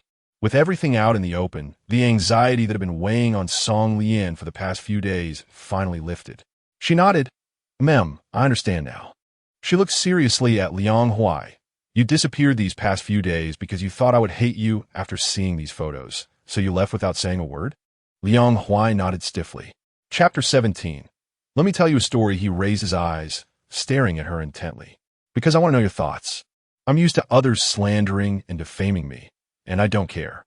But I want to know your attitude towards me, whether you dislike me or avoid me. I always want to know." Song Lian took a step toward him, gently placing her arms on his shoulders. Liang Huai shivered. "You've told me so many stories. Let me tell you one too. There's a boy I really like, but everyone says he's not good. Even my favorite friend doesn't think much of us. I feel a bit discouraged. I think this boy I like is so good, he's kind and innocent. Why doesn't anyone like him?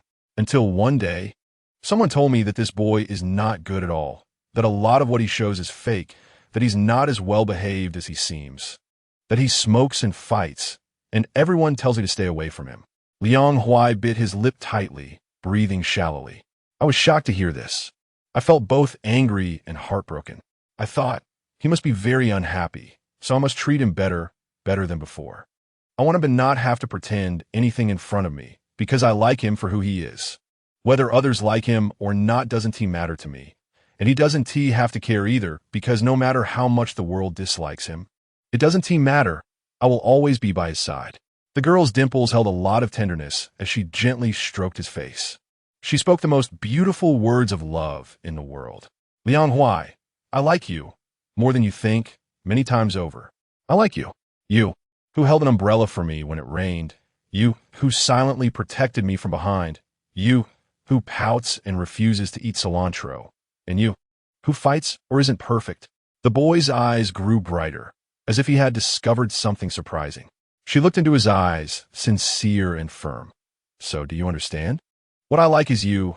True or false, I don't care, as long as it's you. His voice was hoarse, trembling as he said, but there are many people in this world who are better than me. The girl he liked was so wonderful, deserving of all the tenderness and love in the world. She smiled helplessly. They are great, but none of them are you. All I want is Liang Huai, whether he is good or bad. I just want him. He has been at odds with time for many years, but one person will eventually become his harbor. Liang Huai raised his hands to embrace her tightly. Song Lian blinked in his arms. Something fell and dampened her clothes. He gently rubbed his cheek against her hair, feeling dependent and affectionate. Song Lian heard him murmur, "They all say I'm a wild child. No one likes to play with me. I want to play with the neighbor's kids. And they dragged me into a puddle and laughed at me." Song Lian closed her eyes, suppressing a wave of bitterness in her heart. They are so bad. Mom doesn't like me either. She never cooks delicious meals like other mothers do, nor does she lull me to sleep, but at least she never hits me, which is better than Dad. Why do they hate me? Others say that parents like children who study well, but no matter how hard I try, they still won't even look at me. Later, I found out that this man is not my dad. I've asked my mom many times who my dad is, but she never tells me. The girl gently stroked his back, soothing him tenderly. She said, "If she doesn't cook for you, then I will, okay? Will you always stay with me?" He was momentarily confused, then said, "I'll study hard, and later I'll find a good job. I will work hard to earn money, buy you a big house and beautiful clothes. You can tell me anything you want, and I'll get it for you. Please don't leave me, okay? I'll give you everything I can. Just stay with me like this, all right?" Tears flowed down Song Lian's face, and she felt a lump in her throat, her heart aching with a fine pain. She said, "Okay, what right do others have to blame him? This world has never been kind to him. He is lonely and helpless, just protecting himself in his own way.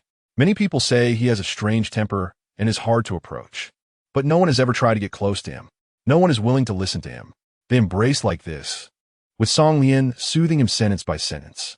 She didn't know how long it had been when she patted his hand around her waist and asked, "Are you hungry? Do you want to eat something?" Liang Huai didn't move, his voice muffled. "I don't want to eat. I just want to hold you." She leaned against the boy's chest, the clear and strong heartbeat coming through the thin fabric. Song Lian gently kissed the spot over his heart.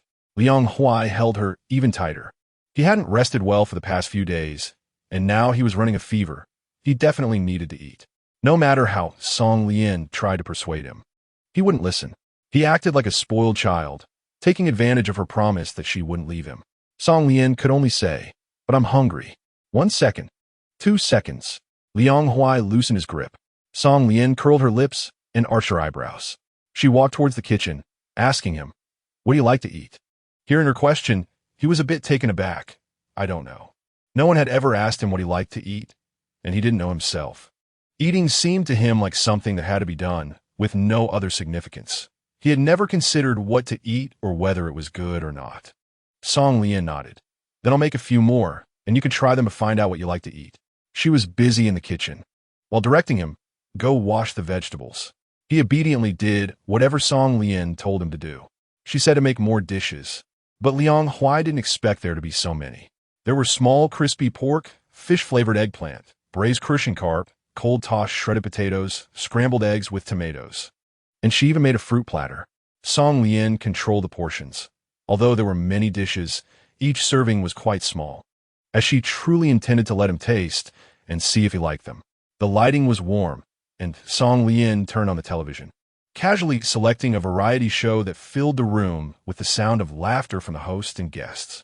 The aroma of food wafted through the house, and she moved deftly, wearing an apron around her waist, with a few rebellious strands of hair falling down, making her delicate face appear even gentler. Everything felt beautiful and real. She was making an effort to give him a sense of home. Song Lian brought the last dish to the table and said to the person who was lost in thought beside her, "Come over and give it a try." Unlike the bowl of noodle soup from last time, this time she had put in a lot of effort. He held Song Lian's hand, his voice a bit low because he had a fever. "Why did you make so much?" Song Lian pulled him to sit beside her. "I wanted you to try it so you can know what you like to eat." She tilted her head and looked at him seriously. "But there are consequences. That means tomorrow you have to eat leftovers with me." His eyes sparkled like crushed fireflies. Liang Huai opened his mouth, about to say thank you. But Song Lian raised her hand to cover his mouth. "No need to thank me, just try it." Song Lian served him some dishes. "You're still sick, so just try these oily dishes, but don't eat too much." She hardly ate while talking to him about how the dishes were made, constantly taking care of him by serving him food. Liang Huai thought that his world was still dark, but with one more person, it wasn't so frightening anymore. They had eaten half of the dishes when Song Lian packed the leftovers and put them in the fridge, feeling a bit helpless, thinking that it seemed he really had to eat leftovers tomorrow. Liang Huai stopped his movements, pressed his lips together, turned to look at Song Lian, and seemed to want to say something but hesitated. He wanted to say that he wanted to stay here, but he was afraid that Song Lian would think he had ulterior motives, so he just said, "I'll wash up and leave." Liang Huai was a bit taken aback by her words, only staring at her seriously. She had actually forgotten to ask Liang Huai what he meant. Liang Huai lowered his head and said, "I don't want to." She said this seriously, but inside she felt a bit nervous. She always thought that suggesting he stay over might lead to misunderstandings. Song Lian followed him to the door and leaned closer to Liang Huai. "Lower your head. Let me see if you still have a fever." He obediently complied. Song Lian's lips gently pressed against his forehead, a brief touch, serious. The temperature seems to have dropped." Liang Huai paused, a hint of a smile on his face. "Is this how you check people's temperature?" Song Lian denied. "No, it's not like that. With this amount, you're the first." The word first brought a smile to the boy's face. Song Lian patted his shoulder. "All right, hurry up. I'm waiting for you at home." He replied, "Okay." When Liang Huai reached downstairs, he seemed to sense something and looked up towards the floor above. Song Lian stood by the window and waved at him. He smiled, warm and sweet. When he got home, the front door was unlocked. Liang Huai pushed the door open. Liang Yong was not home, probably out drinking again. His mother sat on the sofa, watching TV, and Liang Huai's entrance didn't earn her even a glance. He turned around and left. Chapter 18. Can I kiss you? She changed into a set of beige cotton pajamas, her bangs falling down and blocking her view. Song Lian used a clip to secure them, revealing her fair and delicate face, making her look sweet and soft like a vanilla-flavored candy. When she heard a knock on the door, Song Lian walked over to open it for Liang Huai. "I'll find you a key later. It'll be more convenient." He walked in from the night, covered in a chill, his eyes lowered, looking a bit pitiful. Liang Huai wrapped his arms around the girl. The fabric of her clothes was thin, her body warm, and hugging her helped to dispel the cold. The emptiness in his heart gradually healed. He could feel her slender waist, soft and fragile. It felt like he could hurt her with just a little force, so Liang Huai paused and slightly loosened his grip. He was too cold, so Liang Huai gently pushed Song Lian. "I'm not cold." Song Lian nodded at his words, but didn't let go. Liang Huai pressed his lips together. "I'm really not cold. Oh, I just like holding you." When he heard her words, his eyes filled with warm light, and a smile could not be suppressed at the corners of his mouth. The sadness he felt earlier faded away in her presence, leaving behind a sweet and soft feeling in his heart. After a while of hugging, Song Lian patted his back and laughed. "All right, I've hugged you enough. Let's organize your things." She stepped back first, and Liang Huai felt a bit reluctant. The sofa was quite large, and Song Lian spread out a blanket on it. The color a washed-out blue, matching the style of her home quite well. The girl's eyes sparkled. "It's pretty comfortable." She pulled Liang Huai to sit beside her, letting him feel it. Song Lian pulled apart Liang Huai's arms and nestled into his embrace. asking him, "Are you sleepy?" She had just taken a shower, her hair damp and fragrant. Liang Huai, feeling a bit stiff, shook his head. Song Lian said, "Can I kiss you?" He didn't respond. Song Lian insisted he say something. "Can I, Liang Huai? Can I kiss you?" Liang Huai felt that he had known Song Lian for quite a while, and things had been pretty normal before, but recently he noticed that she often acted shamelessly over trivial matters. How was he supposed to answer, yes or no? They had kissed before, so when had she ever asked? He knew Song Lian was deliberately teasing him, but he still couldn't help but tighten his arms and lean closer to her. What mess of can or can't? He just wanted to kiss her. He lowered his eyes. Her fair skin seemed to glow, and her delicate face showed not a hint of pores. Her eyelashes were long and curled, and Song Lian felt a bit jealous. Liang Huai leaned down closer to the girl, his breath a bit uneven, just a step away from her lips. Song Lian curled her lips and sighed. Liang Huai suddenly stopped his movements, opening his eyes to look at the girl's lips so close to him. "No, you have a cold. Don't infect me." She must be doing this on purpose. "You've never been alone." Liang Huai looked into her serious eyes and said, "Okay." They hadn't been together for long, but Liang Huai felt that Song Lian seemed to understand all his inadequacies and vulnerabilities. What he had done these days was actually quite excessive, disappearing without a word. And if it had been someone else, they would surely think something was wrong with him. But Song Lian didn't. As the city lights dimmed, the noise settled down, and Liang Huai could hear something in his heart breaking ground and gradually growing. He thought he might never be able to part from Song Lian. The classmates in Class 4 felt that there was something different about Liang Huai and Song Lian. The Tieba incident seemed to have no effect on either of them. They not only hadn't broken up, but their relationship seemed to have improved even more. The whole school knew about Liang Huai smoking and fighting, and it was said that Lu Ichio had someone follow him to take those photos, all for the sake of Song Lian. In the morning, the two walked into the classroom together, with Liang Huai always carrying Song Lian's backpack, only giving it to her after they arrived in class, clearly having carried it all the way. During the break, Yang Xiaotian leaned over with a mysterious expression and asked, "Have you two sorted things out? No misunderstandings?" Song Lian replied steadily, "There's never been any misunderstanding." Yang Xiaotian said, "That's good. When we have time, I'll invite you and Shui Xijia to dinner." Song Lian glanced at her. "Are you inviting us to dinner, or do you just want to eat?" Yang Xiaotian coughed and put on a noble and aloof expression. "Of course, I'm inviting you to dinner." Just as they were talking, Su Ming walked over and said, "Song Lian, are you free at noon? The students singing at the sports meeting need to rehearse in the activity room. You remember to go." Song Lian smiled at her friend. "I remember. I will go." Su Ming nodded at her. Yang Xiaotian asked her, Lian, what song are you going to sing?" Song Lian blinked. "You'll know at the sports meeting.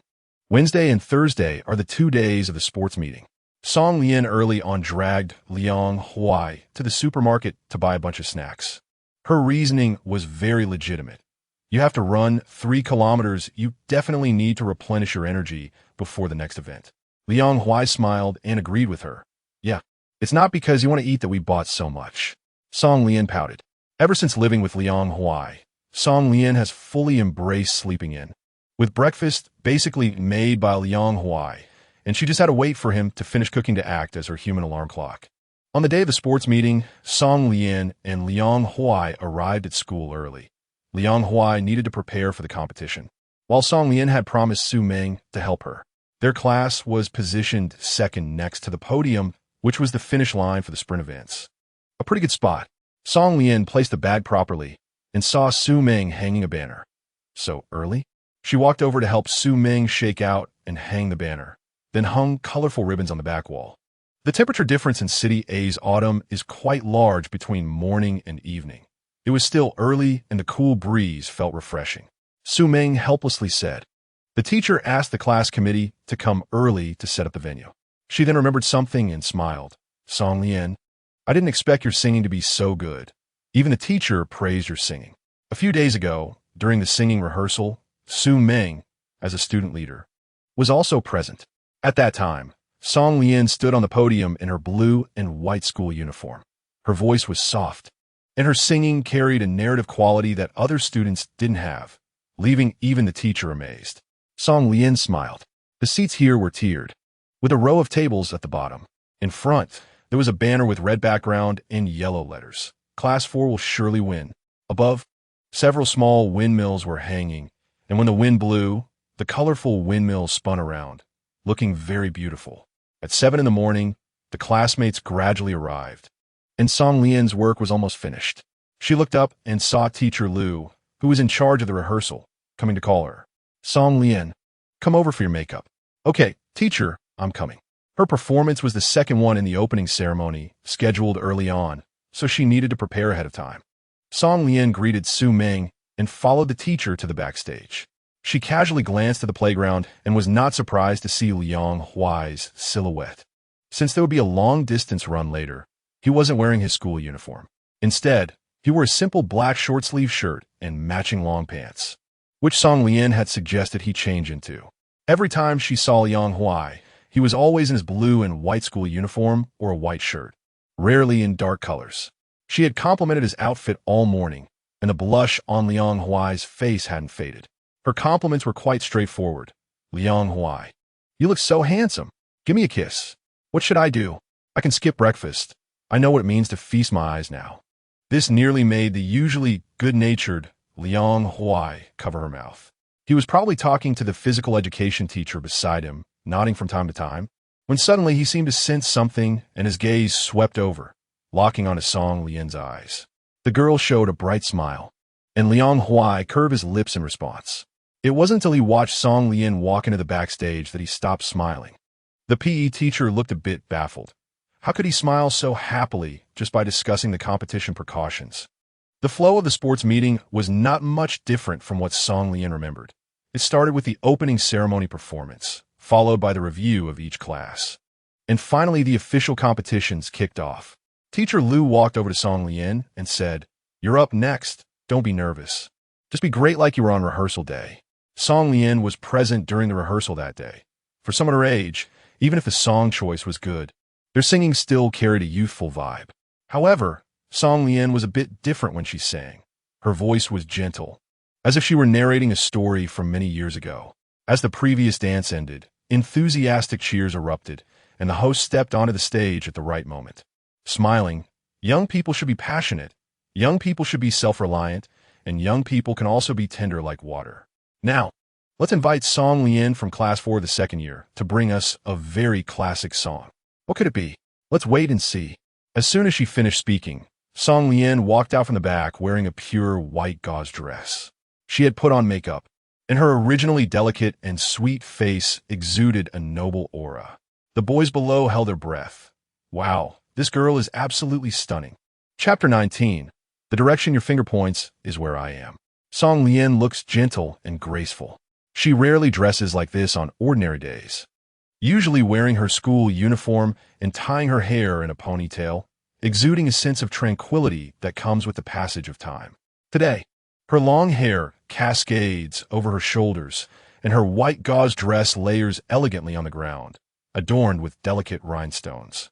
She wears a pair of silver high heels, appearing both exquisite and noble, embodying the elegance that lies between youth and maturity. Under the sunlight, at 8 o'clock, she stands on the stage, radiating a shimmering glow. Liang Huai stands below the stage, slightly looking up at his girl.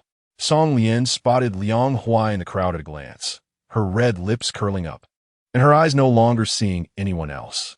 When the accompaniment started, her gaze remained fixed. The original singer of the song chosen by Song Lian is a male voice. The teacher advised her to pick a song with a female voice instead, but she politely declined with a smile. Song Lian looked at the boy in the audience and gently sang the song she dedicated to him. Before surrendering, I accompanied you to turn the feelings along the way into answers, accompanied you to transform solitude into courage. Losing and starting over again and again, I haven't left. Accompanying is the longest confession of love. On an October morning, the autumn breeze was slightly cool. There were rustling sounds of falling leaves and whispers in the air. But at this moment, Liang Huai could only hear Song Lian's voice, accompanying you to embrace the sourness of longing into warmth. No matter how long the future is, there is still anticipation. I will accompany you until the story is finished. The boy's pupils were pitch black, but there was light in his eyes. He understood the meaning of Song Lian choosing this song. She was telling him that in this long passage of time, she would always be by his side, accompanying you to embrace the sourness of longing into warmth. No matter how long the future is, there is still anticipation. I will accompany you until the story is finished. Her voice gradually became softer, the accompaniment slowly faded, and the world quieted down.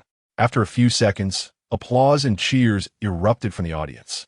Yang Xiaotian even shouted, Lian Lian baby, I love you. Her face turned red, and she was extremely excited. She really didn't expect Lian Lian to sing so beautifully. That day, she asked Lian Lian what song she would sing, but she mysteriously didn't tell her. And it turned out to be a surprise. Many people in the audience didn't know Song Lian or had only heard her name. They only knew she was Lu Yiqiu's crush and that she was said to be with Liang Huai now. They initially thought that a top student would only be interested in bookish types, but unexpectedly, she turned out to be a little fairy, with her long hair flowing and a white dress making her look ethereal. The seats of Class 3 were right next to Class 4, and Lu Yiqiu stared blankly at Song Lian. So she could be so beautiful and eye-catching. Song Lian's gaze was fixed over here. At first, he thought she was looking at him until he saw Liang Huai on the other side. Lu Yiqiu sneered coldly, her eyes icy. On the surface, she appeared calm and collected, but inside, she was still nervous. The stage was large, and there were many people in the audience. Yet she only had her eyes on one person the entire time. Song Lian thought that he should understand her meaning by now. She didn't want Liang Huai to feel uncertain. She was telling him that the road ahead was long, and she wanted to shine and be by his side, to be his little son. Teacher Lu came over and smiled. Song Lian, you performed particularly well today. Next month, I'm going to H City to take your senior sisters to a competition. Are you interested? Before Liu spoke, she had also asked Song Lian's homeroom teacher about her usual performance, knowing that Song Lian had been working hard this semester, that if she continued at this pace, it was quite possible for her to achieve a good score for a first-tier university. However, if she switched to art exams and continued to work hard in her cultural subjects, she could still aim for a better school. Song Lian was good-looking and had a nice voice. She didn't want to let this girl go to waste. Her question was subtle, but Song Lian understood the teacher's meaning. Teacher Lu was responsible for art admissions at their school, and by asking Song Lian, she was inquiring whether she was willing to study art and directly participate in the art exams during the college entrance examination. Song Lian was a bit stunned. She hadn't thought about it this way before. Since her rebirth, she had been working hard to study, hoping to end up in the same city as Liang Huai in the future. She didn't dare to dream of attending the same school as him. After all, their grades were still quite far apart. But what if it was for art?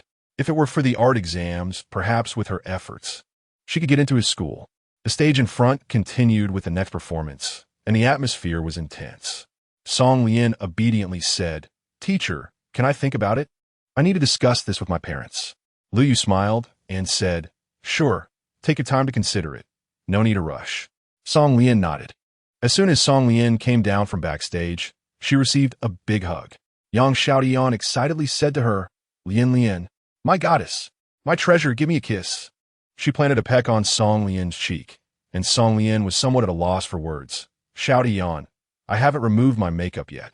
Yang Xiaotian was just describing how beautiful Song Lian was when she caught sight of a guy with yellow hair walking towards them. She tugged at Song Lian's sleeve. Lian Lian, look, that guy with yellow hair is in senior year, named Chen Yantao. His family is quite wealthy, and he's a typical rich second generation. Yuan is the best high school in City A. Basically, anyone with a bit of power or money in City A sends their kids here. As the guy approached, Yang Xiaotian had a bad feeling. He can't be coming to confess to you, right? The rich second generation walked over, showing off his big white teeth, and excitedly said, Song Lian, you look so beautiful, and you sing so well. Will you be my girlfriend? Song Lian, Yang Xiaotian, Yang Xiaotian, what kind of broken mouth do I have? Smiley face. Song Lian politely stayed silent, her eyes glancing to the side, suddenly breaking into a sweet smile. The blonde guy was taken aback by her smile and was about to speak when Song Lian pointed behind him and said, Sorry, my boyfriend is here to find me. I have to go. Yang Xiaodian noticed Liang Huai's not-so-good expression and patted Song Lian, saying, "Good luck to you." After saying that, he quickly turned and left, clearly not wanting to be caught in the crossfire. The blonde guy's expression darkened. He was used to being pampered and didn't realize how many girls wanted to be his girlfriend. Song Lian was the first person who didn't give him face like this. He looked at Liang Huai, who was walking over, and spoke with disdain. "Your boyfriend is this thin. Can he really protect you? If you come with me, I'll hit whoever you point at." Song Lian was speechless. Are all rich second-generation kids so refreshingly unconventional yet delusional? Why do they only know about fighting and killing? Liang Huai's expression was inscrutable as he walked over steadily, standing protectively in front of Song Lian. She could see his straightened back as he said to Chun Yantao, "Chun Yantao, I saw your dad waiting for you at the door." Chun Yantao. Song Lian almost laughed out loud. The natural enemy of the second-generation rich is, of course, their father. Chun Yantao looked horrified and confused. "You can't be lying to me. How can my dad come here?" Song Lian silently lowered her head, thinking that this person really was a fool to believe such things. Whether you believe it or not, I just saw him registering at the door. He wanted to slip away quickly, but still tried to save face. "Liang Huai, right? I remember you, just wait." Looking at the back of the blonde, Song Lian was somewhat lost in thought, wondering if this person had some kind of mental illness. He left, yet still looked back. Liang Huai pressed his lips together and looked down at her. The girl's lips were a tempting shade of red, and his gaze darkened. Song Lian helplessly said, "I didn't. I'm not, don't talk nonsense. I'm just thinking about things." Song Lian felt that ever since she showed him her unconditional indulgence, Liang Huai inexplicably became a bit arrogant due to his favoritism. He wouldn't let it go. "Which of my words made you think for so long? Was it the one where I said you point? And I'll hit?" Song Lian opened her mouth to explain, but after a moment's thought, her sparkling eyes met his. This line is quite passionate and a bit juvenile. You never told me before. Otherwise, why don't you say something even nicer than that?" Liang Huai. Song Lian wore a triumphant smile on her face. She enjoyed the sight of Liang Huai being rendered speechless by her teasing. With a smile, Song Lian pulled him towards the seating area of the class. "What if I say, the direction your finger points to is my battlefield? I would be willing to sweep everything away for you and die in battle for you."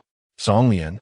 Song Lian widened her eyes and turned around in surprise, saying, "Liang Huai, you're really good at this. So good at flirting." It was obviously the first time she had said such a cheesy and silly thing.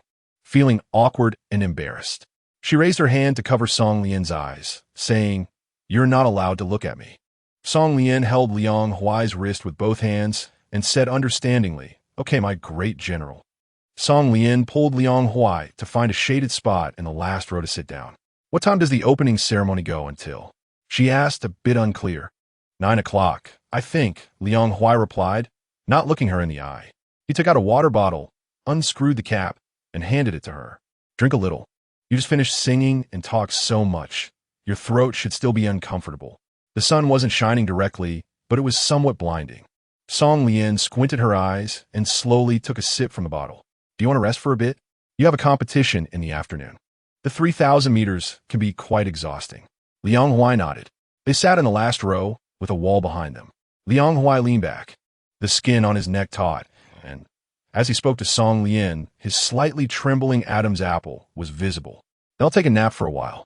Song Lian said okay. Liang Huai fell asleep, and Song Lian looked at his brows and eyes, suddenly thinking of someone. That day, while shopping, she ran into a middle-aged man who looked a lot like Liang Huai. Song Lian suddenly had some unfathomable thoughts, but no one prompted her to verify them. She thought that she could talk to Liang Huai's mother when she had the chance. Chapter 20. Be your great hero. When Liang Huai woke up, the opening ceremony had already ended. That rare figure was not by his side. He felt a slight discomfort when he didn't see Song Lian upon waking. The stadium was bustling with activity. There seemed to be a competition about to start. In their class, there were more girls than boys. So the class leader mobilized the girls from Class 4 to cheer for the boys participating in the competition, and naturally, Song Lian was among them. Liang Huai's expression darkened. "How long have they been gone?" 10 minutes. Liang Huai nodded. "Thank you." The broadcast was announcing, Please have the athletes participating in the 100-meter race check in at the designated position. In the stadium, a large group of young boys in sportswear were beaming with youthful smiles. Liang Huai scanned the crowd, but couldn't find Song Lian, and he frowned. After a while, the checked-in 100-meter athletes began to walk orderly onto the track, their eyes determined as they looked ahead. Young people never lack courage. They all have the determination to win against the obstacles in front of them. As Liang Huai walked to the back of the 100-meter starting line, the referee's gun sounded. The boys dashed forward like a gust of wind. The 100-meter race required no conservation of energy for the final sprint. It demanded full effort from the very beginning. The sound of drums and cheers filled the air, and Liang Huai stood at the starting line, looking towards the finish line. Song Lian cupped her hands by her cheeks to make a trumpet shape, shouting along with a group of girls. Ding Chunyang, go for it! Ding Chunyang, go for it! He hadn't seen her wake up. Was she cheering for someone else here? Liang Huai glanced over. There were many girls standing there, some from class 4 and others from different classes, all presumably cheering for the athletes. He felt it wasn't appropriate to walk over, so he stood there, gazing at Song Lian with a wistful look. Behind and beside him were competitors, and at the finish line, many girls were cheering for them. The 100-meter athletes surged forward like they were on adrenaline. Since her rebirth, Song Lian had rarely experienced such a passionate moment. At this moment, watching the athletes who were giving their all for victory and the classmates beside her shouting encouragement hoarsely, she suddenly felt a strong sense of belonging. It was to this class and also to this world. She couldn't help but curl her lips and shout along with the girls in her class at the boy who had just crossed the finish line. Ding Chunyang is so handsome. Keep it up. The boy running in first place had a flushed face and was panting. Thank you, Song Lian. The other girls from class 4. Can't you see that so many people are cheering for you? You only want to thank the good-looking ones? Ding Chunyang also realized. Thank you, everyone. Su Ming came over with glucose water. Hurry up, drink a little to replenish your energy. The first A consisted of group matches, with a total of 5 groups. And the top 2 from each group would advance to the finals the next day. However, events like the 3,000 meters, which consumed a lot of energy, only had one round. Song Lian was cheering for one athlete after another, and by the time the last group of the morning session finished, her initial excitement and enthusiasm gradually faded, and her voice was nearly hoarse. Song Lian took a few sips of water to clear her throat and saw Liang Huai's cool gaze at the starting point. His eyes were distant and lingering, clearly indicating that he had been waiting for her for a long time. It was almost noon, and Liang Huai had a competition in the afternoon. Song Lian greeted Su Ming and Yang Xiaotian before going over to him. The 100-meter track wasn't long. Song Lian ran over and threw herself into Liang Huai's arms. Let's go eat. The cafeteria was crowded at noon, and while waiting for their food, Song Lian casually mentioned the art exam that teacher Lu had brought up. Liang Huai thought seriously for a moment. Although the cultural subject scores required for the art exam are relatively lower, it's not an easy path. You need to think it through. He was worried about her suffering. Song Lian said, I know that taking the art entrance exam is not easier than taking the regular college entrance exam. But what I'm thinking is that with my current grades, the best result would only be to be in the same city as you. If I take the art exam, maybe I'll have a chance to be in the same school as you. Life has many choices, and the path we choose is always the one we believe is the most correct at that moment. Liang Huai was stunned. He didn't expect that Song Lian had thought so much, not for a bright future, but for a future that included him. He had always been part of her life plan. He bit his lip tightly, not letting those surging emotions spill out. What right does he have? You don't have to. The boyish voice was drowned out in the bustling cafeteria. You don't have to do this. It makes me feel unworthy. But he found himself feeling shamefully happy because of her words. The cafeteria was too noisy, and Song Lian didn't hear what he said clearly. She said a bit dejectedly, However, if I take the art exam, I will definitely have to go out to study with teacher Lu often. She didn't want to leave him alone. Song Lian thought for a moment. If I'm not in City A, where will you live? Liang Huai took the 2 bowls of noodles that were ready and sat down with Song Lian. I've almost saved enough money. If you're not home, I'll rent a place. He started working part-time in middle school, planning to move out during high school, but when Song Lian offered him to stay at her place, he never mentioned his thoughts on this. Song Lian was worried. Can you take care of yourself? The truth is, this person really can't take care of himself. And getting sick every few days makes Song Lian extremely worried. Liang Huai's agitated feelings calmed down. Hearing Song Lian say this, he felt a bit helpless. I'm not a child. I won't have any problems. It's just that I miss you a lot when I can't see you. They are now in the second year of high school, and if they plan to take the art exam route, they need to start preparing at the beginning of the second semester. After all, it's a big deal for her, and she still needs to discuss it with Song Qian, and man Liang Huai was going to run in the afternoon. He wasn't really hungry, so he put down the bowl of noodles after eating just a few bites. He waited for Song Lian to finish so they could go for a walk at the stadium together. The path was long, and the girl's hand was soft and delicate. Liang Huai controlled the strength in his hand, afraid of hurting her. Song Lian thought, "Do you have a part-time job tonight?" She felt a bit sorry. "Will it be very tiring?" Liang Huai shook his head. Life is already very sweet now. He doesn't think doing a little more work is too hard. Song Lian nodded thoughtfully. "Is that it?" Song Lian smirked and stood on tiptoe to kiss his cheek. Liang Huai, go for it. Very few people sprint at full speed right at the beginning of a long race. Most save their energy for a final sprint in the last few laps. But when the whistle blew, Liang Huai dashed out quickly. With his tall stature and long legs, he ran fast, leaving spectators astonished. This is crazy. Starting off this fast will definitely backfire. Only Song Lian understood his intention. With a 7.5 lap race, some people struggle just to finish, and it's uncertain how much energy they'll have left for the final laps. So why talk about conserving energy? It's better to create a gap right from the start, instilling fear in the competitors. He ran swiftly, and Song Lian's eyes followed his figure, feeling her breath involuntarily lighten. 1 lap, 2 laps, 3 laps for laps. His speed gradually decreased, sweat dripping down his neck and soaking into his black shirt. Song Lian put down what she was holding and confidently ran toward the track. Many people accompanied her. Some noticed this seemingly delicate girl, while others recognized her as the singer from the morning.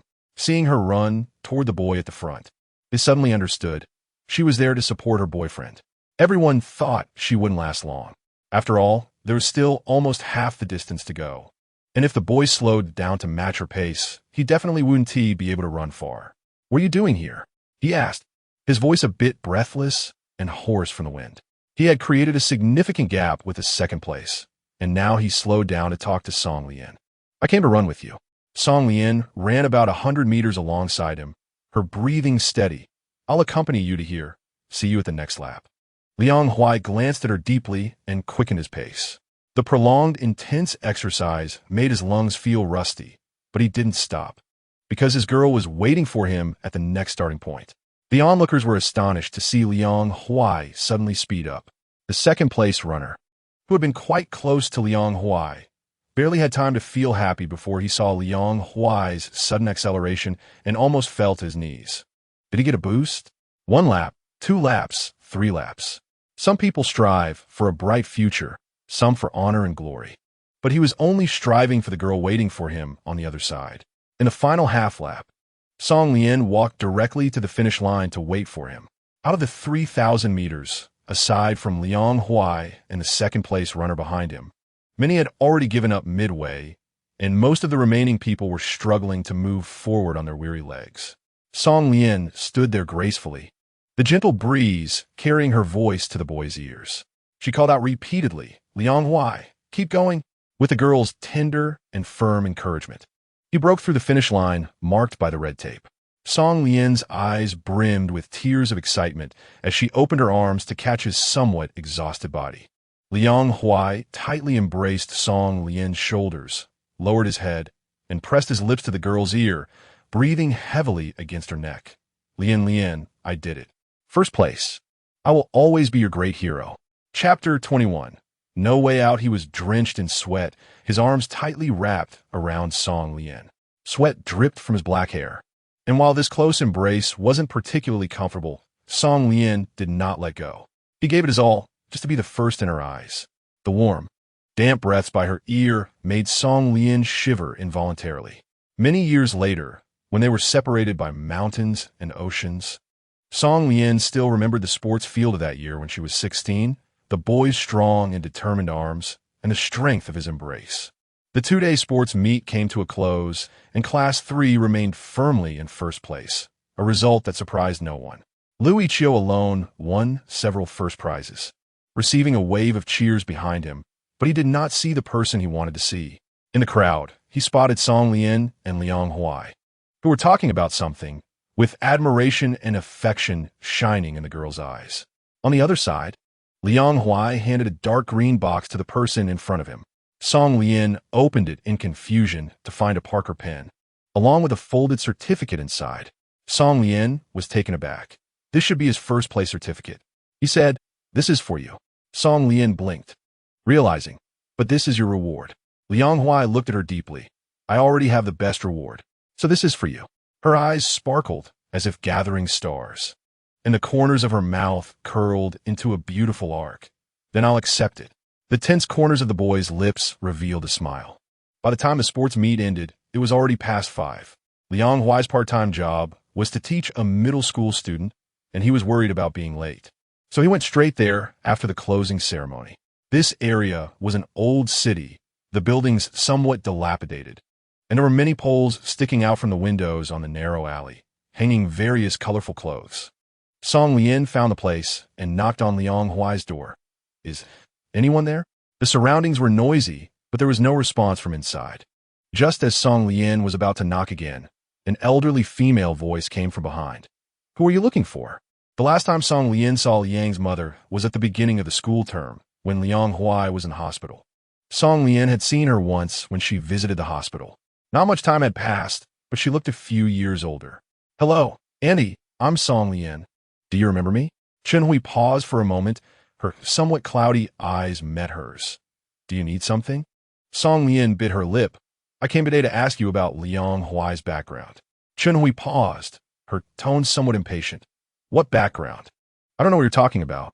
You should leave quickly." As she said this, she was about to turn and leave, but Song Lian hurriedly caught up. "Please wait. Just tell me. It's very important to me." "You can rest assured I won't tell Liang Huai." "Why should I tell you? Don't you care about him at all? Do you know how people talk about Liang Huai? Do you know how sad he is? There are many people in this world who are sad. He's not the only one." Song Lian was somewhat angry at her indifferent tone. "But he is not just anyone. He is your child. He is not just anyone. He is also a life you once had high hopes for." Song Lian responded with a low mm. The evening breeze was a bit cool, and she listened to a long story. Two children grew up together in a big courtyard, childhood sweethearts, naturally together at the age of budding romance. But the man left, and the woman discovered she was pregnant. The elders at home found her shameful and urged her to terminate the pregnancy, insisting she quickly marry a man from outside to cover up this disgrace. In her early 20s, willing to do anything for love, how could she listen to her family? She risked everything to persuade her family to let her keep the child, but she was still forced to marry.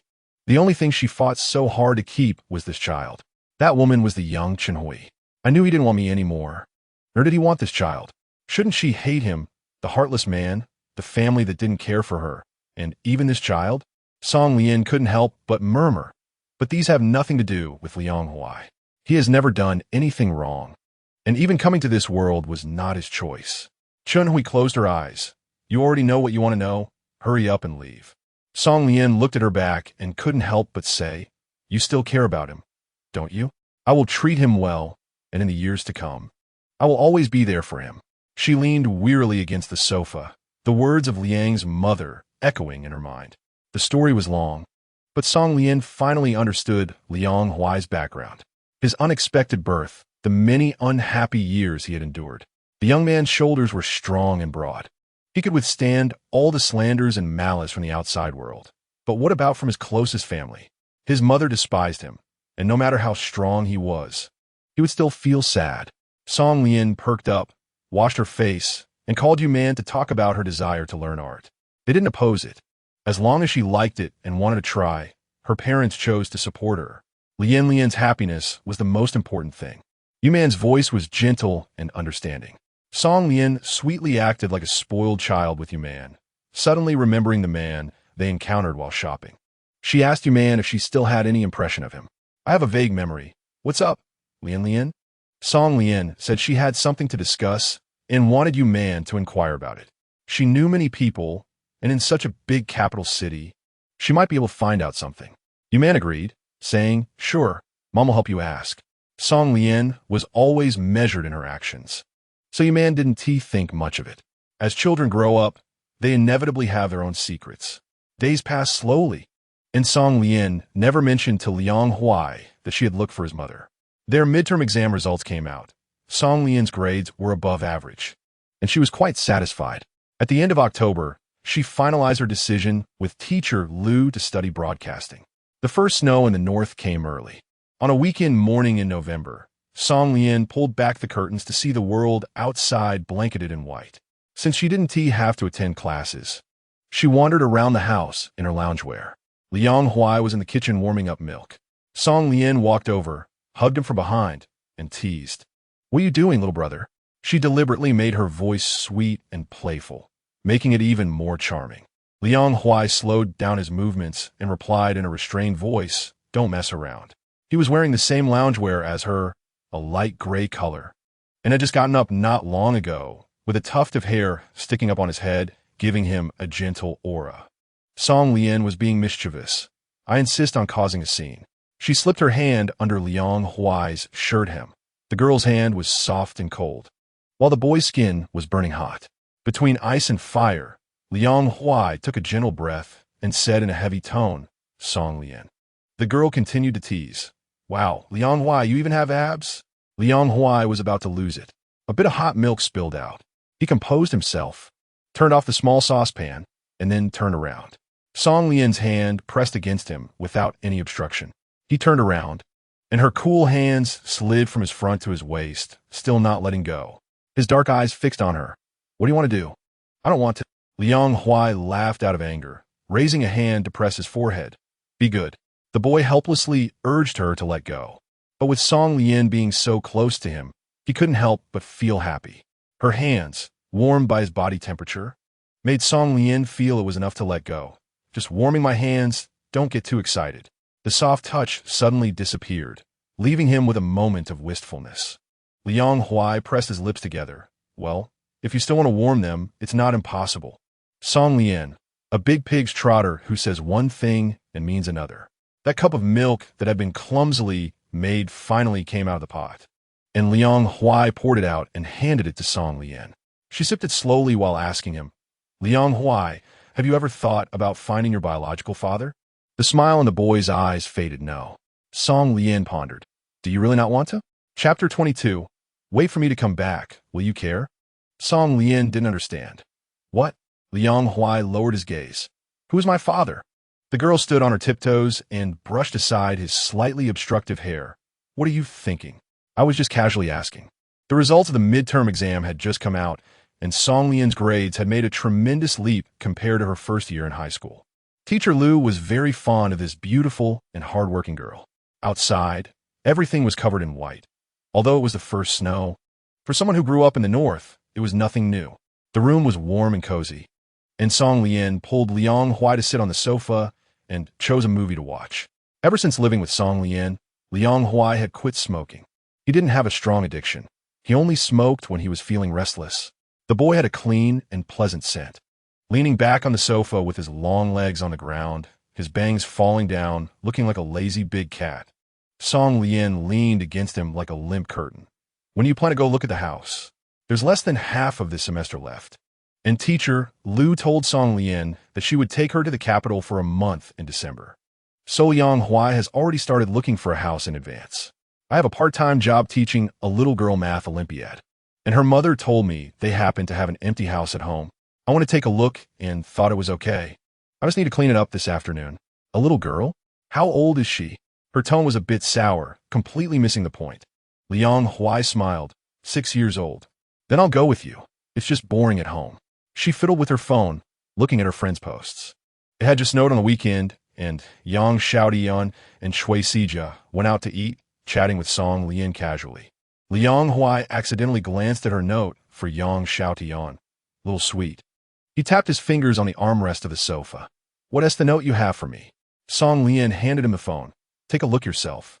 Liang Huai took the phone, still warm from the girl's touch, and found his chat window. He saw the classmate Wang Zai.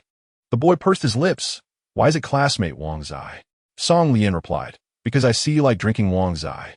The morning sunlight streamed in, illuminating the white snow outside, making the whole room warm and bright. Liang Huai slowly said, then do you know why I like drinking Wang Zai? Song Lian shook her head and asked him, why? Liang Huai told her about their first encounter in childhood, from when he ran out his house and met a little girl to when that little girl handed him a box of Wang Zai milk printed with dolls. Song Lian listened to his words, her eyes growing wider, a look of shock on her face. She clearly did not remember what Liang Huai had said. After 2 lifetimes, Song Lian never expected that the reason Liang Huai couldn't let go was such. The little girl in her memories and the young woman in front of her gradually overlapped. His nearly 10-year obsession, something he thought he would never say in his lifetime, was quietly revealed to Song Lian on such an ordinary afternoon. 10 years ago, she made Liang Huai believe that there was light in this world. 10 years later, that light fell beside him. It was his 10 years of unrequited love, the direction of all his dreams. The girl's eyes were like a lake reflecting countless stars, shimmering with light. She curled her lips and teased Liang Huai. I didn't expect you to like me for so long. She had always been curious about why Liang Huai liked her. After all, in her memories, they had only just met in high school and had very little interaction.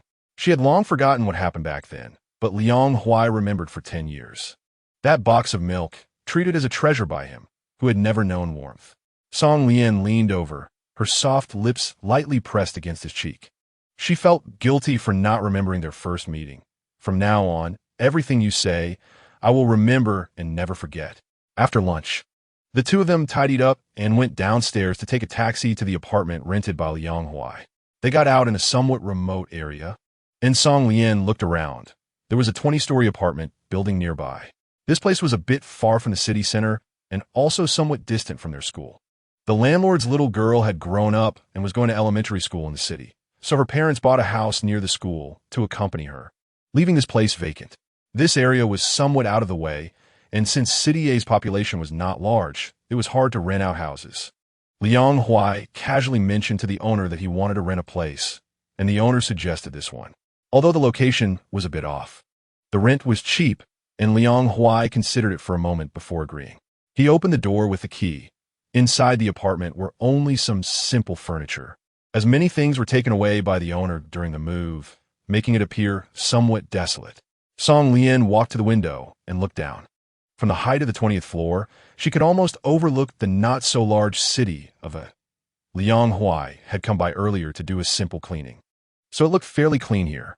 Song Lian sat on the swing chair next to the bay window and said, I want to install one of these at home too. It's so comfortable. Song Lian said, there are so few things here. Let's add some more when we have time. Liang Huai replied, no need. It's just a rented place. No need to take it too seriously. Song Lian disagreed. Life should have a sense of ritual. The house may be rented, but life is not. Liang Huai helplessly nodded. He filled a bucket with water and started wiping the glass of the floor-to-ceiling windows. Song Lian offered to help him, but Liang Huai looked down at her a few times, and she immediately fell silent. Half a semester had passed, and he seemed to have grown quite a bit taller, probably close to 187 meters. Song Lian felt it was really unfair. Why was he getting taller while she wasn't? The longer they spent time together, the colder and lonelier Liang Huai's demeanor slowly faded away. Now, his emotions would fluctuate. He was no longer as silent and reticent as he had been at the beginning of the semester. Song Lian was very happy with his changes. He was wiping the windows, and since he couldn't reach, he simply took a broom to clean. The master bedroom had a double bed, but it only had a bare mattress on it. Song Lian ran out to tell Liang Huai, there are a lot of things missing here. When you plan to go buy them? He remembered there was a mall downstairs. Song Lian nodded. The two of them worked hard for more than an hour and finally managed to clean the house again. Song Lian felt a sense of accomplishment. I really am the perfect wife and mother, essential for home. Liang Huai washed his hands clean, took her clothes, and helped her put them on, resting his arm on her shoulder. All right, this perfect wife and mother. Let's go downstairs. It was a bit cold outside, and after exiting the elevator, Liang Huai helped Song Lian put on her hat. When did you make an appointment with Teacher Lu to go to the capital? Song Lian brushed the hair blown onto her face by the wind, her voice slightly muffled by the scarf. The 2nd of next month. There's still half a month. Liang Huai said, since tomorrow is the weekend, I'll go to your place and move my things out. The house here has been cleaned, and he had no reason to continue staying at Song Lian's place. But with still half a month left, he didn't want to part with her so soon. His words were tentative, hoping that Song Lian would want him to stay. The snowy road was very slippery, and Song Lian clung to Liang Huai's arm, focusing intently on the ground. After hearing his words, she replied without hesitation, what's the rush? There's still half a month. You can move in before I leave. Liang Huai smiled and murmured in agreement. The two of them wandered around the supermarket for more than an hour. Song Lian asked Liang Huai what style he liked, and he said casually, so she thought for a moment and bought according to his style. As they strolled into the living area, Liang Huai watched as Song Lian tossed 2 sets of toiletries into the shopping cart. He was taken aback and then laughed. The two of them were busy all afternoon and didn't finish tidying up until it was dark. Song Lian walked to the window, where the lights were just coming on, illuminating the night with scattered glimmers. It wasn't the bustling prosperity of the big city she had seen in her past life, but a tranquil ease. Liang Huai hugged her from behind. Are you happy today? The smile on her face hadn't faded all day. The young girl leaned back slightly, resting her head against his chest. Yes, it feels like we're cleaning our home. The arm wrapped around the girl's waist tightened slightly. Then in the future, how about I buy you a big house? Song Lian smiled, and the sounds in the night were soft and gentle. All right. It would be best if there was a swing chair in the house. The wallpaper should be beige, and the lighting too. The sofa should be light green. Okay. Liang Huai agreed. He would definitely try his best to fulfill what she said. Half a month passed quickly, and at the end of November, Song Lian accompanied Liang Huai to move things into his rented apartment. On the way, they stopped by Liang's family to pick up some items.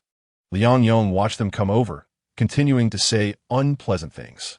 Chun Hui noticed Song Lian's gaze linger for a moment, but in the end, she said nothing.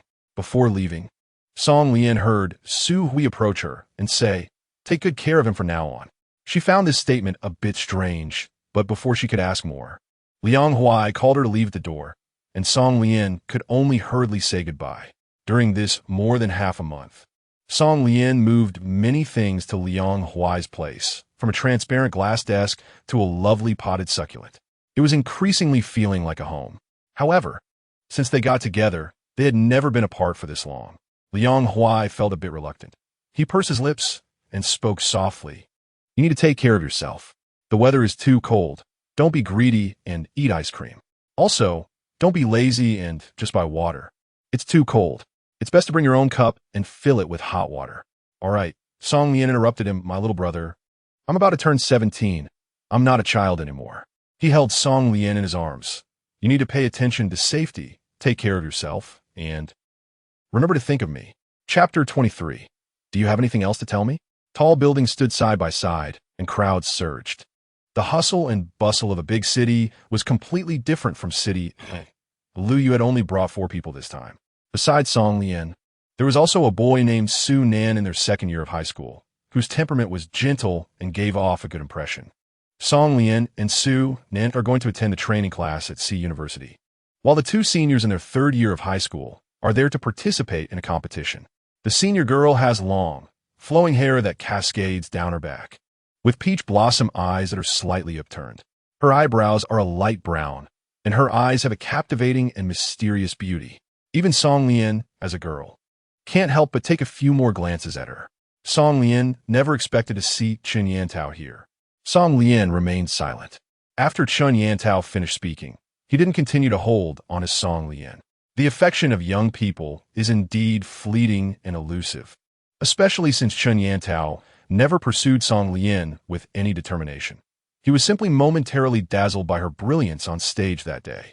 Knowing that she had a boyfriend, Chun Yantao just made a few casual remarks and would never act as a third party, so he maintained a distance from Song Lian. Not all wealthy children are unruly troublemakers. Because of their affluent backgrounds, they tend to be more confident and have stronger principles than others. Song Lian looked at him with a bit of admiration for his character. Lu Yu had already booked the accommodation in advance. 3 rooms, 1 for herself and the remaining 2 for the 4 people, with boys and girls separated. Tang Qian opened her suitcase, and upon hearing Song Lian's words, her smile brightened. It's fine, I'll be ready soon.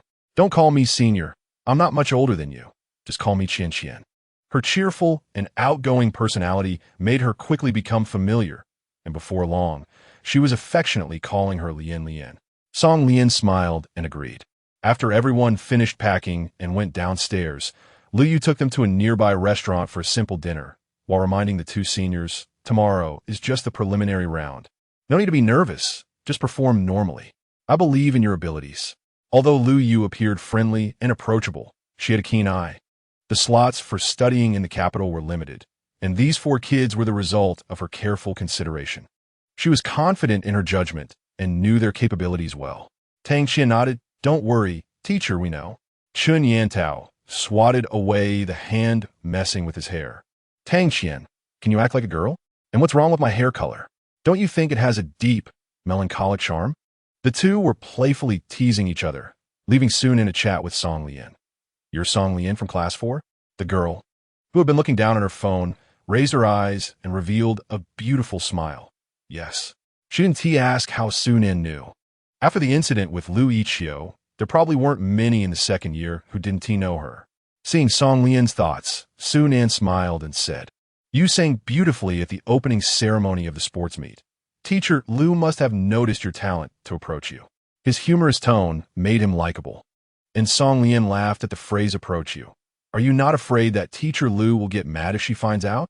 Sunan thoughtfully refilled Song Lian's juice, winking. If you don't tell, I won't tell, no one will know. Those selected by Liu Yu for this trip were typically good candidates in her eyes. Sunan was sincere and polite in his interactions, demonstrating high emotional intelligence, which indicated that the other 2 would likely be just as capable. Among the 4, he was slightly older and still a boy, so Liu Yu made him the small team leader to take care of everyone. Tomorrow's competition was at C University, so their accommodation was close by. As Song Lian pushed open the restaurant door and stepped out, the night wind was cool, and pedestrians hurried along the street. Most of them students from nearby schools. At 7 in the evening, the night of the capital was magnificent and spectacular, with the hustle and bustle dizzying. Song Lian tightened her scarf and quickened her pace. Upon arriving at the accommodation, Tang Qian said she wanted to take a hot shower first. So Song Lian sat on the bed and called Liang Huai. It was snowing again in the city, the flakes swirling as if they would never stop. Liang Huai sat on the swing chair that Song Lian liked, holding his phone and looking at the clock. He clutched a notebook in his hand, and after half an hour, he hadn't turned a single page, his eyes constantly glancing at his phone. He didn't know how many times he had checked his phone, but the screen finally lit up as he had hoped. The sound of the ringtone only rang once. And then his voice came through. Have you finished eating? Through the phone, his voice sounded more magnetic than usual, gently resonating in Song Lian's ears. Liang Huai was home alone, and the house was quiet to the point of silence. It had been like this for many years, but this time, he felt a strange sense of loss. He had always lacked a sense of security, and with Song Lian not around, all his repressed negative emotions surged up in an instant, making him feel extremely uncomfortable. They continued talking, even though they had only been apart for a day, and there wasn't much to say, but they both knew the reason. They just wanted to hear each other's voices a little longer. Liang Huai was waiting for Song Lian to say she missed him, but the girl on the other end didn't seem to have that intention at all. After Tang Qian finished her shower and walked out drying her hair, she saw the smile on Song Lian's face and teased, "Boyfriend?" Song Lian nodded at her. Tang Qian made an okay gesture, leaned in, and whispered, "It's still early. I'm going to find a teacher to discuss tomorrow's content again." Liu Yu had already conveyed everything he needed to say to Tang Qian, and Song Lian knew that Tang Qian was just trying to give her some personal space. Song Lianling smiled apologetically. Song Lian had mentioned to him that she lived with her senior. Liang Huai pressed his lips together, clearly not concerned about that matter. "Do you have anything else you want to tell me?" "Yes. I miss you." His dark eyes lit up with a smile as he tossed aside the crumpled notes he had been holding. "What else?" "Oh, I want to kiss you. I want to touch your abs. The more you say, the less appropriate it sounds." Liang Huai relaxed his tense jawline and couldn't help but laugh. Hee hee. Song Lian also chuckled. Are you satisfied, brother? She deliberately softened her voice, making the word brother sound like a playful tease. Song Lian always said things that made his heart race, teasing yet self-aware, leaving him tossing and turning, unable to stop. Although the room was silent, Liang Huai looked down from the 20th floor, watching the traffic below emit colorful lights. The same scenery that had looked like a cold, giant net earlier now appeared extremely beautiful with its intricate interweaving. Whether the scenery is beautiful or not depends on the mood of the person looking at it. The night always brings out deep emotions, and Liang Huai's voice was a bit low, filled with lingering longing. I miss you too. I really want to be by your side right now. The next morning, a group was ready to set off for C University. Tang Qian and Chun Yantao headed to the competition venue. Their demeanor was excellent, and they looked great together.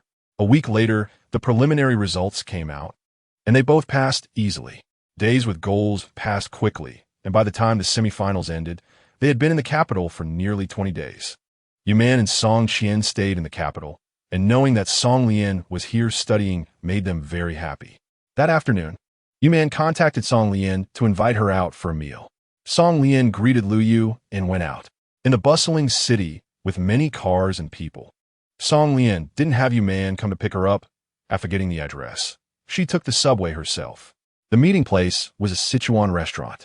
When Song Lian found the private room and walked in, the two of them lit up upon seeing her. Yuman stood up, walked over, and touched her flushed face, asking, "Isn't it very cold outside?" Song Lian shook her head, holding Yuman's arm, saying it was good that seeing her mom and dad made her feel warm again. Yuman pinched her small, delicate nose and teased her about her sweet words. Their family had not been apart for long, but parents always had endless things to say when they saw their child. Yuman suddenly remembered something and said to Song Lian, "By the way, Lian, Mom found out about the person you were looking for. It's the chairman of Yin Corporation. Yin Corporation is not a family business. It has only risen to prominence in the past decade or so. I heard that the entire enterprise was built up by their CEO alone. They hold a high position in the capital. Chairman Yin is considered a significant figure. It wasn't hard to find someone like that." Song Lian settled her mind and stirred the soup in the white porcelain bowl. "So, has Mr. Yin gotten married?" "Of course he has," Yuman replied, blinking. "His wife comes from a well-established family and has helped him a lot. She's also a very famous painter in the capital." "I heard that Mr. Yin came to the capital from a small city to make a name for himself, without much background, but he is very capable, and that's how he has reached his current position step by step." The soup in the bowl gradually cooled down, and Song Lian unconsciously took sip after sip. "Does he have children?" Yuman thought for a moment and said, "I haven't heard of any. Mr. Yin and his wife have been married for many years, but they just haven't had children. It's quite a pity." Lian inquired about what he does. Song Lian smiled and said she just wanted to hear some gossip. She thought, could this Mr. Yin possibly be Liang Huai's father? If so, does he know about Liang Huai's existence? Chapter 24. Sleeping pills. Yuman and Song Qian were busy with work, and Song Lian was also worried that Lu Yu would be concerned if she stayed out too long. So after eating, she said goodbye to them. There couldn't be such a coincidence in this world. Two people who looked so alike must have some connection. Every night, when she had free time, Song Lian would call Liang Huai. Afraid of disturbing Tang Qian, she would talk to him quietly in the bathroom. But today, Song Lian felt that Liang Huai seemed a bit strange. What was wrong? Liang Huai's voice was low and somewhat puzzled. "My mom called me a few times these past days." The inexplicable concern made Liang Huai feel a bit uncomfortable. Song Lian frowned lightly upon hearing his words, recalling what Liang's mother had told her that day about taking good care of Liang Huai. There was always a sense of ominous premonition. Liang Huai pressed his lips together. Maybe not. He was no longer the little boy who longed for his mother's embrace. His doubts far outweighed his joy regarding such sudden concern. Song Lian organized the notes she took during the day, which would probably take about another week. The semifinals had just ended, and they had to continue waiting for the results.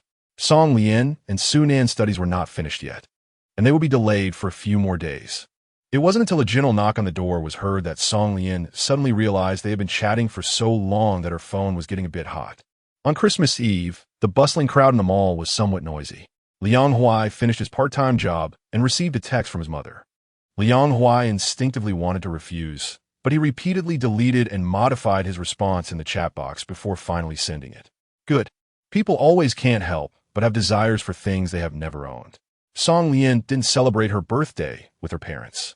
Instead, she and Tang Xian found a place to celebrate together. Chen Yantao bought a cake, and the three of them gathered to celebrate Song Lian's birthday. Come on, let's wish our little fairy a happy birthday. Chen Yantao is an optimistic person, and their trip to the capital can be considered a deepening of their friendship. He genuinely regards Song Lian as a good buddy, the kind of beautiful friend who carries a lot of prestige when taken out. Song Lian couldn't help but smile. In her past life, she had few friends apart from Yang Xiaotian, but in this life, she chose a different path and met so many lovely people. She was very happy. Happy birthday, Lian Lian. Song Lian wiped her dripping long hair and smiled, saying, I just made a wish. And this wish is probably something only you can fulfill. What wish? His voice was playful, especially enticing in the night. She softly replied, I hope my boyfriend can always be happy and stay by my side. The young man softened his brows and eyes. Okay, I promise you. He would try his best to fulfill her wish. Liang Huai pressed his lips together. It's too busy here, I probably can't go. His tone was flat, and Song Lian didn't know if he felt a bit disappointed. It's okay, there will always be opportunities. He murmured a low tomorrow happens to be Saturday, and he probably has a part-time job on the weekend, so Song Lian told him not to come. The cold light of the incandescent lamp spilled down. The room was somewhat dim, and it was already late at night. Liang Huai had not come. Chun Hui's eyes held a trace of resentful light, but after a while, her expression returned to numbness. Song Lian revealed a happy smile. After being out for so long, she realized how sad it felt to miss someone. But the phone rang for a long time without anyone answering. Song Lian answered the call, and as she listened to the words on the other end, her face slowly turned pale. Her dad had passed away last night. It was said that he had taken a large amount of sleeping pills after drinking, which caused a heart suppression reaction. Liang Huai's mom called the police, and by the time they got him to the hospital, it was already too late. The sleeping pills had been mixed into the food by Liang Huai's mom. The news spread quickly. A city was just this small, and when my dad heard that the incident involved my classmate's family, he was shocked. These words replayed in Song Lian's mind, the winter wind sharp as a knife, stinging her face, which turned red from the cold. The driver stopped, and Song Lian handed him the money, getting out of the car without searching for change. Tall buildings loomed around her, and Song Lian took a deep breath, the cold air seeping in her lungs as she gripped the handle of her suitcase and walked inside. The elevator was empty except for her, and she could clearly hear her own heart pounding. Liang Huai had given Song Lian a key, and with trembling hands, she opened the door. The house was very quiet. A small cactus was placed in the entrance, one that Song Lian had bought, looking vibrant in the morning sunlight. Song Lian didn't have time to take off her scarf, and even her shoes were not changed. She went straight to the bedroom to look for that figure. She pushed open the door. The curtains in the bedroom were drawn, blocking out the light and vitality from outside. Liang Huai was sitting alone on the floor against the wall, his face pale. He looked haggard and thin, with stubble growing on his chin and a dullness in his eyes. The scene before her gradually became blurry, and Song Lian couldn't help but choke up. She walked over and sat beside him, reaching out to touch his face. There was something gradually shattering in the boy's eyes. He stared at her in a daze for a while and finally, unable to hold back, pulled her into his embrace. The room was warm, and Song Lian hadn't taken off her cotton coat, yet she felt cold all over. Who could the dead person be? His mother, wanting to kill him. Song Lian could think of these things, and naturally, Liang Huai could think of them too. The young man held her tightly, and Song Lian could feel his body trembling. They were all deceiving him. Song Lian's tears fell down in big drops as she choked back sobs, holding Liang Huai tightly. It's okay, it's not your fault. This has nothing to do with you. He had never done anything wrong. Why should he bear all this evil? The boy buried his face in her neck, and Song Lian slowly felt that spot becoming damp. She gently stroked his head as if soothing a child, repeatedly telling him, this is not your fault. It has nothing to do with you. It was unclear how much time had passed, but the light outside the curtain gradually seeped into the room. The person in her arms finally stopped trembling. He lifted his head, his red eyes looking at her, filled with confusion. Song Lian said softly, "Let's get up first. It's too uncomfortable to sit on the ground, okay?" He nodded, his once pitch-black eyes dimmer, as if shrouded in mist. Song Lian helped him sit on the bed and got up to head out, but Liang Huai grabbed her arm and asked, "Where are you going?" Song Lian paused for a moment, turned around to pat his hand, and went to get a towel to wipe your face. Liang Huai shook his head, saying it wasn't necessary, and asked if you could stay with him for a while. Chen Hui had already been taken into custody by the police. She admitted to putting something in the food, saying she didn't expect Liang Yang to eat it. Chen Hui was continuously under police control, and Liang Huai never had the chance to see her. He really wanted to ask her why. Chapter 25, Is it delicious? In the fireworks on the long street, the city at the end of the year was full of joy. The only touch of green in the winter was the cypress trees by the roadside, still lush despite the harsh cold. Chen Hui was handed over to the local prosecutor's office, and Liang Huai had no opportunity to see her. Most people at school were discussing Liang Huai's background and family matters, their comments like a pile of withered leaves carried by the wind, swirling in the cold breeze. When the school bell rang in the afternoon, Liang Huai tidied up his things and stood up, and the previously noisy classroom suddenly fell silent. The people in their seats looked at his figure as if they were staring at something extremely terrifying. The son of a murderer. There had already been comments about his background, claiming his father was a rapist, and now his mother had become a murderer. The boy's lips curled into a faint, cold smile, ignoring the disdainful or fearful gazes. He cleaned off his desk, picked up his backpack, and walked towards the door. The classroom behind him was silent. When a girl's clear voice rang out, "Wait." Song Lian brushed her hair away from her scarf and walked over, saying, "Let's go." In an instant, countless gazes fell upon her. The people in the class dared not speak loudly, only whispering to each other, "Is Song Lian crazy? How can she still dare to walk with him?" When the two of them walked out the door, the atmosphere in the class gradually became livelier. "What the heck? I'm just stating facts. Why is Song Lian giving that look?" "Stop talking. I get nervous just seeing Liang Huai. Really afraid he might come over and hit me if he's unhappy. His mom is bold enough to kill someone. She must be mentally unstable. Liang Huai usually doesn't talk. Could he also have some kind of illness?" Some dilapidated buildings were hidden in a corner of the city. Liang Huai pulled Song Lian upstairs. The door was open, and the room was messy, with several middle-aged men looking unhealthy, all unfamiliar faces to Song Lian. She guessed they were probably relatives of Liang Yang. The house had nothing valuable, and even if there was, it had long been ransacked by Liang Yang's relatives. Clothes and books were scattered all over the floor. The house belonged to Liang Yang, but now that he was gone, such a rundown place was being fought over by his brothers. Liang Huai ignored the cold stares and pulled Song Lian into the bedroom. Chen Hui had married in from another place, but after more than 10 years, she hadn't saved up anything. The master bedroom was small, with an old double bed and a tiny bedside table beside it. The table originally had a lock, but it seemed to have been opened during the investigation. With the drawer half open, Liang Huai paused. He had seen this locked drawer when he was a child and had asked Chen Hui what was inside, but she never told him. He set down what he was holding and pulled open the inconspicuous drawer. Inside were a few sheets of yellowed stationery and a small, exquisite pocket watch. The letter was quite old but had been well preserved, with a signature of a name Liang Huai had never heard before, Yin Xiao. This style of pocket watch was not popular now. It seemed to be from more than a decade ago. Liang Huai opened the pocket watch, and the hour hand had long since stopped moving. A photo was blocking the transparent glass cover, and Liang Huai looked seriously at the faded photo. The man in the photo appeared to be about 20 years old, with sharp features and a stern expression, clearly someone who did not smile easily. It was a strange but familiar face, a face that resembled Liang Huai's very much. Time flowed tightly. When the final exam results came out, everyone thought Liang Huai's grades would plummet, but the name in the first position, Liang Huai, stood out remarkably. Song Lian's grades have been improving rapidly. By the end of the first semester of her sophomore year, she ranked 15th. With her status as an art student, this score is already enough to apply to a good university. But Song Lian's goal is be university, which Liang Huai aspires to. She still has a long way to go to get there. In the capital, Song Lian has never mentioned anything about Chairman Yin to Liang Huai. She never knows how to bring it up. At the end of January, City A had entered deep winter. Liang Huai moved all of Chun Hui's belongings out of Liang Yang's house.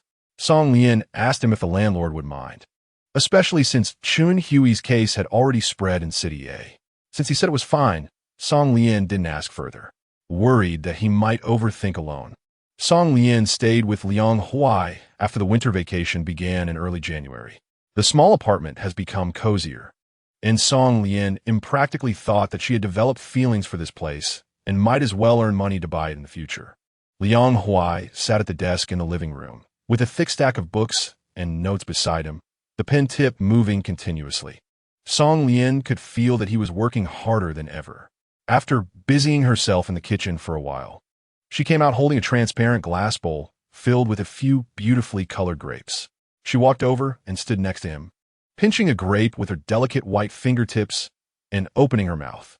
With the end of the first semester of her sophomore year, most of the high school curriculum had already been covered, and the next semester would be a comprehensive review. Liang Huai was organizing his notes from this semester, and this was the third time Song Lian had interrupted him. Eating apples, eating pomelos, eating grapes. He paused his writing, slightly lifted his head, and accepted the sparkling grape, his soft lips brushing against Song Lian's fingertips. Her hand holding the fruit trembled slightly, and she then scratched the boy's jaw, asking, "Is it good?" The fruit flesh was sweet, and a faint smile appeared at the corner of his mouth as he replied, "It's good." Song Lian tilted her head and looked at the boy's lips, which were slightly wet, unable to resist leaning down to kiss him. The girl's hand rested on the skin of his neck, her fingertips, which had just washed fruit, lightly brushing against the prominence of his throat. Liang Huai tightened his grip on the pen in his hand, his breath becoming a bit erratic. Time stretched on, and it wasn't until the air in his lungs ran out that Song Lian slightly raised herself, her gaze lingering, her voice soft, saying it was indeed very delicious. Who teased intentionally, and who enjoyed it? During the winter break, Liang Huai was busier, since most of his school expenses were earned by himself. He spent almost the entire day working part-time. Song Lian felt a bit heartbroken as the door behind him closed. The smile on the boy's face slowly faded away as he turned to go downstairs, until it disappeared completely. This year, Liang Huai was almost 9 meters tall, his expression casual as he walked out the door with his long, straight legs, followed by a middle-aged man. Liang Huai frowned, his voice cooling a few degrees. "Aren't you done yet?" The man paused the steps, smiling. It was a definite tone. Before coming, he had thoroughly investigated Liang Huai and naturally understood why he didn't want to leave City A. The indifferent boy paused for a moment, slightly turning around. The sunlight was a bit glaring, and he squinted slightly, his tone chillingly fierce. Stay away from her. Who she was self-evident, no matter how fierce the wolf was. It was still young and would have its soft spots. Liang Huai kept walking, hailing a cab by the roadside and leaving directly, while the man behind sighed helplessly, including the capital city. From that moment on, Liang Huai felt someone following him. When Liang Huai asked about his background, Lu Qiming told him the life story of a person, from someone with nothing in a small village to a significant man in the capital city now. That person was named Yin Xiao. Liang Huai was not at home, and Song Lian felt bored being alone, so young Xiao Tian invited her out shopping. After thinking for a moment, Song Lian agreed. How is Liang Huai's mother's situation? Putting down the wealth comes in her hand. Yang Xiaotian shook her head and picked up a piece year after year. The mall was crowded, and it felt a bit stuffy indoors. Song Lian took off her off-white coat and hugged it. It's not over yet. It has now been handed over to the prosecution, and it will probably take a few more months to get a judgment result. Yang Xiaotian sighed. You say they're family. Sigh, Liang Huai is really unlucky. Song Lian couldn't speak. The two of them had been out for half a day, and it was getting dark when they finished. Song Lian was holding a somewhat heavy bag, and she asked, "Where is Cui Sijia? Why didn't he come with you?" Yang Xiaotian waved her hand. The things in her hand were a bit heavy, and she took a breath. He went to help at his dad's shop. He has been busy all day, and I hardly get to see him. There was a hint of complaint in her tone, mixed with an indescribable longing. Song Lian, I could tell you've been thinking about him. Yang Xiaotian rolled her eyes, blushing, and said, I wouldn't. It's just that no matter the reason, She's the girl he can't bear to leave. Chapter 26, My Treasure Amid the Sounds of Firecrackers. Song Lian thought about that person on the other side of the city, feeling a bit distracted. On this family reunion day, what is he doing all alone? Yuman tightened the dumpling skin in her hand. She didn't notice Song Lian's distraction and gently asked about her future plans, whether Lian had a dream university. The girl tilted her head, her cheeks dusted with flour, her eyes bright, looking incredibly cute, and said she wanted to apply to be university.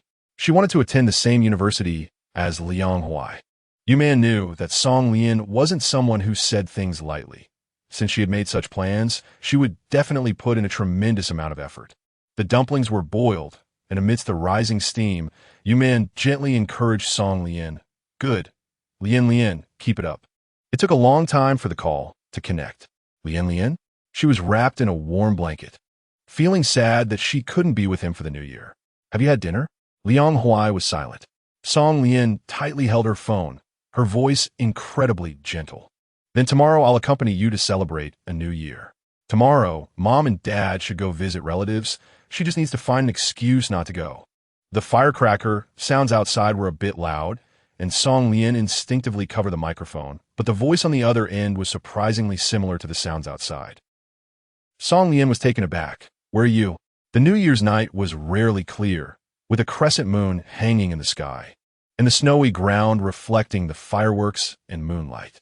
The young man curled up the corners of his mouth and chuckled softly. I'm in your heart. It was rare for him to joke with her like this. Song Lian didn't even have time to change her clothes. She hurriedly put on a thick coat outside, her voice somewhat helpless. Wait for me. The lights in the living room were off, and the bedroom was quiet. Song Lian took her keys and changed her shoes before heading downstairs. The young man stood under the flickering fireworks, his features sharp and elegant, with a jawline so smooth that it was perfectly refined. At this moment, Liang Huai had not yet become the emotionally detached person he would later be. He looked at the girl in his arms, his thin lips curling slightly, causing Song Lian to momentarily lose her focus. Between the moonlight and the snow, you're a third kind of beauty. This thought appeared in Song Lian's mind. Behind him were the suddenly exploding fireworks, sparks falling from the sky, a beauty that Song Lian had never seen before. The girl looked up, somewhat surprised. Why are you here? Liang Huai placed the hood of Song Lian's coat over her head, his voice calm. I missed you. The sound of firecrackers echoed, and longing grew with each moment. I missed you, so I came to see you. He rarely said such things. Perhaps today was special, or perhaps he had hidden it for a long time. The young man's voice was magnetic, extremely pleasant to hear. As the sound of fireworks faded, Song Lian looked up at him, her big eyes sparkling, her dimples full of laughter. Do you hear any sounds? Liang Huai thought for a moment, a fine line appearing between his brows. The sound of fireworks? She laughed, stood on tiptoe to get closer to him. Listen again. The girl had just taken a shower, and the cold air carried a hint of fragrance. Liang Huai's voice was slightly hoarse. What is it? Song Lian's lips were a light pink, and she moved closer to him until their lips touched. Her voice was soft and gentle, ringing in Liang Huai's ears. It was the sound of a heartbeat. He was a head taller than her. Liang Huai closed his eyes, lowering his head to accommodate Song Lian's movements, taking the initiative to kiss her. Song Lian slightly opened her eyes and saw the frost and snow gathering between the boy's brows. His eyes closed, and his eyelashes gently fell, revealing a touch of fragile beauty. The fireworks exploded across the sky again, and distant bells rang out. The boy's kiss descended, his warm lips leaving a mark on Song Lian's neck. Happy New Year, Lian. Happy New Year, my darling. As the orioles fly and the grass grows, April quietly arrives. In the second year of high school, there are holidays every 2 weeks, and with rare free time. Song Lian said she wanted to take Liang Huai out to play. Northern kids have seen the vast expanse of frozen snow, but rarely the magnificent sea. Song Lian discussed going to City L with him, one of the few northern cities by the sea. Since it wasn't peak season yet, the hotel prices were reasonable. Song Lian booked a small guest house by the sea, where she could see the endless ocean upon waking up in the morning. Song Lian felt that the sea must be the gentlest and most mysterious thing in the world. She squinted slightly, and the sea breeze brushed through her long hair, which reached her waist, feeling extremely pleasant. Liang Huai gazed at that slender figure with gentle eyes, casually responding to the phone call he was listening to. The room only had one bed, and Song Lian collapsed onto it without much concern for her appearance, saying, "I'm exhausted." Liang Huai poured her a glass of water, walked over, and sat beside her, asking, "Where do you feel uncomfortable?" Song Lian closed her eyes, her slightly disheveled hair spread out on the bed.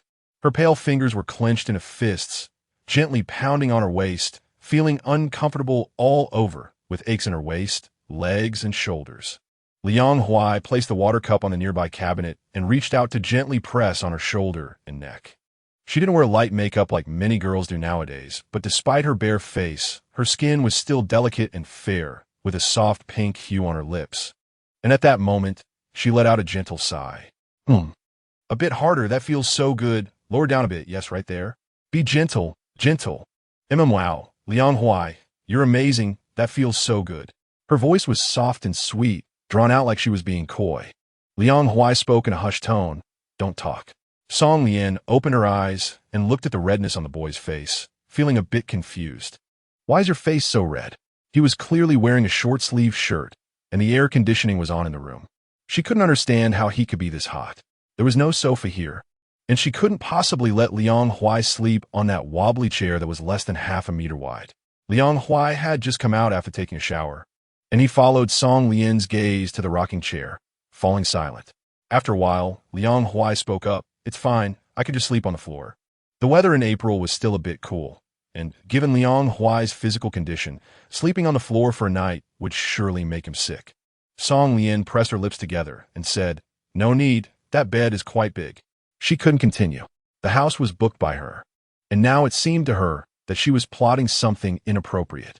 But she swore she had genuinely forgotten to check the layout of the homestay. Seeing suitable for 2 people in the details, she naturally assumed there would be 2 beds. She felt extremely awkward, and Liang Huai chuckled, "It's fine, it's not that cold now. Sleeping on the floor for a night is okay." He walked over and looked at the only blanket on the bed, falling silent again.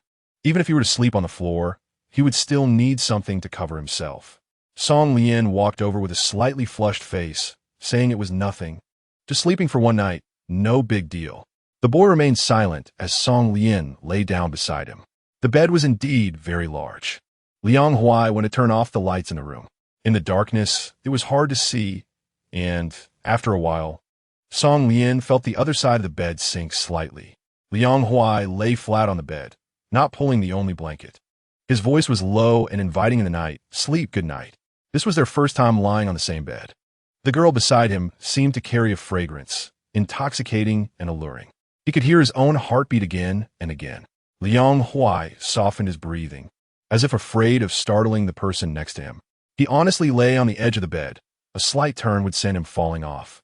After an unknown amount of time, the fragrance suddenly drew closer. Song Lian shook the blanket open and covered Liang Huai with it, her voice muffled. "Aren't you afraid of getting sick without a blanket?" She leaned closer, resting her head gently on his arm, her soft hand reaching out to hold his, her whole being gentle and obedient.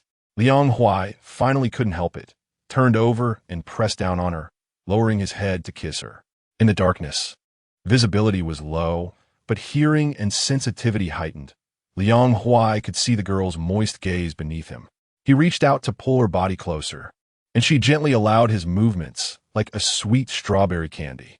The boy's breathing gradually grew heavy, his lips landing on her delicate skin at her neck. The girl's clothes slipped down, revealing a large expanse of skin, glistening white in the night. Intense emotions rolled in Liang Huai's eyes as he lowered his head, his hot lips pressing against the girl's shoulder. His hand held her slender waist, the fingertips feeling a delicate touch. After a moment, he could no longer bear it, and suddenly sat up. Song Lian released her arms wrapped around his neck. In the night, the boy took a deep breath and turned to get off the bed. After a while, the sound of water came from the bathroom.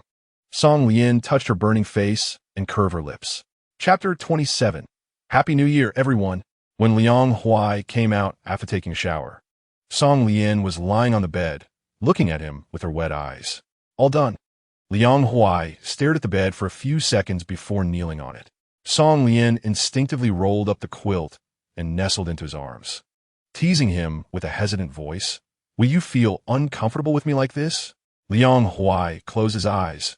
In the night, Song Lian couldn't see the boy's flushed earlobes. Don't mess around. Song Lian nodded in his embrace, her hair brushing against Liang Huai, feeling a bit itchy. Good brother. Yes, brother. Lian will listen to brother. Liang Huai familiarized himself with suppressing the heat within him, ignoring Song Lian for fear she might say something that would break him. The night was deep, and the two of them huddled together, their body temperatures soothing each other, with only shallow breaths intertwining in the quiet air as sleepiness gradually washed over them. After an unknown amount of time, the boy's body was hot, the quilt warm and cozy, and Song Lian's soft lips landed on his thin eyelids, her voice gentle. Good night. The next morning, Liang Huai unusually stayed in bed with her until the sun was high in the sky. When Song Lian woke up, it was already past 10. She nudged Liang Huai. I know you're awake. She groggily felt someone kissing her. The boy opened his clear eyes, his voice hoarse, morning. Light filtered through the curtains, and Liang Huai asked in a low voice, Is that pretty? Song Lian thought for a moment. It should be pretty. Tang Qian sent me a photo before. It was quite stunning. However, Liang Huai showed no intention of getting up. Am I not good looking? Song Lian looked at the face in front of him, half of it buried in the pillow, only the sharply defined jawline visible. But it didn't affect the youth's delicate brows and eyes. Song Lian honestly said no. Liang Huai nodded and said, Well, since I'm not as good looking as you, let's not go out. You could just stay here and look at me. He enjoyed the feeling of holding Song Lian so much that he had no desire to see any fish performances. Song Lian laughed. Aren't you curious? Don't you want to go take a look? Liang Huai shook his head, his short hair rustling against the pillow. I don't want to. Compared to going out to watch a performance, he preferred to sleep with Song Lian. Chapter 28. Dismissal. Sometimes the two of them slept at Song Lian's house. Sometimes at Liang Huai's apartment. They hadn't been apart since Song Lian went out of town for studies. In countless late nights, they enjoyed quiet cuddles while sleeping. And there were times when Liang Huai couldn't help but go take a cold shower by himself. The second semester of their sophomore year flew by, and Liang Huai's grades remained at the top of his class. He carefully taught Song Lian his study methods. Her grades gradually improved and eventually stabilized. By the end of the second semester, Song Lian ranked 7th in her class and 40th in her grade. This semester, Song Lian occasionally went to other cities to study with Liu Yu. With her innate talent and hard work, Liu Yu had high expectations for her. In June, the verdict for Chun Hui's case was announced. The meals she prepared for Liang Huai were ultimately eaten by Liang Yong. Although there was no subjective intent to kill Liang Yong, the tragedy occurred due to Chun Hui's negligence. Therefore, the judgment was manslaughter, resulting in a life sentence. On a day in July during summer vacation, Chun Hui was transferred to a women's prison. Upon receiving the news, Liang Huai was silent for a moment, losing any desire to confront her. If he didn't care, he wouldn't be persistent. The difficult and painful past should be left behind in that summer. Another summer was ending, and in early September, they officially entered their senior year. In senior year, Song Lian spent less time at school. Almost all of her time was dedicated to art classes at a training center. The time they met each day shortened, only from after school in the evening until before school in the morning. After the college entrance examination, Tang Qian performed steadily and went to see university, while Chen Yantao chose to go abroad. On the day he left, he hugged Song Lian. Some words remained unspoken. Tang Qian and Song Lian kept in touch often. Perhaps because they were in college and feeling the freedom, Tang Qian remarked, looking back at that big prison of senior year, it makes my back feel cold. Song Lian smiled at her and said, Don't provoke me. I'm still in this big prison. When she became vaguely aware, she felt a pair of soft lips on her ear. Song Lian opened her eyes in a daze. Why aren't you asleep yet? His voice was low, a bit restless. It's fine, you go to sleep. Liang Huai thought while lying in bed. Indeed, one shouldn't drink coffee at night. He was tossing and turning, unable to sleep. After he turned over gently for what felt like the umpteenth time, Song Lian helplessly spoke up. Still can't sleep? Song Lian rubbed her eyes. In the darkness, her soft body pressed against the boy's warm chest. Then I won't sleep either. I'll keep you company and do what you want to do.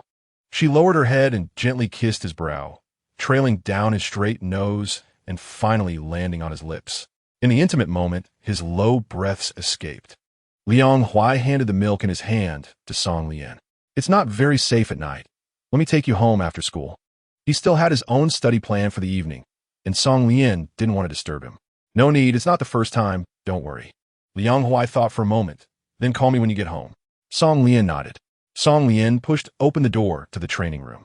The summer night wind was humid and sticky, and the outdoor heat was unbearable without air conditioning.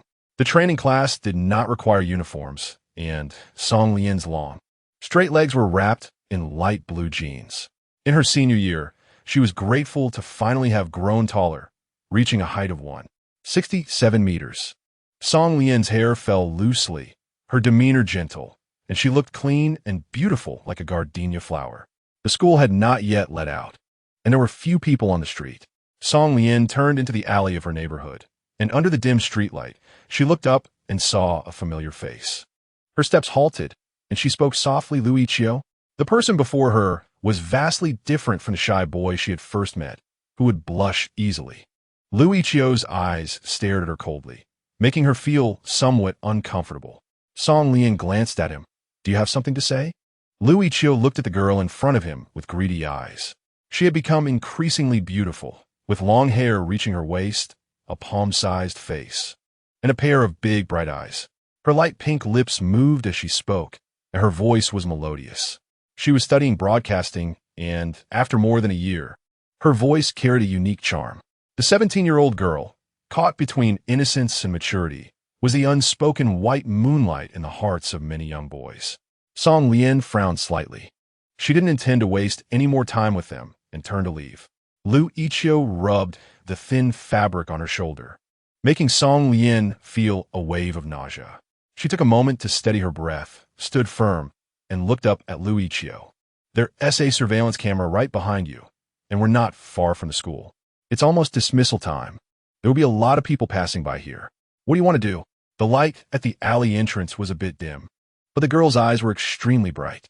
Lu Ichio sneered. The camera has been broken for a long time. Song Lian, do you think it's my first day waiting for you here?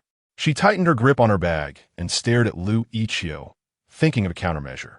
As soon as Song Lian left the training room, she reported to Liang Huai. According to the timing, he should call her soon to ask if she has arrived home. Lu Ichio looked at her with a mad glint in his eyes. You like Liang Huai, right? Then I want to see if he will still want you after today. The phone in her bag rang. The cheerful ringtone sounded somewhat out of place in the dim alley, and Lu Ichio expressionlessly snatched it and smashed it against the wall nearby. The phone's sound stopped. He was taller than Song Lian, his whole body as robust as a bear, blocking her way and making her appear small and pitiful. Lu Ichio said, Song Lian, what Liang Huai brings you is definitely not happiness. You won't have a good outcome being with him. Song Lian remained silent, disgusted by his certain tone. Lu Ichio held her shoulder, closing his eyes and leaning in to kiss her. He smelled of sweat, and Song Lian turned her head to avoid him, feeling nauseous. The girl's disgust was too evident. Just as Lu Ichio was about to speak, a sharp pain shot through the back of his head. With a loud thud, Lu Ichio's grip loosened.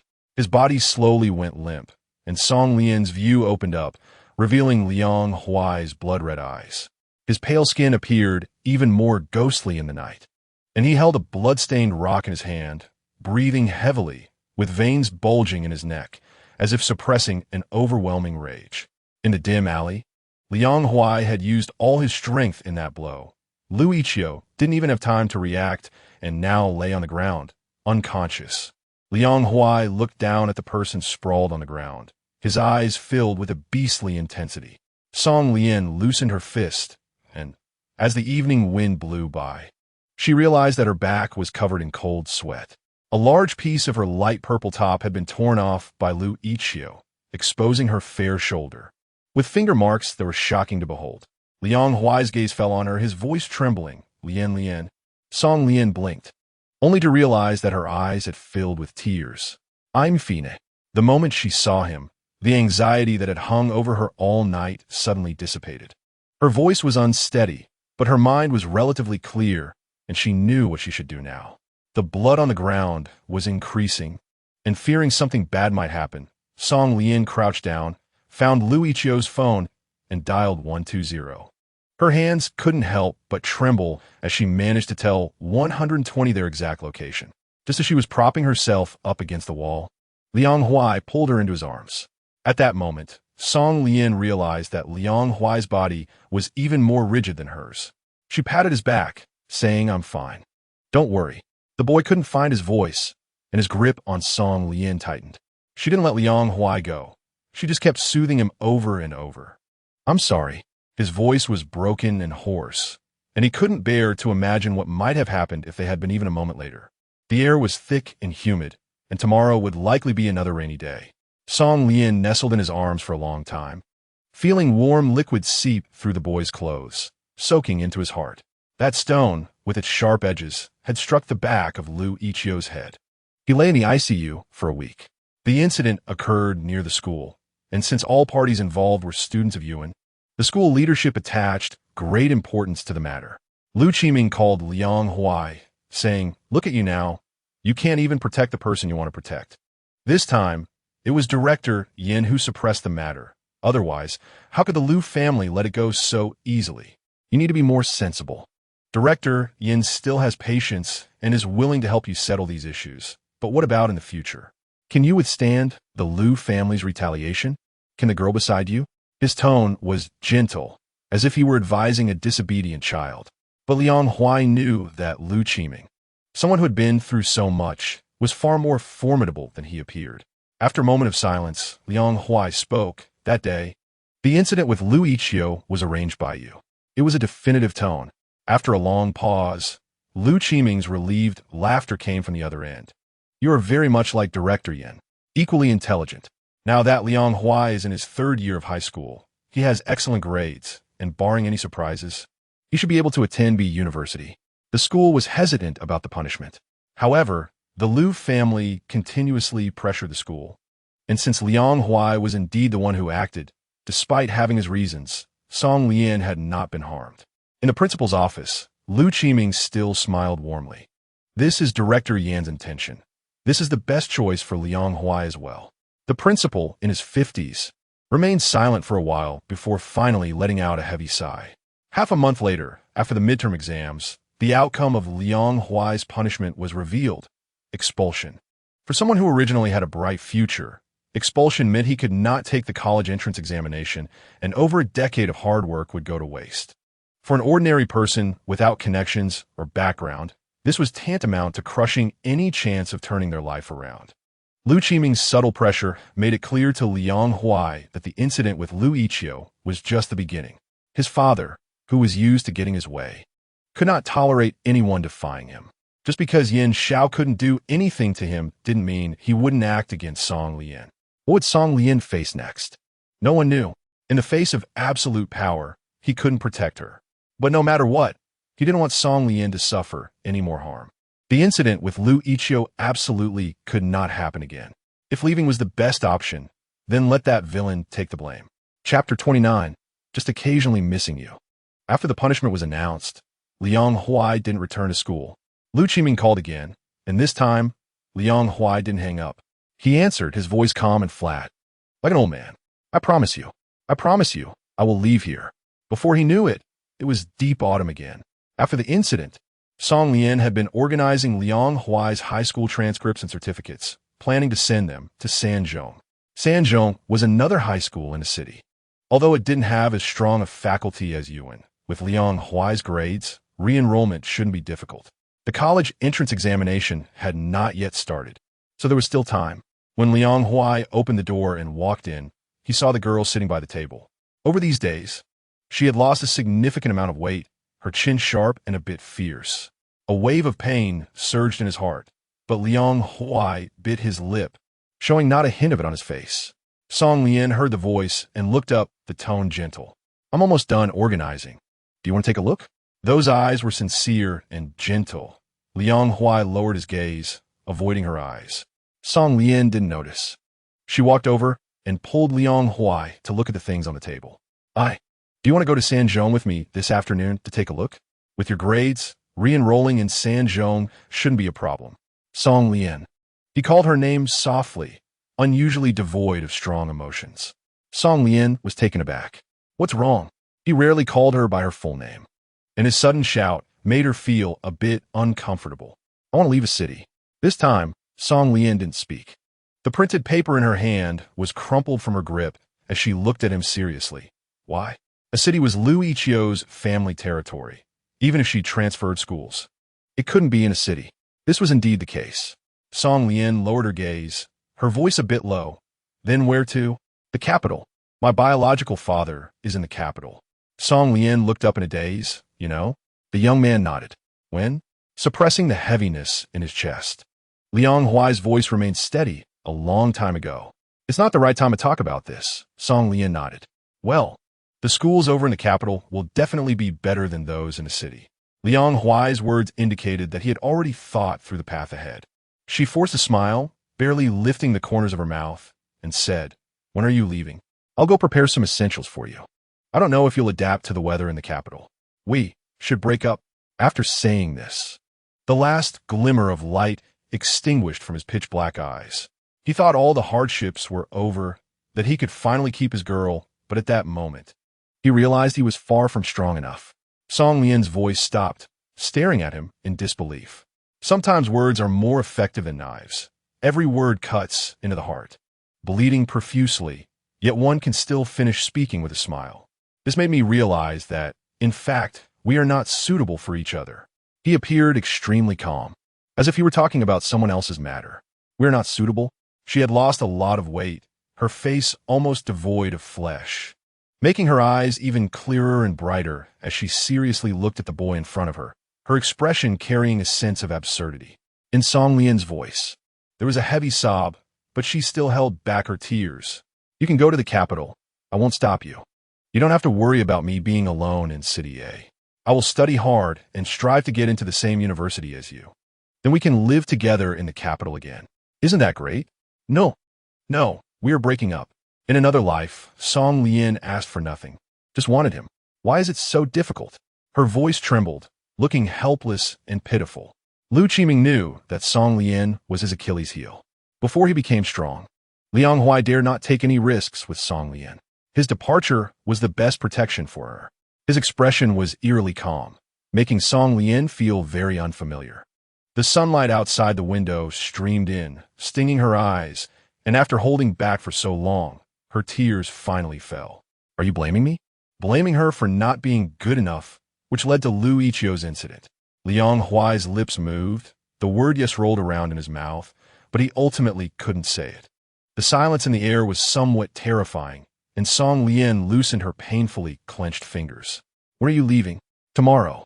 Song Lian nodded. Liang Huai said again, That apartment has already been purchased. You can still stay there. I will leave my review materials for you, with your current grades. You should have no problem getting into B University. Song Lian looked up at him. Do you know why I want to apply to B University? Her breath was light, and her heart ached. I have worked so hard, not just to get into a prestigious university, but for you. I hope that one day we can go to school together in the capital, and we can still rent a place off campus. I can help you study, cook for you, and we can travel during holidays. She slowly spoke about her plans, all of which were related to him. But you don't want me anymore. Liang Huai looked at her tear-streaked face. He had promised never to leave. He had protected one person for 10 years. But if being with Song Lian brought her more pain than happiness, he would rather let go.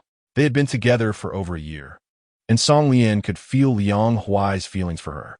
She thought there must be some other reason for his choice to leave. If he said it, she could face it with him, but he never believed in himself. She had said that her feelings for Liang Huai surpassed what he thought by countless times. But he did not believe her. He really didn't. She cried for a long time, and the person in front of her continued to look at her with indifference. She smiled, wanted to be like before, raised her arms to wrap around him, gently stood on tiptoe to kiss his lips, her brows and eyes softening, devout and gentle. After a long time, the young man did not, as usual, reach out to hold her waist. Song Lian thought that in her previous life, she chose to give him up. If the world truly has cycles, then this time, she deserved to be let go. She stepped back, collecting all her heartache and tears. Tomorrow, I won't see you off. I wish you a safe journey. The world has countless beautiful sceneries, yet she still lost that young man. So, may you shine brightly in the days without me. On the day Liang Huai left, City A had already entered early winter. Song Lian felt she was a failure. After leaving him, she lost the motivation for both study and life. But she can no longer feel happy. Day after day, Song Lian followed her original plan. But the boy who used to wait for her was no longer there. It was New Year's Eve again, and the scenes from last year were vivid in her mind. Last year, Yuman had asked her about her target university, and, at that time, she said she wanted to go to B university, not for any other reason, but just because of that one person. The fireworks were still dazzling tonight, but Song Lian realized that the beauty of that moment was so fleeting, just like our youth. A brief intersection, then returning to the sea of people. After the new year, the college entrance exam was one step closer. On the day of the 100-day oath, the student representative and the principal roared together on the podium. The college entrance exam was looming, and everyone had been under too much pressure for too long. First mock exam, second mock exam. Some couldn't bear it and chose to withdraw, while more gritted their teeth and persevered in school. In early June, the sunlight shimmered. The once noisy streets were now quiet, and ambulances and police cars were on high alert at the school gate. This day was a battlefield for the senior high school students. The last subject was English. Song Lian finished the paper early and completed her final check. She slightly raised her head and looked out at the playground. The summer breeze was warm, and she bid farewell to her high school years. More and more students finished the paper, and finally, the bell rang. After the college entrance exam, Liu looked for Song Lian. She gazed at the increasingly delicate face of the girl and sighed softly. "Have you decided to go abroad?" Song Lian nodded. Everything she had worked hard for was now gone. The capital and B University felt like a wound she no longer wanted to mention. The feeling of loving someone with all her heart was too painful. But if fate had destined their separation, Song Lian was still grateful for the self who had once devoted everything. It's just that she occasionally misses him. Chapter 30. Those eyes were the same as they were back then. Song Lian still wanted to argue, but Yuman's tone was somewhat low. "You've been abroad alone for more than 3 years. How can I not worry?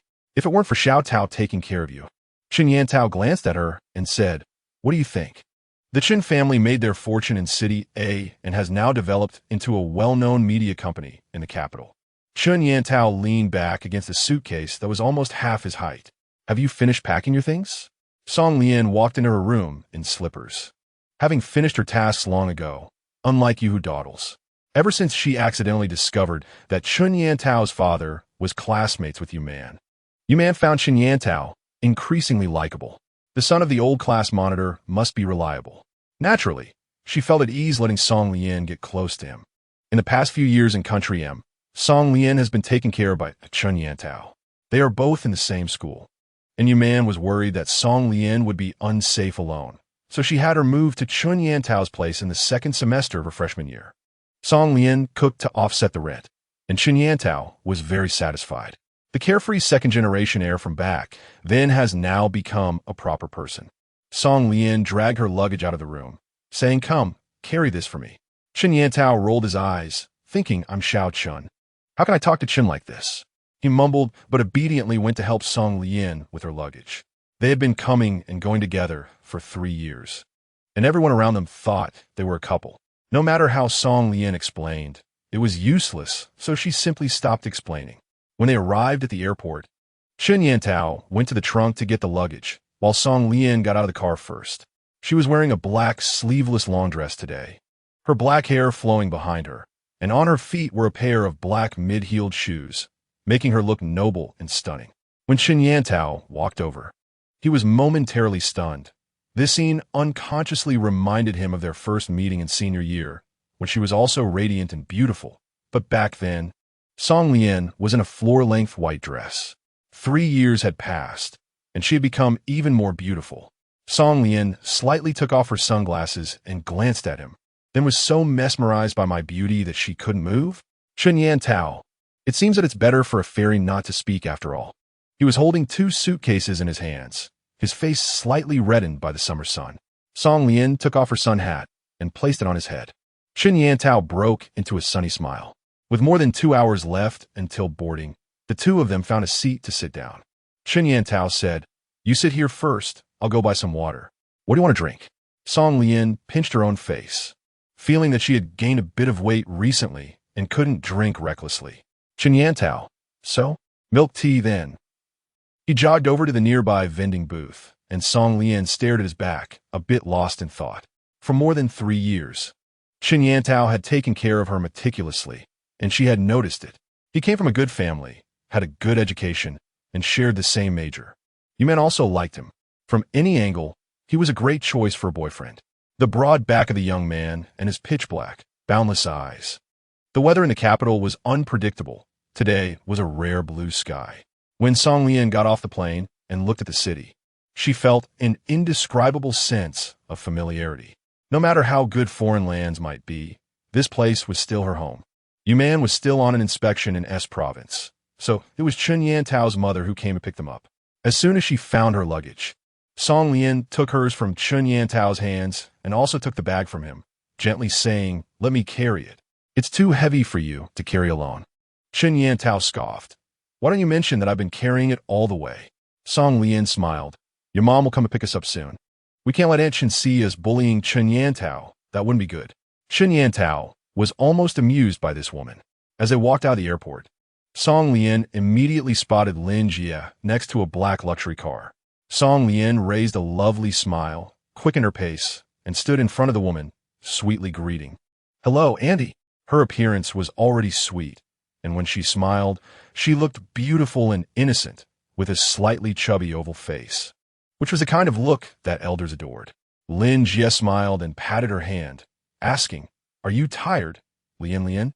She secretly nodded in her heart, thinking that this girl was pretty, attended the same school and major as her son, and was not at all rude. She was carrying her own luggage, clearly an independent girl. Her smile became even more amiable as she listened to Song Lian cheerfully say she wasn't tired. Lin Jie said, "I prepared a welcome dinner for both of you. Let's go over now." She pulled Song Lian into the car, completely ignoring Tao. Tao watched the two of them being so affectionate and felt that they looked more like a mother and daughter. In the capital city, the elite were everywhere, and high-end restaurants were countless. The place Lin Jie booked was in the business district, surrounded by well-known enterprises.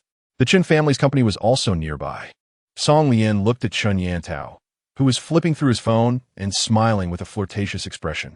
Song Lian smiled and said to Lin Jie, "Tao just loves to have fun a bit, but he has never had any issues with important matters. Auntie, you don't need to worry." Hearing Song Lian defend him, Lin Jie smiled even more gently. After a satisfying meal, Song Lian wiped her lips, her movements dainty and graceful. The capital city has changed a bit. In 3 years, many things have been changing. An international metropolis has never stopped its rapid development. It is already quite different from her previous impressions. Tao just nodded in response, which is quite normal. After all, this is the capital. With Lin Jie not around, he didn't pretend to be honest either. Sitting next to Song Lian with his phone in hand, "Tang Qian invited us to dinner tonight. Are you going?" Tang Qian has just graduated from C University, and she isn't working behind the scenes now. Because she is beautiful and has a great figure, she is signed with a company and is preparing to become a model. Song Lian nodded upon hearing this, feeling a bit happy. Great. After the college entrance examination, Yang Xiaodian went to Z province, while Chui Sijia stayed in her hometown. The companionship in their youth ultimately couldn't withstand the distance of several thousand kilometers, and they broke up after the first year of college. The phone screen on the table lit up, and Tao stood up. "Let's go, Uncle Li is here." Uncle Li is the driver of the Chen family. Song Lian nodded. She put away her lipstick for touch-up and carried her bag as she walked out with Tao. The heat was unbearable, and the bright sun was somewhat dazzling. Uncle Li said the garage was a bit congested, so they should wait a moment. Wearing black in the intense sunlight, Song Lian began to reflect on why she chose to wear a black dress. After sitting on a plane for half a day, she still hadn't adjusted to the time difference, and under the scorching sun, she felt a little dizzy. Song Lian took out her sunshade from her bag and opened it. Tao, seeing her face mostly covered by sunglasses, asked, "Are you okay?" "I'm fine." Uncle Li hadn't arrived yet, so Tao said, "I'll go check the garage." It was difficult to get a taxi during the peak hours, and besides, There probably wouldn't be any taxis willing to go to the Chun family's villa area, so they could only wait for Uncle Lee to take them. Song Lian nodded helplessly. This store seemed to have a good reputation, as she had already seen many people going in during this short time. Judging by their attire, they were likely employees from the nearby companies. So when Song Lian saw a girl in a white t-shirt and jeans, she was a bit surprised. The girl had a sunburned face, standing at the store entrance and not going in, as if she were waiting for someone. Song Lian thought for a moment, walked over to the girl, and held her umbrella halfway over her. Waiting for someone? The girl, like a little rabbit, was startled when she heard Song Lian speak. Noticing the umbrella overhead, she shyly revealed a smile and said, Song Lian wore a black dress, her waist very slim. This year, she stood at 1.7 meters tall, and with the small high heels she was wearing, her presence was quite striking. The girl beside her was shorter, making her appear very youthful and innocent next to Song Lian. Standing there in silence felt a bit awkward. Having been used to the constant chatter of Chun Yantao and Chen Tian in her ear, Song Lian rarely experienced such a quiet atmosphere. Wu Ying looked at the woman in front of her, whose palm-sized face was half obscured by sunglasses, revealing only half of her fair chin, which made one unable to help but indulge in more fantasies. Song Lian was just about to speak when the girl spoke first. Are you also waiting for someone? Song Lian nodded. I'm waiting for my friend. How about you? She hesitated and replied, Her face was flushed, and her eyes sparkled. Song Lian realized that the friend she was waiting for was likely a boyfriend. After about 10 minutes, a black Bentley slid by the roadside. Song Lian vaguely remembered it was the car of Chen Yantao's family. She told Wu Ying that her friend had arrived, handed her the umbrella, and turned to walk towards the car. The car pulled into a parking spot in front of the restaurant. And Song Lian walked over to the passenger side and tapped on the window. I said, Young Master Chun, are you going to pick up the car or buy a new one? The black window slowly rolled down, revealing the man's exquisite face. His eyes were as dark and pure as they had been years ago. His gaze fell on Song Lian, causing her smile to vanish completely. Chapter 31. He is not suitable. Does that mean you are suitable? Song Lian's glasses were not removed, and through the lens, she could still see the person in the car. His gaze, clear as frost and snow, was no longer the affectionate look he used to give her in their youth. His long fingers casually rested on the car window, his features sharp and well-defined, though his lips had grown somewhat pale. He was no longer the same as he was back then. After so many years, he must have lived well, shedding the naivety of youth and finally growing into a man of stature. Song Lian took a few seconds to organize her expression and averted her gaze with a restrained look in her eyes. Wearing sunglasses, all her emotions were well concealed. To the outside world, she seemed indifferent to this reunion, almost as if she didn't recognize Liang Huai at all. Liang Huai's gaze slowly traced the person before him. She had grown up. No longer was she the girl in a school uniform with a ponytail from years ago. The large sunglasses obscured most of her face, making her appear unapproachable. In this reunion, she seemed completely unmoved. The air was quiet, and neither of them spoke. Wu Ying jogged over, the sun umbrella in her hand shimmering with a faint gold in the sunlight. Wu Ying thought the umbrella must be quite expensive and figured it would be better to return it to Song Lian. She watched as Song Lian ran towards Liang Huai, assuming they were familiar, and paused for a moment, a shy smile on her face. Liang Huai go. Do you two know each other? Song Lian realized belatedly that the man in front of her might be the one that the girl next to her was waiting for. Thinking of the expression Wu Ying had when she mentioned the man, Song Lian's eyes flickered. It's been 3 years. It's quite normal for him to have a new love. Song Lian smiled. Sorry, I mistook you for someone else. That smile was polite yet distant, causing a pang in Liang Huai's heart. Wu Ying felt that the atmosphere was a bit strange. Today was her birthday, and she had begged Liang Huai for a long time before he agreed to accompany her for a meal. Wu Ying looked at Liang Huai. His face had turned a bit pale, and he didn't look like someone who was unfamiliar with her at all. Song Lian looked at the two identical cars and fell into silence. She didn't plan to linger here. The time difference was still hard to adjust to, and standing under the blazing sun was quite uncomfortable. She turned around and walked away. Wu Ying called out to her, handing her the umbrella. Thank you for your umbrella. Her figure was graceful and decisive, leaving without a trace of reluctance, just like he used to. The restaurant was crowded. But the waiter immediately approached Liang Huai respectfully when he entered. He was considered a new rich member of the Yin family, having been with them for 3 years. Though young, he almost controlled more than half of the shares. Many within the Yin family were dissatisfied, but with Yin Dong as a backing, no one dared to say much. Yin Dong and his wife had no children, and there were many rumors that Liang was Yin Dong's illegitimate son. Wu Ji followed Liang Huai, watching his sister beside him, who was secretly glancing at Liang Huai, and sighed. Outside, the noise was overwhelming, but the three of them sat in a high-end private room, the environment much better than outside. Wu Ying thought for a moment and tentatively said, "That sister just now was really beautiful. She is so tall and seems to have a strong presence." Liang Huai pursed his lips and looked down, showing no reaction. Wu Ji shot a warning glance at his sister, but Wu Ying pretended not to see. Wu Ji had grown up with Liang Huai. During their senior year of high school, Liang Huai brought him to the capital, and he had been working by Liang Huai's side all these years. He knew how capable this childhood friend was. As a friend, he was loyal, and as a partner, he was trustworthy. But Wu Ji knew that he had no feelings for his sister at all. Liang Huai seemed oblivious to their exchanged glances, sitting there indifferently. After a moment, Wu Ying smiled sweetly again and continued, "Her boyfriend is also very handsome. They looked really good together just now at the store entrance. They seemed especially sweet." Wu Ying hadn't seen Chen Yantao for long. She didn't even clearly see what he looked like. She said this just to gauge Liang Huai's reaction. The man's gaze finally fell on her, his cold eyes scanning her briefly. Under such a gaze, Wu Ying struggled to maintain her smile. After a moment, he suddenly stood up. "I have something to attend to. You all eat first." Wu Ying's expression turned sour. Sure enough, she knew that the girl just now must have had something to do with Liang Huai. She wanted to call out to the person walking out, but Wu Ji couldn't help but shout, "Wu Ying." Wu Ji knew what Liang Huai looked like when he was angry. At this moment, his temper was definitely not much better than when he first arrived in the capital.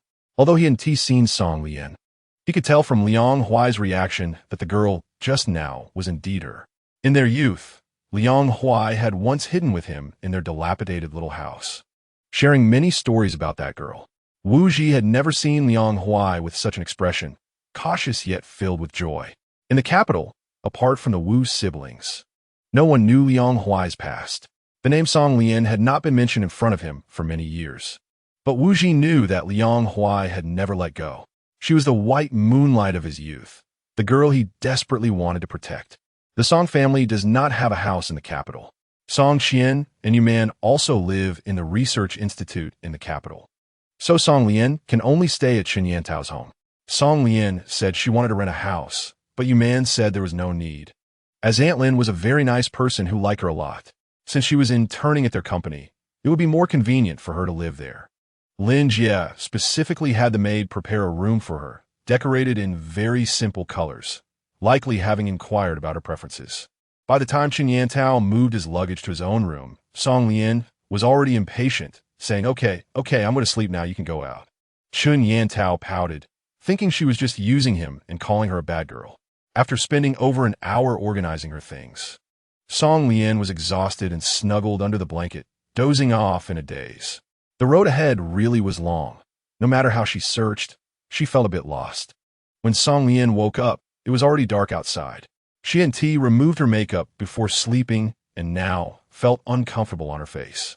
The room had a washroom, so she grabbed some clothes and took a shower. Feeling too lazy to dress up for the night, she casually put on a shirt dress, which was neither too long nor too short, revealing a pair of well-proportioned, fair legs. Her hair was still down, and her unadorned face had a hint of youthful innocence. After getting herself ready, she went downstairs and saw Chen Yantao watching TV in the living room. The beautiful girl rolled her eyes. Tang Xian had cut her hair to a short bob, looking both cool and beautiful, causing Song Lian to stare in amazement. Chen Yantao was shocked, exclaiming, "Wow, are you a girl or a boy? Are you trying to kill me?"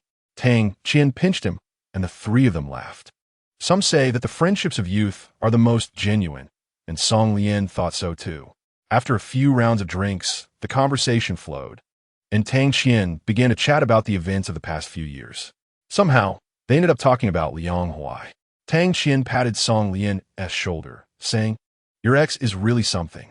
Now, in a Yin family, it's either Mr. Yin or he has the final say, right?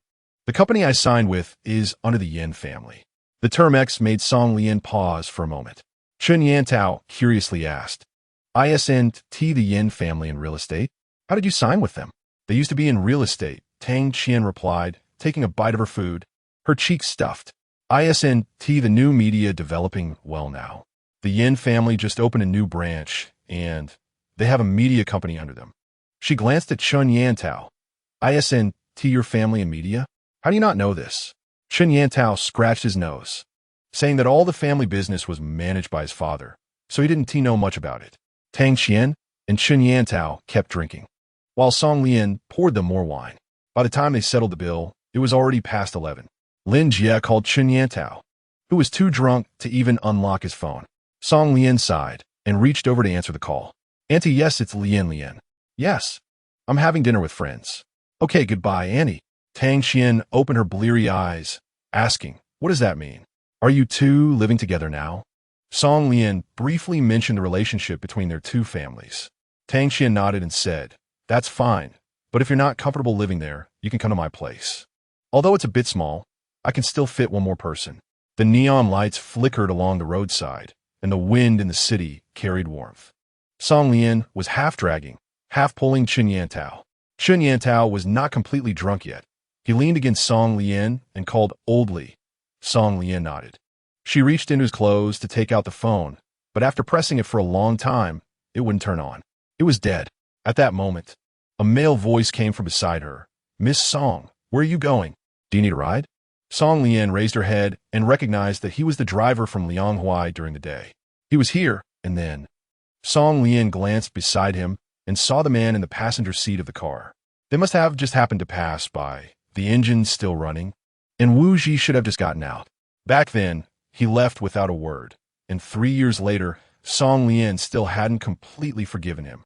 They lived together. Her heart felt as if it were wrapped in layer upon layer of ice. Liang Huai lowered his gaze, looking somewhat downcast. Song Lian thought about what she had just said, pressed her lips together, and habitually wanted to explain. But in the end, she said nothing. She wasn't obligated to. Wu Ji remained still, like a wooden statue, in front of Song Lian. Although it was already evening, there were still many cars on the street, and Wu Ji was probably parked illegally. Seeing his determination to stay until she agreed, Song Lian could only nod reluctantly, which would be troublesome. Wu Ji breathed a sigh of relief and quickly said it was fine. Throughout the whole time, Liang Huai had not said a word. Song Lian helped Chun Yantao into the car, feeling a headache at the sight of him in such a dazed state. The car slowly drove onto the street, and it was very quiet inside, only interrupted by Chun Yantao's occasional mumbling. Lian, do you drink milk tea? Aren't you afraid of getting fat? Just drink cold water." Lian, your legs are so white." Unable to tolerate it any longer, Song Lian reached out to cover his mouth.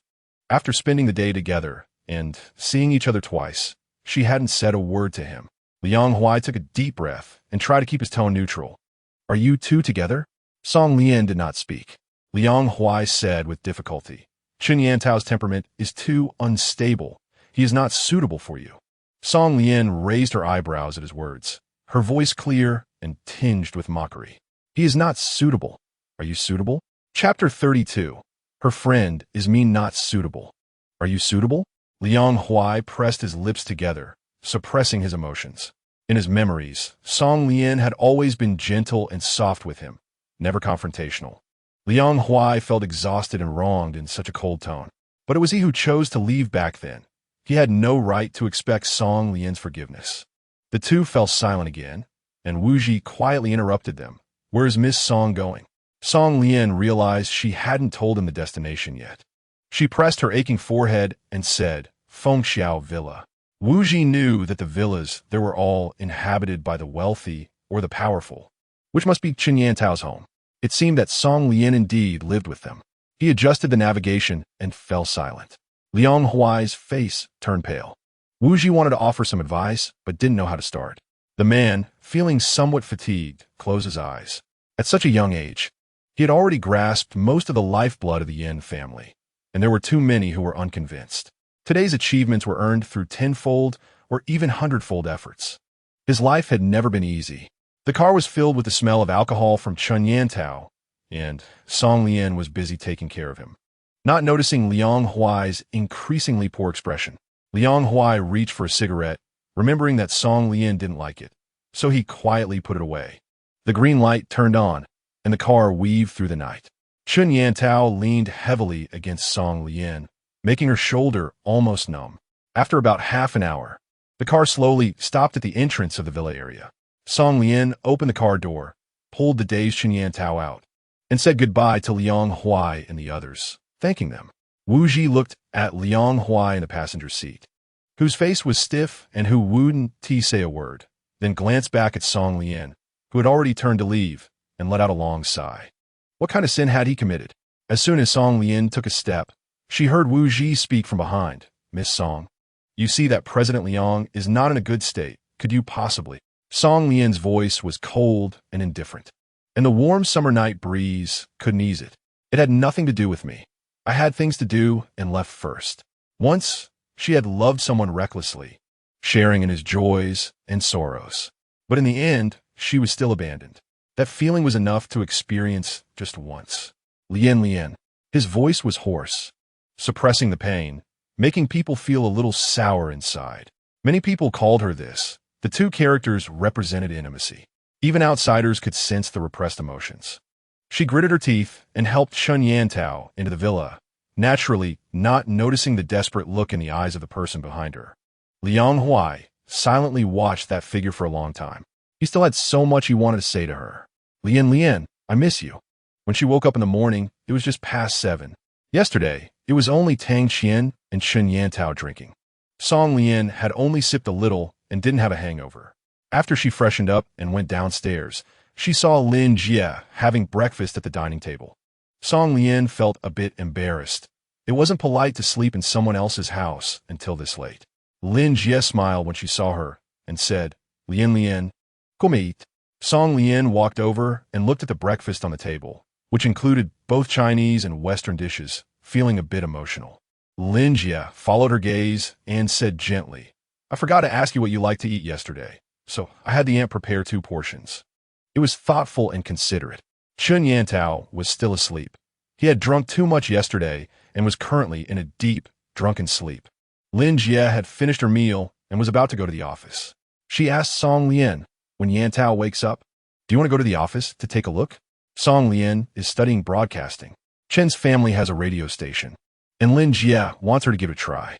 She hasn't graduated yet, and the radio station is more suitable for her compared to hosting roles that require public appearances. Song Lian should be. After having breakfast, the aunt came to clear the dining table, and Song Lian took a bottle of water from the fridge and drank a few sips. In fact, she has loved cold things since she was a child. Even in winter, she doesn't like to drink hot water, always preferring to open a bottle of cold water and take a few sips. In high school, Liang Huai always took care of her, like a father to his daughter, rarely allowing Song Lian to have spicy or heavy food. During these years abroad, she picked up everything she had given up, wearing a light blue long dress. She looked stunning, like spring water reflecting pear blossoms. Chun Yantao's car was parked in the garage, and he didn't need a driver. The two of them tidied up and set off for the company. What do you plan to do? Chun Yantao asked her casually, one hand on the steering wheel as he drove the car out of the garage. Aunt Lin asked me to try the radio station. The car entered the road, and Chun Yantao pressed the accelerator. Song Lian honestly said, it's still unclear. Anyway, there is still a year until graduation. Chun Yantao said, half-jokingly, why don't you be with me, and I'll give you my company in the future, letting you be a beautiful boss lady. Song Lian was speechless. Are you sick or something? Chun Yantao laughed heartily. At that moment, Wu Ji was at the central hospital of the capital, accompanying the pale-faced man in bed. Liang Huai looked at the tall figure, his eyes sharp and cold, exuding an air of aloofness and indifference. The patient gown he wore couldn't hide any of his charm. And 4 needle was inserted into the back of his right hand, while his left hand flipped through a stack of documents. Wu Ji poured him a glass of water, and Liang Huai took it, asking, what have you been up to lately? Wu Ying's jacket was draped over the chair, and Wu Ji paused for a moment. then sat down, saying, "I'm going to intern at Chun's company. I heard I'll be a radio host." The paper cup was fragile. He applied a little pressure, causing the water to ripple and spill a few drops onto the blanket. "Time to check out?" Liang Huai said lightly. "I'm fine now. I don't need to stay." Wu Ji glanced at his pale face and nodded silently. "You're the boss. You call the shots." After half a month, Song Lian was thriving at Chen's, looking beautiful and rumored to have some connection to the boss's family. Even if someone was jealous, they didn't dare to say anything. The capital was too vast. Encountering someone in the sea of people was like finding a needle in a haystack. Yuman had already arrived in the capital a week ago, and Song Lian didn't stay at Chen's anymore, as it wasn't appropriate. The elders had been living in the research institute in the capital, so Song Lian moved in with them during her free time. The place was a bit small, but the three of them hadn't lived together in many years, and she cherished this rare warmth. On Saturday, Chen Yantao asked Song Lian to accompany him to a banquet. "Everyone else has a partner. I can't just be a lone commander." Song Lian's mouth twitched. "Do you really think President Chun will lack a girl to accompany him to the cocktail party?" After exchanging a few words, Song Lian eventually agreed. Chen Yantao reminded her, "I've sent the clothes over. Make sure to dress nicely." "Got it. I won't embarrass your young master." In the upper-class social scene, toasts were exchanged, and it was a scene of extravagance. Song Lian wore a floor-length white dress with dropped shoulders, which made her already fair skin appear even more delicate. Two straight and slender collarbones were visible beneath her swan-like neck, and her hair was gently styled up, different from her usual look. The only slightly heavier color on her body was the hint of red on her lips. During her university days, Song Lian attended such gatherings often, linking her arm with Chen Yantao's, a perfectly timed smile on her face. Song Lian tugged at the slightly long skirt, feeling that this dress seemed somehow familiar. Chen Yantao leaned in slightly and whispered, "Do you remember that sports meet in high school? You wore a white dress and sang. You looked really beautiful. I searched for a long time before I found this one. That's almost the same." Song Lian's appearance is suited to this pure and sacred color. She moves gracefully like a little fairy untouched by the mundane world. No girl dislikes beautiful clothes, and Song Lian smiles sweetly, while Xiao Chun is very understanding. It's like a queen speaking to her eunuch. Someone comes over to invite Chen Yantao to drink, and Song Lian waves her hand, saying, I can't drink." Besides, she doesn't know most of the people here and has no interest in joining the revelry. Chen Yantao nods. "Then take care of yourself." The hall is quite large, and Song Lian finds an empty corner to sit on a sofa. Next to her is a piece of milky white cake, but she avoids eating it to prevent smudging her lipstick, displaying her good manners. Next to the sofa is a beautiful crystal chandelier, with slender lampposts emitting a milky white light, adorned with various sizes of fine diamonds. Squinting up at it, Song Lian notices the intricate floral carvings on the lampshade. This chandelier is roughly 2 people tall. However, such a tall object lacks safety measures. Standing upright like that makes it feel somewhat unsafe. She sits obediently in the corner, like a flower blooming unnoticed in the morning, while a man nearby feels a stir of interest.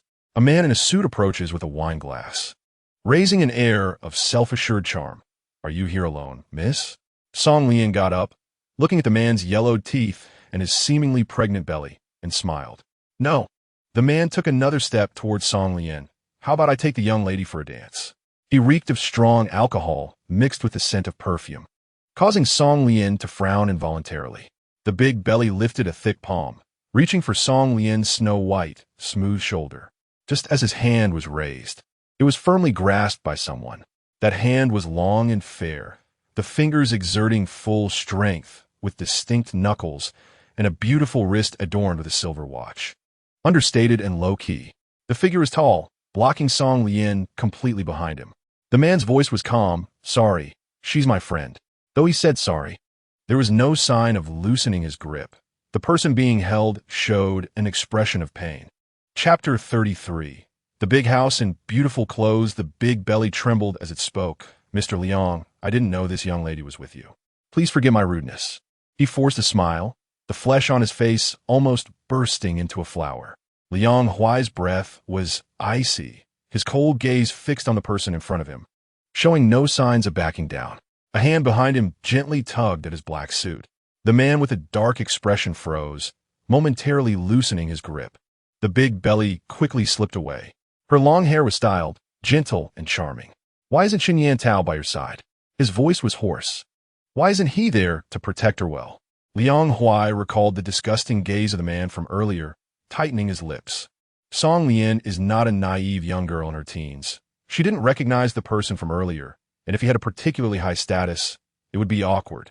She didn't want to make things difficult for Chen Yantao. Earlier, Liang Huai's emotions were off, and Song Lian was really afraid he would confront that man. She could only reach out and tug at him. Liang Huai cornered her against the wall, making the cramped space uncomfortable. Song Lian lowered her gaze, thanking him for helping her out of the predicament. They stood in the corner, but there were quite a few eyes on them. Song Lian didn't want to be the center of attention. Before she could speak, Liang Huai seemed to know what she was about to say. He stepped aside, creating a path. The silk threads adorning her skirt seemed to have tangled in the floor lamp. And Song Lian didn't dare to pull too hard for fear of knocking it over. Her dress was off-shoulder, making it inconvenient to bend down. Just as she was about to call a waiter for help, she saw the man in front of her bend down. Liang Huai, dressed in a well-tailored suit, found the corner too small, so he knelt on one knee, his pale fingers adjusting the hem of Song Lian's skirt, showing no embarrassment in doing such work. The onlookers nearby looked at the two with strange expressions. The usually stern General Yin, kneeling at the feet of that girl, with the white fabric fluttering in his hands. His expression was serious, kneeling on one knee, exuding a sense of inexplicable reverence. Song Lian could see his straight and smooth facial contours, exquisitely refined as if carved with a knife and chiseled with an axe. He tidied himself up and stood up, looking at the dress, which reminded him of the one Song Lian wore at the high school sports meet. Did Chen Yantao buy this for you? He had just knelt in front of her under the watchful eyes of so many people, fixing her skirt. There was no need for Song Lian to shake herself off and walk away. That would seem impolite. Song Lian suddenly remembered that year in her sophomore year when Liang Huai held her and made a youthful promise. I will study hard, work hard to earn money, buy you a big house and beautiful clothes. Please don't leave me, okay? But now, time has passed, and it is not Liang Huai who buys her beautiful dresses, but Song Lian herself, who ultimately also left. The huge chandelier sparkled with brilliant light, and the man's eyes were filled with silence, repression, and a world-destroying emotion. Finally, he spoke softly. Lian, can you give me another chance? A chance to protect you again. Let us put aside our panic and youthful recklessness. Can we start over? Before leaving, Song Lian told Yu Man that she was accompanying Chen Yantao to a cocktail party, and the two elders had no objections. When she got home that night, it was just past 10, and the room was very quiet. Song Lian was exhausted. She folded and put away the floor-length gown, her fingers brushing over the thread at the hem, pausing for a moment. She removed her makeup, took a shower, and did her skincare. Her phone kept ringing, and Song Lian casually swiped it open, seeing a dozen missed calls. Song Lian answered the call. Wu Ji's voice carried a hint of impatience, as if he hadn't quite reacted to Song Lian's sudden willingness to pick up. There was a brief silence on the other end, followed by a rapid stream of words. Song Lian, do you have time to come to Bijiang apartment? Liang Huai seems to have drunk too much and isn't in a good state right now. My sister has something going on at school, and I need to rush over. Could you please come and take care of Liang Huai? It would really help me out. Song Lian has some nearsightedness. She held the phone and walked to the bedside, looking at the street lights shimmering like water. Does it have anything to do with me? Wu Ji clenched his teeth. Auntie, you can't just stand by and do nothing. You know Liang Huai doesn't listen to anyone. If he keeps going like this, who knows what the consequences will be? Wu Ji wanted to persuade her further. Sister, Auntie, please help me. You know Liang Huai is all alone, with no one to take care of him. Can you come and see him, considering how hard it is for him? He's all alone, and it's not easy. Over the years, apart from the brief warmth Song Lian gave him, no one else has loved him. Now he has power and wealth, and countless people around him flatter him. But what he seeks, apart from fame and fortune, is nothing else. Song Lian pressed her aching temples and asked for the address. Wu Ji hurriedly repeated it to her. Song Lian remembered that there were several high-end residential communities over there, but they weren't villas or luxury houses. Wu Ji was eager to see his sister, so he could only make Song Lian take a taxi there. Song Lian casually threw on a dress and grabbed her keys before heading out the door. The street scenery flowed by like a stream as she sat in the back of the taxi, slowly realizing what she had done. She was worrying about him again. Really? How pathetic. The security in the community was very good. Song Lian was stopped by the guard at the entrance, who questioned her for over 10 minutes. In the end, it was only after Wu Ji made a phone call that she was allowed to pass. The apartment was on the 17th floor. After getting off the elevator, Song Lian walked to the door number given by Wu Ji. The door had a password lock with 4 digits. Feeling a bit impatient, she wasn't in the mood to guess the password late at night, and Wu Ji had actually forgotten to tell her. She dialed Wu Ji's number, idly pressing the numbers in her hand. 1,234, 4,321, 6,666. None of them worked. Her fingers paused on the electronic keypad, and on a whim, Song Lian typed in 1225, the digits of her birthday. The electronic screen lit up, beeped twice, and the door opened. Song Lian couldn't describe her feelings. After hanging up the unanswered call, she turned on the light at the entrance, and the warm yellow light flooded in, making her squint a little to adjust. She looked up at the room's decorations and was stunned. In the recent encounters with Liang Huai, he always appeared cold and distant. Song Lian had assumed his home would reflect a cold black, white, and gray style. But this apartment was clearly not that. The off-white wallpaper, light green sofa, and a swing chair by the huge floor-to-ceiling windows with a milky white frame gave the entire room a familiar feeling. It resembled Liang Huai's apartment from years ago in City A. Song Lian recalled the time when Liang Huai smiled and promised to buy her a big house in the future. Back then, the girl nestled in his arms, sweetly smiling as she made her requests. The light beige wallpaper, the pale green sofa, and the swing chair by the floor-to-ceiling window. This was the image of the home that Song Lian wanted. The window was left open, and the summer night breeze blew in, sweeping away much of her original fatigue. Song Lian saw the man lying on the sofa. He was still wearing the suit from the evening's cocktail party. Song Lian found her shoes in the cabinet and walked towards him. While many people who had drunk were flushed and had bloodshot eyes, Liang Huai's face was almost transparent, with the blue veins in his neck clearly visible, exuding a kind of delicate and fragile beauty. Song Lian couldn't help but raise her hand and gently touch his face. After countless days and nights over the past 3 years, she thought she had let go, but now that she was so close to him, she realized that some people are a lifetime in just one glance. He was so drunk that he had little awareness, and in a daze. It seemed he saw Song Lian standing in front of him.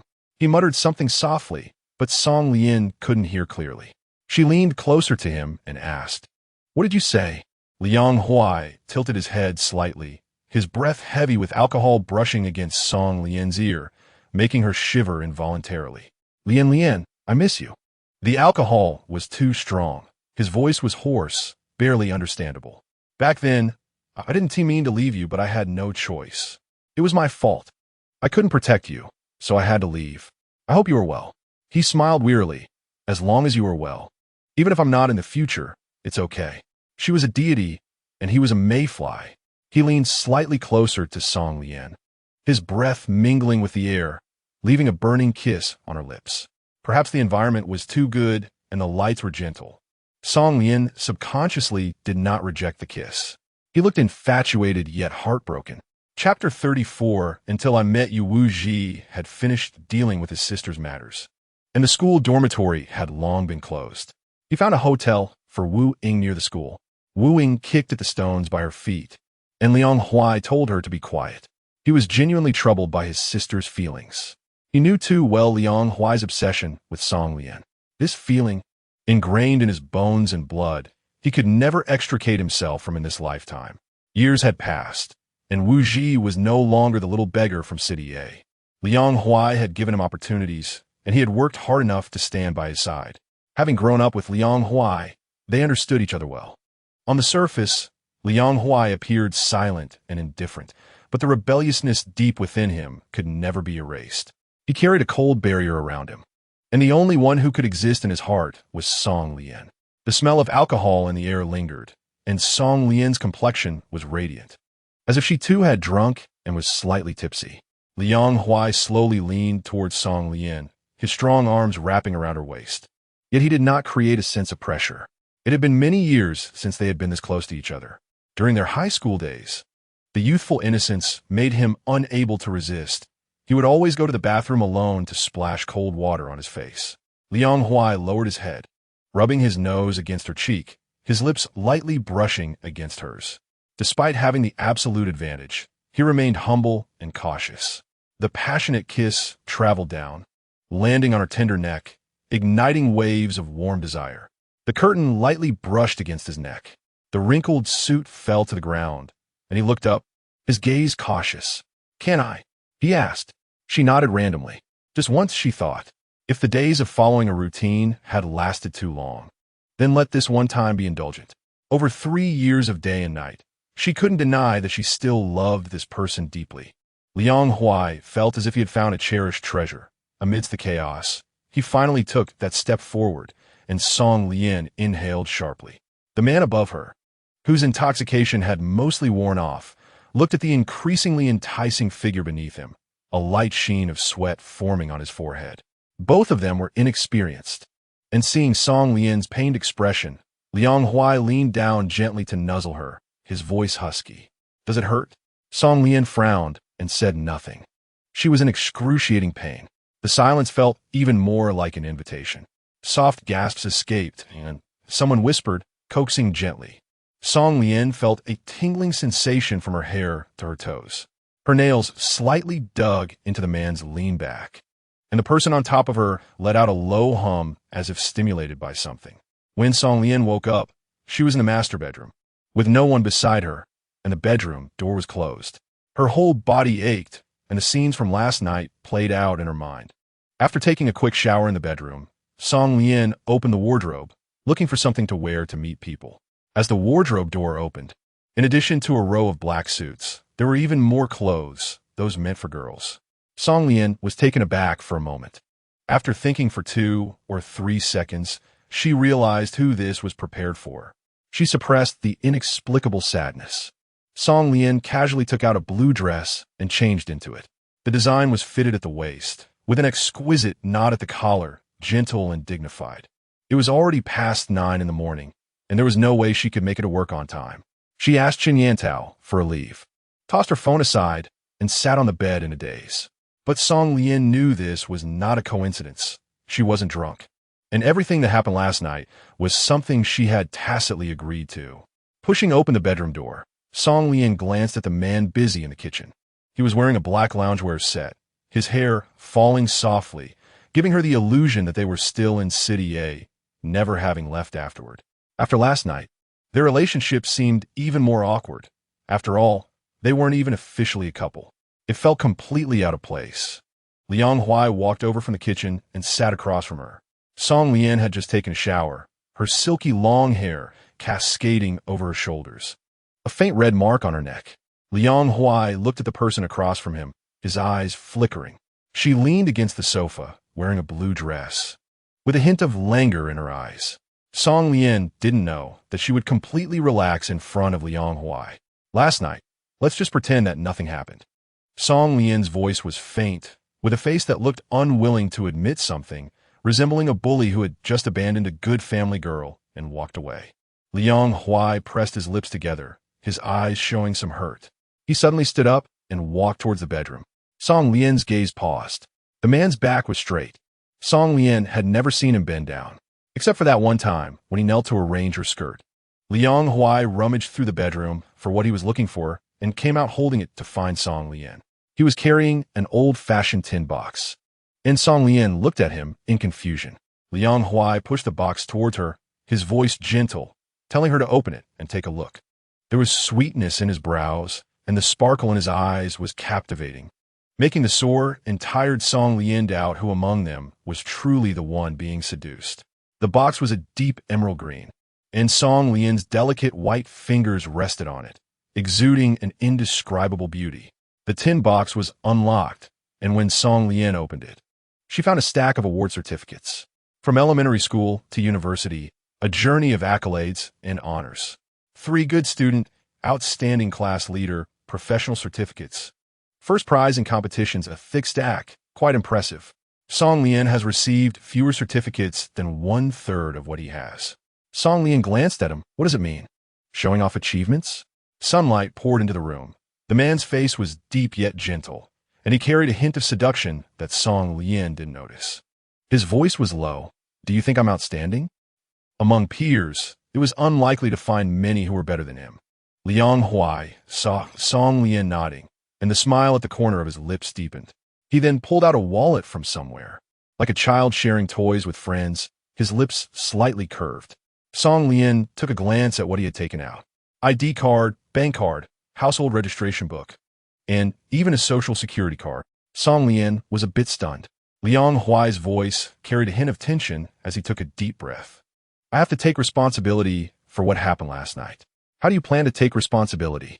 She asked, though a ridiculous thought crossed her mind. His voice was low as he spoke. All these years, I've never stopped trying. At first, it was to get my mother to look at me one more time. Later, it was to hope that I could be worthy of you. I know I'm not good enough. I'm difficult, I have a bad temper, and I always rely on you to tolerate me. But you are excellent, kind, and full of hope for this world.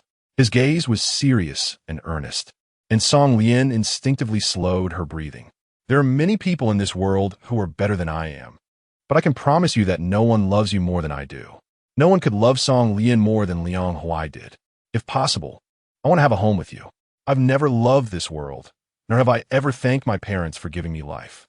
Until I met you, I realized that I had been deprived of everything just because I already had the best thing. He tentatively reached out, taking Song Lian's hand. So, Lian, can you marry me? Chapter 35, Grab? He looked at his girl with hope. In the dewy morning light, Song Lian's heart trembled. Crossing the distance of time and the boundaries of space, love swept through the shadows, scattering a joyful shiver along the dust. He was sincere and serious. Song Lian pursed her lips and averted her gaze from his hopeful eyes. You must be drunk and still not sober. Her refusal was too obvious. The smile on the man's face faded, and he said with difficulty, It's okay. If you don't want it now, we can wait a little longer. He forced a smile again. Are you hungry? I made breakfast. You should eat a little. I don't want to eat. He froze for a moment. Then I'll take you out to eat. Song Lian pushed aside the stack of certificates and cards on the table, saying, No need. I can go myself.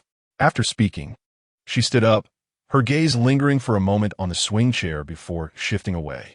A heavy door closed in the entrance, and Liang Huai sat on the sofa, his slightly long forehead hair hanging down, looking pale and dejected. Her phone vibrated. It was Wu Ji. Recently, this name had appeared frequently in her call history, and she almost memorized the number.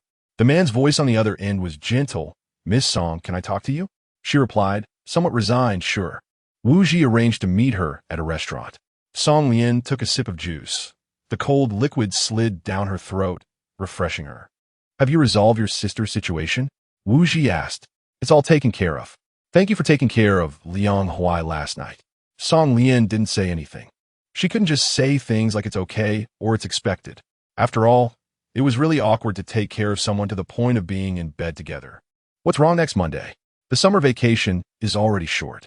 Wu Ji nodded. Does Liang Huai know? Song Lian glanced at him. Do I have the obligation to tell him? Wu Ji smiled kindly. Miss Song, have you heard of me? I've known Liang Huai since we were kids. Song Lian raised her eyes, thought about the name for a moment, and felt a bit dazed. You were that. Wu Ji continued her sentence. Yes, that's right. In their sophomore year, Liang Huai suddenly disappeared. Song Lian remembered that he later explained it was at a place called Wu Ji's home. I heard your name a long time ago. Wu Ji continued. That year you should have been in high school. One day, Liang Huai came to find me. He told me that he was with the girl he had liked for many years. Song Lian's gaze paused for a moment. He was extremely happy, always worried that he wasn't good enough and didn't deserve you, but he absolutely couldn't bear to leave you. Later, when the incident with the school forum happened, he became a bit overwhelmed and was down for a few days with me. Song Lian recalled what happened at that time, during the National Day holiday of their second year in high school. Later, you told him that you didn't care about his background, that you liked him for who he was, and that you would always be there for him. You might not know what those words meant to him. In the endless darkness, she was his only light. Song Lian raised her head. What do you mean by saying these things to me? Does Miss Song still mind his departure back then? I can tell you all about what happened back then. Chen Yantao has already graduated, and this time no one is accompanying Song Lian as she leaves. Over the past few years abroad, Chen Yantao has helped Song Lian a lot.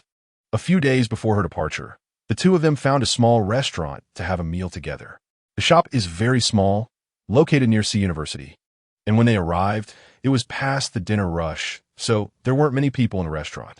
Song Lian glanced around the environment and said, "Is this the place we went to together when we studied in the capital back then?" Chen Yantao nodded with a smile. "You have a good memory." Song Lian felt a bit emotional. Time really flies. The wheel of time moves forward eternally, and they have long grown up. The two ordered several dishes, and Chen Yantao pulled Song Lian, chatting away for a long time. Song Lian didn't drink. It was all Chen Yantao who drank alone.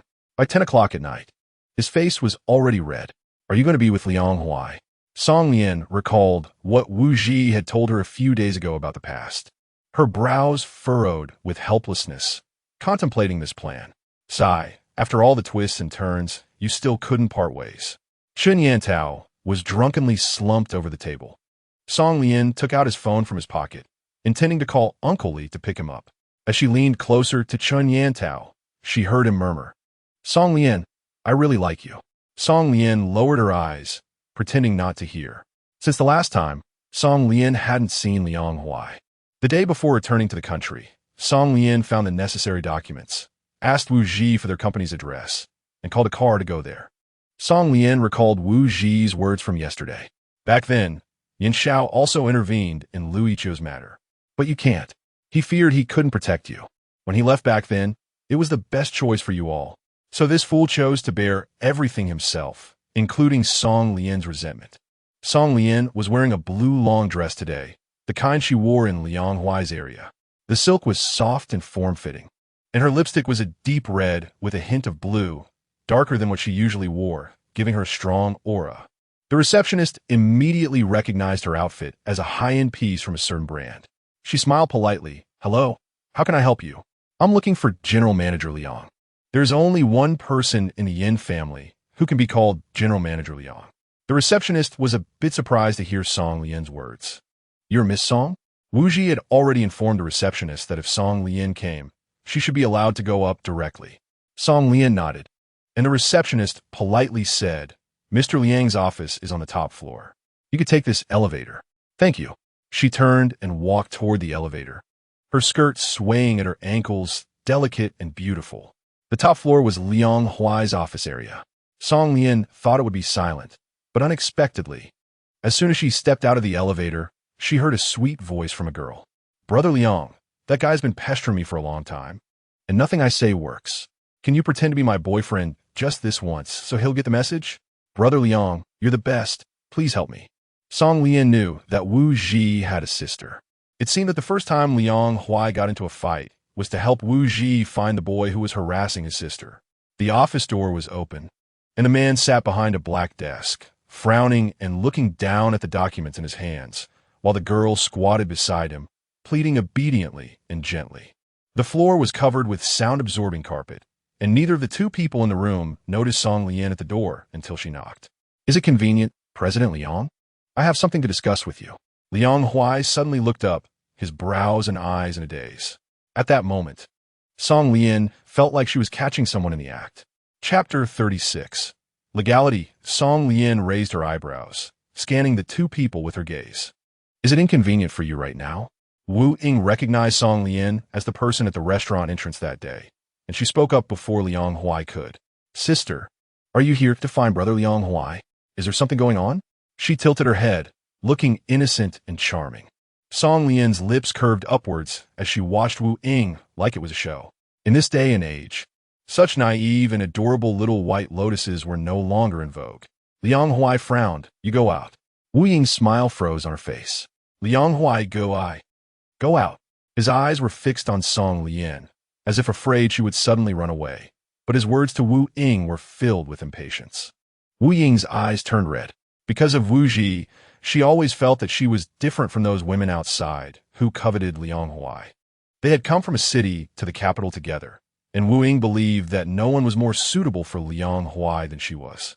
But the man's icy aura and piercing gaze made Wu Ying feel stiff in her back. In those eyes, there was disgust, impatience, but no love that she had hoped for. Unable to bear it any longer, Wu Ying turned and ran out, her figure stirring up a gust of wind that tousled Song Lian's hair, causing her to tuck the stray strands behind her ear. Liang Huai walked towards her, surprised. "What are you doing here?" His dark eyes were glistening, devoid of any of the hostility he had shown towards Wu Ying just moments ago. "That just now? Your little girlfriend?" Liang Huai pressed his lips together. "Don't say it like that." She clearly knew that apart from Song Lian, he didn't care about anyone else. Song Lian nodded slightly. "I don't have that qualification. After all, we are nothing to each other." Liang Huai remained silent. Her words were sharp, like daggers stabbing into his heart. He was truly afraid. "I understand. So, I came today to tell you something. Wu Ji told me about what happened back then." Liang Huai hesitated, and Song Lian raised her hand to cover his mouth. "I know what you're going to say. It's just a bunch of apologies, and I don't want to hear it. The past is the past. I don't want to bring it up again. I'm here today to ask you if what you said that day still counts. Life is short. We've wasted 3 years. I don't want to waste any more time." A long silence hung in the air.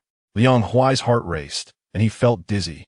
In front of him, Song Lian looked like a beautiful, enchanting rose, exuding a hint of sweetness. After a few seconds, Liang Huai fixed his gaze on her. "Are you serious?" He was afraid that Song Lian would say something to hurt him again. The rose spoke. "You don't believe me?" The sun rose high, filling the room with dazzling light. Liang Huai reached out to take her hand and walked outside, his expression calm. "Let's go."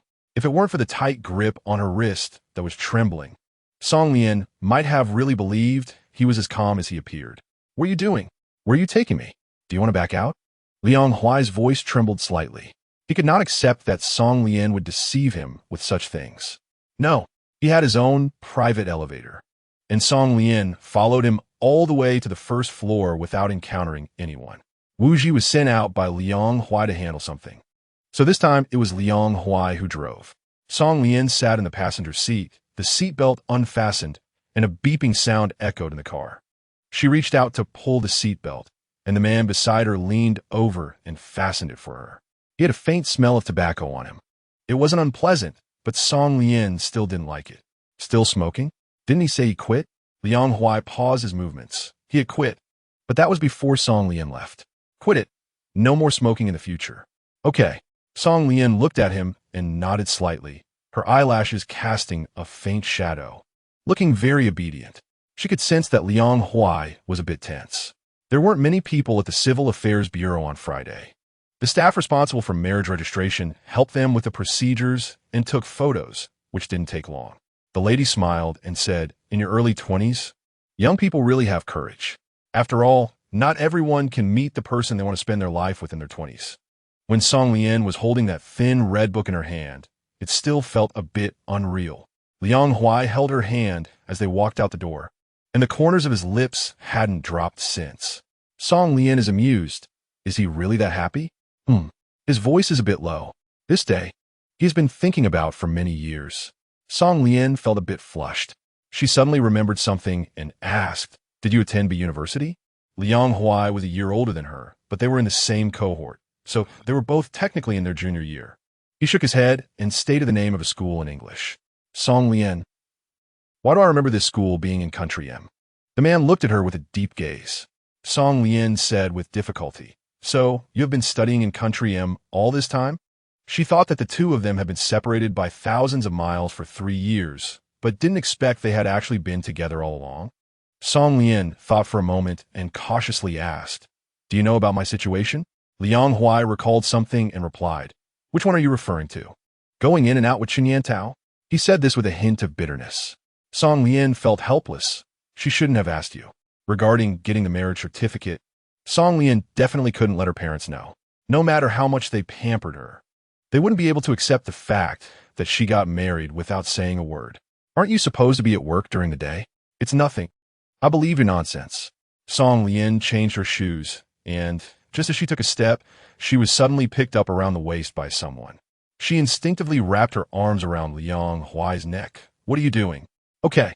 Song Lian thought about her vaguely painful waist that day, and after some consideration, she spoke up. I have to take a plane tomorrow. It's very tiring. I want to rest. Liang Huai carried Song Lian to the bedroom, while reassuring her, it's okay. You just rest. I'll take care of everything. Song Lian wanted to argue, but Liang Huai placed her on the bed, leaned down, and gently kissed her. Legal couple. What are you afraid of? Legal couple. Liang Huai repeated these 4 words in his mind, feeling as if bubbles of sweetness were about to burst from his heart. Song Lian looked at his blissful expression, feeling a bit sour and soft inside. She smiled as well. A legal couple. They're the closest 2 people in this world, the most beautiful form of life. When Song Lian woke up, the lights were already brightening outside. An arm was draped across her waist, and she turned in Liang Huai's embrace. The bedroom was very dark, but with the neon lights outside, she could see Liang Huai's features clearly. His lips had a typical smile shape, but he usually only pressed them together lightly, making him seem unapproachable. Song Lian gently leaned over and kissed him. The arms wrapped around her suddenly tightened, and a smiling male voice said, "You can kiss me a few more times." "I don't mind." He must have woken up a long time ago, his tone clear and bright. Song Lian said, "Why don't you get up after waking up?" Liang Huai lay down again, resting his head gently against Song Lian's neck, wanting to hold her like this forever. Song Lian was about to say yes, but Liang Huai continued, "It's okay. It's fine for me to be alone at home on the first day of our marriage." As he spoke, his breath brushed against Song Lian's fair neck, and his voice had a hint of a sulky, spoiled tone. Song Lian. Chapter 37 will be supplemented for you. Song Lian raised her hand and rubbed his head. All right then. A man remains a boy until death. Song Lian understood what that meant. What was a grown man acting so coy for? But no matter what she said, Liang Huai stubbornly refused to get up. The 2 of them dragged it out for a while until Song Lian pretended to be angry, and only then did Liang Huai pull her up. Although they had registered their marriage, Song Lian didn't feel like she was married yet. After all, they had known each other for so many years and had lived together before. Compared to Liang Huai's excitement, she was much more indifferent. The weather in the capital in August was as hot as a steamer, and the temperature only dropped slightly at night. Liang Huai cooked porridge, with plump grains mixed with milk, fragrant and sweet. Song Lian stirred it with a spoon in her hand, sipping it bit by bit. Next to her was a cup of water. She reached out to touch it, and as expected, it was a cup of warm water. She pouted, probably unable to drink ice water in the future. Liang Huai held his phone and had been tapping on it for a while, looking serious. Song Lian stretched her foot under the table and gently touched his. "What are you doing? Why are you staring at your phone so seriously?" Liang Huai naturally put down his phone. "Nothing, just updating some information." His ears turned a bit red, which Song Lian didn't notice. Liang Huai hadn't gone to the office all day, so he must have a lot to deal with. Song Lian nodded in sympathy. That blue dress was wrinkled and had a tear from Liang Huai. It was definitely not presentable anymore. Meanwhile, the employee group at Yan's company exploded. Everyone was screenshotting what they saw, and soon the group was flooded with messages. When did this happen?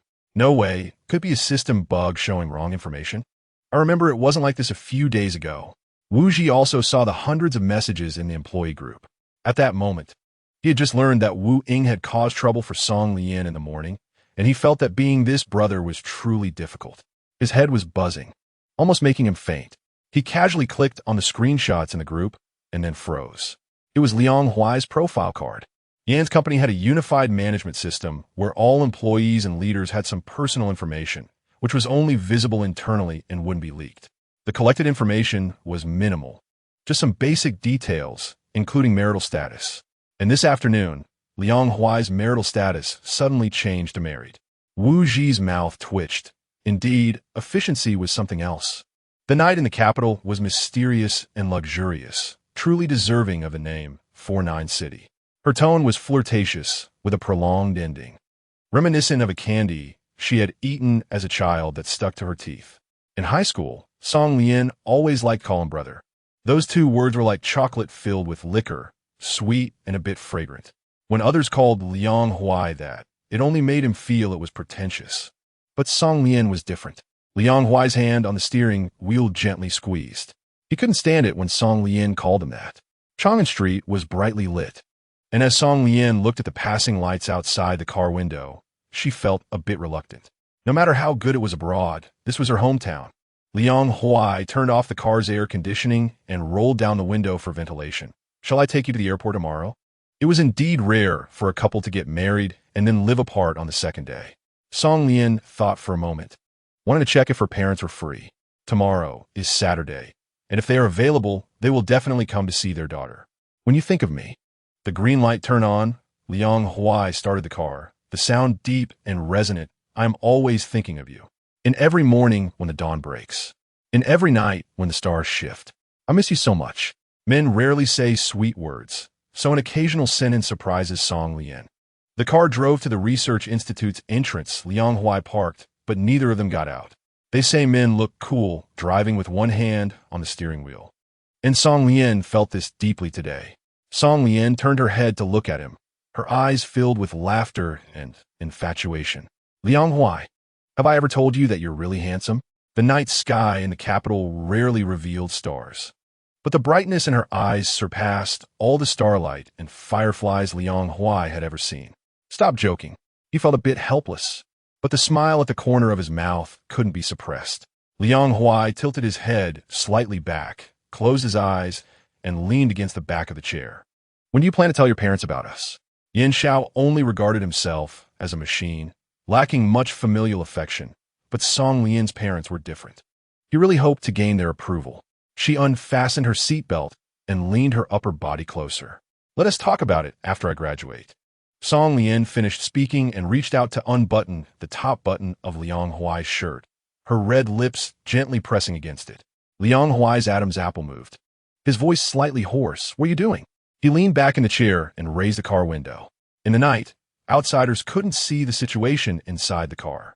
There was no moon tonight, but the evening breeze was gentle. Song Lian unfastened his buttons one by one, kissing her way down, landing on his strong upper body and abs. He let out low gasps, unable to bear it. Song Lian unbuckled his belt, her hand moving rhythmically. The temperature in the car rose higher and higher, and Liang Huai's gaze became hazy. Song Lian leaned in, licking his somewhat dry lips that had been heated. Her movements quickened, and his breathing became increasingly urgent as he called her name in a flurry, "Lian Lian," until the very last moment. Song Lian kissed his lips, her voice alluring, "Giving you a preview of your wedding night. Happy wedding, my Mr. Liang." Once everything was over, Song Lian patted her slightly flushed face and kissed Liang Huai on the cheek, saying, "I'm leaving." His voice was still hoarse, very rough. "Okay." Song Lian opened the car door, and fresh air rushed in, dissipating the romantic atmosphere inside the car. After a while, Liang Huai looked at her disheveled appearance and chuckled softly. "Just flirted and left me here to enjoy the breeze alone." You man couldn't help but pull her aside to nag, reminding her to be careful being alone over there, since Xiao Chan had graduated and she would be living there by herself. "You must be cautious in everything, and if anything happens, just call your mom." Song Lian hugged her mother and said, "Don't worry. Just stay there and don't move. I'll go over." His voice was clear and bright. Song Lian teased him. "Do we look like a secret couple?" Liang Huai ignored her playful remarks, found her in the crowd, walked over, and handed her something. It was a very delicate ring. The diamond refracted tiny shards of light. It wasn't very large, but the design was quite unique. Song Lian noticed that Liang Huai had the same ring on his hand. His voice was gentle. "Wedding ring, let me put on for you." Chapter 38, Missing Him. Liang Huai helped her put on the ring, his voice low and magnetic. "Does it look good?" "It looks good," she smiled softly. Liang Huai felt relieved. The boarding time was approaching, and she was about to leave, which made him a bit reluctant. She wrapped her arms around the man's waist, feeling the warmth of his skin beneath her palm. "You stay at home and behave. Don't flirt with random girls. Times have changed." Thinking of Wu Ying's gaze at Liang Huai made Song Lian feel uneasy. She didn't doubt Liang Huai's feelings, but she still felt unhappy knowing there were others who coveted him. He was pleased by Song Lian's possessiveness, the corners of his lips curling up as he ran his hand through her long hair. "Got it, don't worry." Liang Huai would always belong to Song Lian alone. The boarding announcement came over the radio, and Song Lian reached up to touch his face. "I'm leaving now, Mr. Liang." Liang Huai nodded. "Go ahead." The crowd surged as Song Lian turned to leave with her luggage. The man's gaze behind her was gentle yet firm. They were each other's most vulnerable soft spot and also the source of all their strength. Despite the distance of mountains and oceans between them in this vast universe. Let me see you on my behalf. A month after Song Lian went abroad, Liang Huai posted a message on his social media. It was just 2 simple words, with no accompanying picture: miss her. Everyone in the company basically knew about his marriage, but no one had any clue about who the female lead was. Liang Huai rarely posted anything on social media. His usual communication was through emails or handled by Wu Ji on his behalf. As Song Lian put it, he seemed like a person from the last century. However, the dazzling ring on his ring finger made people unable to help but speculate.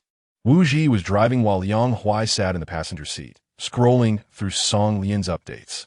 Wu Ji laughed at him, saying, "You already know about Miss Song's situation abroad. Why are you still looking at these?"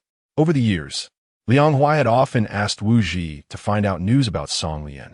The day he learned that Song Lian was at the same school as Chun Yantao, the stubborn man didn't know how many cigarettes he smoked while standing by the window. There was a gathering tonight, set in a more remote winery. The traffic in the city wasn't fast, and before reaching the destination, Liang Huai finished looking at Song Lian's updates. In fact, there wasn't much. Her social media was quite clean, filled only with travel photos or some small desserts she made herself. But there were no traces of Liang Huai. He felt a little unhappy. At that time in the M country, it was evening, with fewer classes in her senior year. Song Lian spent her time either doing part-time work or helping her teachers with some tasks. At the end of September, a month after the new students had enrolled, she was often assigned to show the newcomers around the campus. At the university where Song Lian is, there aren't many Chinese people. In a foreign land, everyone tends to stick together, and their relationships are quite good. They often help each other out with various matters. So when Song Lian saw Liang Huai's post on Moments, she was having dinner with a group of junior students. They all had a good relationship, so they decided to hold the gathering at Song Lian's apartment, where the young people prepared a decent meal themselves. Song Lian smiled at her phone, certain that the 2 characters Liang Huai were meant for her. Her dimples were faintly visible. She was still young, and the people present didn't feel awkward. Someone couldn't help but ask her, "Senior, are you chatting with your boyfriend?" She nodded and liked that moment on her Moments. Song Lian hadn't told them that she was already married. She didn't wear the diamond ring on her finger. Instead, she found a thin chain to hang it around her neck, hidden under her clothes. The boy continued, "I don't know who is so lucky to be with the senior." Song Lian tilted her head slightly and explained, "He is very outstanding." A group of people started to tease, Oh, is she standing up for her boyfriend now?" Song Lian pretended to hit him, and a group of people laughed together. By the time the gathering ended, it was just past 1 in the afternoon. But back home, it was already close to 2 in the morning. Song Lian wondered if Liang Huai was asleep. After thinking for a moment, she decided to give him a call. The call connected immediately, and the man's voice was hoarse, Lian. Song Lian walked over to open the window to disperse the smell of food in the room, and hearing the noise from that side, asked, "Have you been drinking?" The drinking party went on until very late, and he had only just gotten home not long ago. His voice had a hint of drunkenness, hoarse and soft. Song Lian said softly, "Is there anywhere you feel uncomfortable? People who drink too much are definitely going to feel bad." The voice on the other end was sluggish. "Yes. I miss you so much." He must be drunk, mumbling some incoherent words. "You didn't let me tell others that we are already married, so I didn't say anything." He pursed his lips, "But I did say I am already married. Why aren't you saying anything?" Song Lian understood. He was complaining to her under the influence of alcohol. She found it amusing. Angry? Nonsense. He would never be angry with Lian. Song Lian coaxed him. "You should go to bed early today. I'll send it to you tomorrow morning, okay?" "Really?" Song Lian reassured him. His voice faded, and soon the sound of his regular breathing began to rise. After waiting for a while, Song Lian hung up the phone. The afternoon sunlight was nice, and Song Lian put the ring on her ring finger, raised her phone to take a selfie, and posted it on her social media. Missing him. She rarely acted so openly, but felt a little uncomfortable. Song Lian casually sent it out, but she forgot to block Yuman and Song Qian. Chapter 39. With me here under Song Lian's WeChat Moments. There were suddenly many comments overnight. Many friends and classmates from the past and present expressed their confusion, asking, "Isn't Song Lian studying abroad in her junior year? How did she get married?" Only a few high school classmates, who were mutual friends of both Liang Huai and Song Lian, looked at the two identical posts with complicated expressions. Back then, they were considered a couple of talent and beauty, but it was said that their breakup was quite unpleasant. Song Lian didn't want to stay in that painful place, so she went abroad. Everyone imagined a deep and tragic love story for them. But how could they get married before even graduating from college? Liang Huai should still be drunk and not awake yet. Just as Song Lian was about to put her phone aside, it rang. Song Lian saw that the caller ID was marked as Mom. Just as she was about to answer, she suddenly remembered that she had forgotten to set the privacy settings for her moments yesterday. For the first time in her life, she felt a bit scared. Song Chin is fine, but you man absolutely cannot tolerate Song Lian's behavior of secretly getting married without letting them meet her boyfriend, no matter how you look at it. Song Lian is in the wrong. When Song Lian arrived home, it was just noon. She pushed the door open and walked in, the aroma of food filling the room. She felt a mix of comfort and bitterness. Lian had grown up, and she didn't even tell her parents about such a big event as getting married.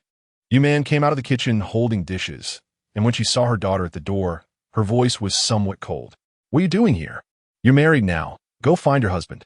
She was almost furious after raising her daughter for so many years. She had suddenly married without them knowing who the man was or what his family was like. How could such a thing happen in the world? After saying that, she pulled Song Lian. "Let's eat first and talk while we eat." Song Lian looked at the dishes on the table, all of which she liked. She felt a bit amused, but was afraid of upsetting Yuman, so she held back her laughter. The family gathered around the dining table, and Yuman propped her elbow on the table, asking, "Come on, who is that man we've never even met?" Time never fails to favor beauties. Although Yuman was getting older, she always took great care of herself. At that moment, sitting together with Song Lian, the two of them looked quite pleasant to the eye. Song Lian cuddled up next to her, holding her arm like she did when she was a child, resting her head on her shoulder. No mother could refuse such tender affection from her daughter. No matter how old Song Lian was, she was still her child. Yuman's expression softened slightly, but her tone remained somewhat harsh. She frowned and asked when? In an instant, Yuman recat. Back then, that boy stood with a straight back. Although he was dressed in simple work clothes, it didn't diminish his handsome face at all. He was bright and charming. Yuman remembered that when those two children stood together, there was a special feeling. The way they looked at each other, even though there was something obscuring them, still held an indescribable meaning. Yuman glanced at her and asked, "Were you two together back then?" Song Qian said at the right moment, "I remember that young man. Quite tall and handsome, with pretty good vision. I remember his name was something like Liang." Song Lian said, "Liang Huai." Seeing the two of them chatting happily, Yuman shot him a glance, and Song Qian immediately fell silent. Song Lian noticed that her mother's expression had softened a bit. She shook Yuman's arm like she did when she was little and said, "He treats me well. Your daughter isn't stupid. How could she marry someone who treats her poorly? How long have you been married?" "Since the day before school started. It's only been a little over a month." Yuman thought for a moment. What does his family do? Liang Huai's family situation was indeed very complicated. Song Lian pondered for a moment and told her parents about his background. He has no family. Song Lian hoped that her mom and dad could also love him. After Song Lian finished speaking, Yuman and Song Qian fell into a long silence. A person who has worked hard since childhood, earned money to pay for school, and achieved what he has at such a young age can be considered accomplished. Apart from having a difficult family background, Liang Huai could be said to be a perfect person. Song Qian nodded frequently. A child who is responsible and willing to work hard will not turn out badly. Yuman's expression also softened considerably. In fact, she was more worried than angry. After all, Song Lian had been independent since childhood, but she was still a girl, and Yuman feared she might be deceived. Now, after hearing the stories of the two of them over the years, Yuman felt somewhat emotional. It's not easy to meet someone you like. The food on the table had already gone cold. Apart from Song Qian, the mother and daughter had hardly eaten anything. Song Lian still hadn't adjusted to the time difference, and seeing her daughter's pale face, Yuman felt a bit heartbroken.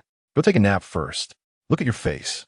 Song Lian responded with a smile, hugging Yuman, successfully melting away the last bit of stiffness on her face. When Song Lian woke up, it was already evening. The sound of the television was coming from the living room. Rubbing her eyes and slipping on her slippers, she pushed the door open and walked out. She was taken aback by the sight of the two neatly dressed people. "What are you guys up to? You're awake?" Yu Man waved at her. "I'm calling Liang Huai. We're going out to eat." They all knew about the marriage, so they had to meet up. Song Lian, a bit dazed, changed her clothes. The night was like water as she opened her phone and dialed Liang Huai. After a moment, he answered, and his clear voice came through. "I was just about to call you." He sounded cheerful. Song Lian pressed her lips together, abandoning all restraint. "My parents want to meet you." There was silence on the other end, and after a few seconds, Song Lian said softly, "My parents know about our marriage, and they want to meet you." Liang Huai thought for a moment and replied seriously, "Okay, I'll drive to pick you up." Lian. "What's wrong? Don't be afraid." He said, "I'm here." At the first parent-teacher meeting, Jiang Tang was moved to tears, feeling like an orphan. But the next moment, after the meeting, Su Yi seriously asked, "How did you score 19 in math?" "Ziang Dang. Our roommate Lovin's here." After falling for Su Yi, Jiang Tang started her daily routine of flirting with him and secretly resolved, "Today you ignore me, tomorrow you'll find it hard to reach me." Later, Jiang Tang was held in the palm of Su Yi's hand. Su Yi silently sighed in his heart. What a little fairy, she's clearly a little demon. Chapter 40, Wife, I'm Thirsty. The evening breeze brought the stars and the moon. When Song Lian's family came downstairs, Liang Huai had been waiting for a while. He wasn't sitting in the car. He stood straight in front of it, wearing a well-tailored black suit. When the man saw Song Lian come out, his eyes softened. He politely greeted Yu Man and Song Qian, saying, "Hello, uncle and aunt." Liang Huai had greeted the elders like this years ago, but back then he wore a simple waiter uniform, which made him feel embarrassed and inferior. Years passed, and now he was dressed in a suit. No longer the same as before. The only thing that remained unchanged was the man's straight back. Liang Huai first opened the car door for Song Qian and Yu Man, then turned to open the passenger door for Song Lian. The night was as calm as water, and the car was eerily quiet. Song Lian inadvertently glanced over and noticed the man's hand gripping the steering wheel tightly beside her. His grip was extremely tense, with the bones of his palm clearly visible, indicating that he was not just ordinarily nervous. Song Lian felt a bit heartbroken. This is the person she cares about. A few people got out of the car in front of a beautifully decorated restaurant. Liang Huai, as before, politely and respectfully opened the car door for the elderly couple. Song Qian and Yu Man walked in front, while Liang Huai lagged a few steps behind them. Song Lian slowed down, and when Liang Huai reached her side, she took his hand. The warmth of his hand, usually so comforting, felt a bit cool at the moment. Song Lian intertwined her fingers with his. "Are you excited?" Liang Huai helplessly relaxed his somewhat tense heart. "Where are we going to sleep tonight?" His question was too straightforward, and his eyes were so deep they seemed to draw people in. Song Lian blushed and replied, "It depends on your performance." The group entered a private room. The restaurant served authentic dishes from the capital. Liang Huai handed the menu to Yu Man. "Auntie, you order." Yu Man paused at Liang Huai's address and took the somewhat heavy menu. The prices of the dishes were expensive, but Yu Man did not show any surprise. She had seen many wealthy and influential people, and such things didn't faze her. She ordered a few moderately priced dishes, knowing well the tastes of Song Lian and Song Qian. Just as she was about to hand the menu to the waiter, she heard Song Lian say, "Let me take a look." Yu Man knew the family's preferences, but Song Lian was worried Liang Huai might not be accustomed to them. Song Lian took the menu, marked a few dishes that Liang Huai liked, and then handed the menu to the waiter. The man beside her had slightly red ears and a gentle smile at the corner of his mouth. Song Qian noticed their little actions and felt a bit sour inside. The waiter closed the door of the private room, and Yu Man timely asked, "Which university?" Liang Huai fluently mentioned a school name in English. Yu Man asked a few more questions, and Liang Huai politely answered smoothly, but the tone of both of them was too official and calm, making the eavesdropping Song Lian feel like she was at a job interview. Yu Man glanced at Song Lian beside her and said, "The dishes haven't been served yet. Why don't you go check?" Song Lian understood that this was a hint for her to leave. However, She felt guilty about the matter and didn't dare to confront Yuman directly. She nodded, glanced at Liang Huai, and walked out through the door. As the door closed, Yuman said, "You know, we don't agree with your relationship." Liang Huai's story was too complicated. A person like him had a psychological strength that was different from ordinary people, and, similarly, a vulnerability that was also extraordinary. Yuman feared that Song Lian would find it exhausting in the future, compared to such a passionate love. Parents hope for their daughter to have a simple and happy marriage. Liang Huai pressed his lips together, his voice gentle yet firm. "But Auntie, I truly love her." He handed over a card, his voice sincere. "All my savings from these years at the Yin family are in this. Please accept this as my betrothal gift. I own 3 houses, and I'm already in the process of transferring them to Lian's name. I'm saying this not to measure my feelings for Lian with material things, but to let you know my intentions. In my heart, there is nothing more important than Lian. Wealth is meant to provide Lian with a better life. I will love her with everything I have. Both materially and spiritually, I will give her my best." His voice was deep, and Yuman's expression softened a bit. "I know you're worried that Lian might suffer in the future, but I promise you, for the rest of my life, I will treat her well, respect her, and protect her until I die. Moreover, if there is a deity in this world, I sincerely hope for a next life." The man's voice was firm, and after a long time, Yuman couldn't utter another word. Her concern was whether Liang Huai was truly sincere towards Song Lian. They had already received their marriage certificate. Yuman couldn't force them to get a divorce. Continuing to pressure them would only hurt Song Lian. After a long sigh, Yuman said, "Since you're already married, there's no need to call me Annie anymore." Liang Huai's tense jaw relaxed, and he smiled, nodding.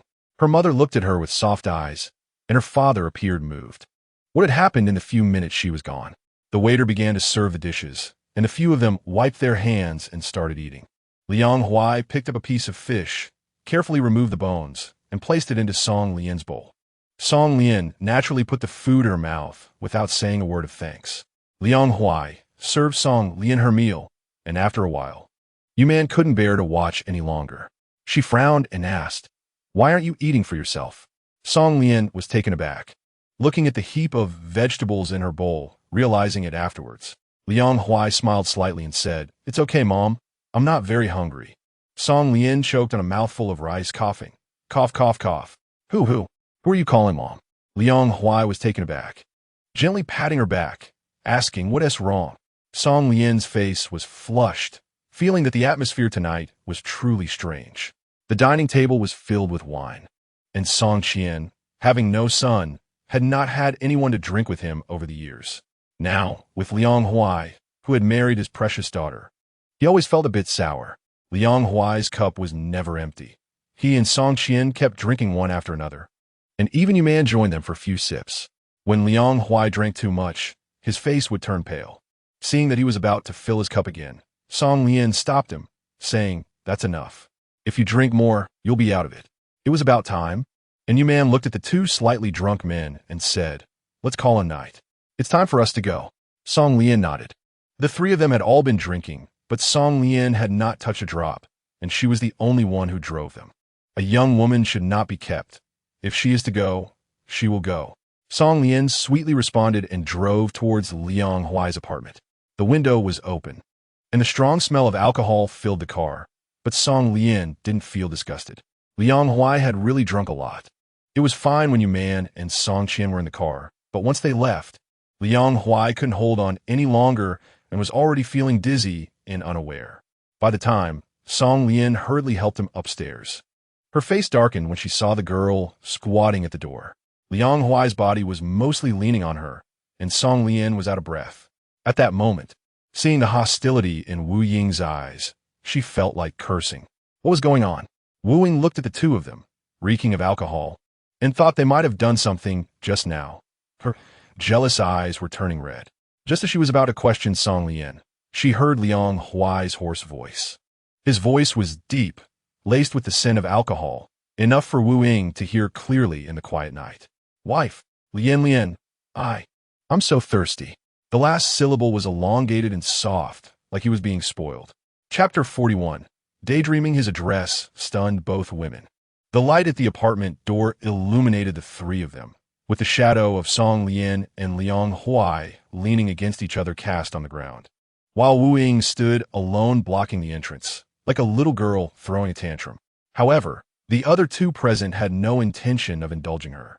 Wu Ying glared fiercely at Song Lian, her voice sharp. "What right do you have to make me leave? This is Brother Liang Huai's home, not yours." Song Lian smiled. "And of course I knew this was his home, but that was before the marriage. Now it is our home." Her meaning was too obvious. Wu Ying couldn't believe it and asked, "You, Liang Huai's partner for marriage is you?" Song Lian casually nodded.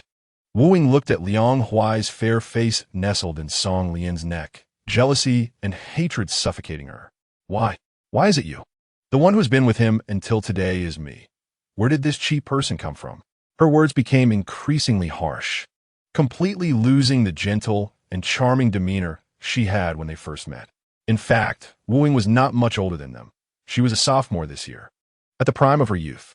Yet, for some reason, her personality had twisted to an extreme, always feeling that Liang Huai belonged only to her. Song Lian truly disliked others coveting her man, her husband. Wu Ying was still shouting harsh words, and Song Lian's initial thought of not holding it against her for Wu Ji's sake quickly vanished. She raised an eyebrow, the corners of her lips curling into a cold smile. "Little girl, adults must take responsibility for their actions." Ever since Wu Ji followed Liang Huai to the capital, he had been completely indulgent toward his only sister, but as a brother, he was not as attentive as a woman and failed to guide his sister properly, which led to her personality. Song Lian's delicate features, in her youth, gave her a look that was both obedient and soft. Now that she has grown up, she exudes an aura of gentle elegance. However, her personality has never been soft. Wu Ying looked at Song Lian's face, jealousy boiling to her head. Song Lian took out her phone and dialed a number. Wu Ying sneered. It was useless to call her brother. Wu Ji was not even in the capital today. Everyone treated her like a child, always saying to consider her brother's feelings whenever something happened. She had had enough of this life. The call connected, and a gentle female voice came through. "Hello, Xinhai Property. How can we assist you?" "Hello, a lady here is constantly harassing me and my husband and making personal attacks. I would like your help to deal with this." Song Lian reported a detailed address. Wu Ying was still shouting hoarsely, and Liang Huai felt a bit of a headache from her noise.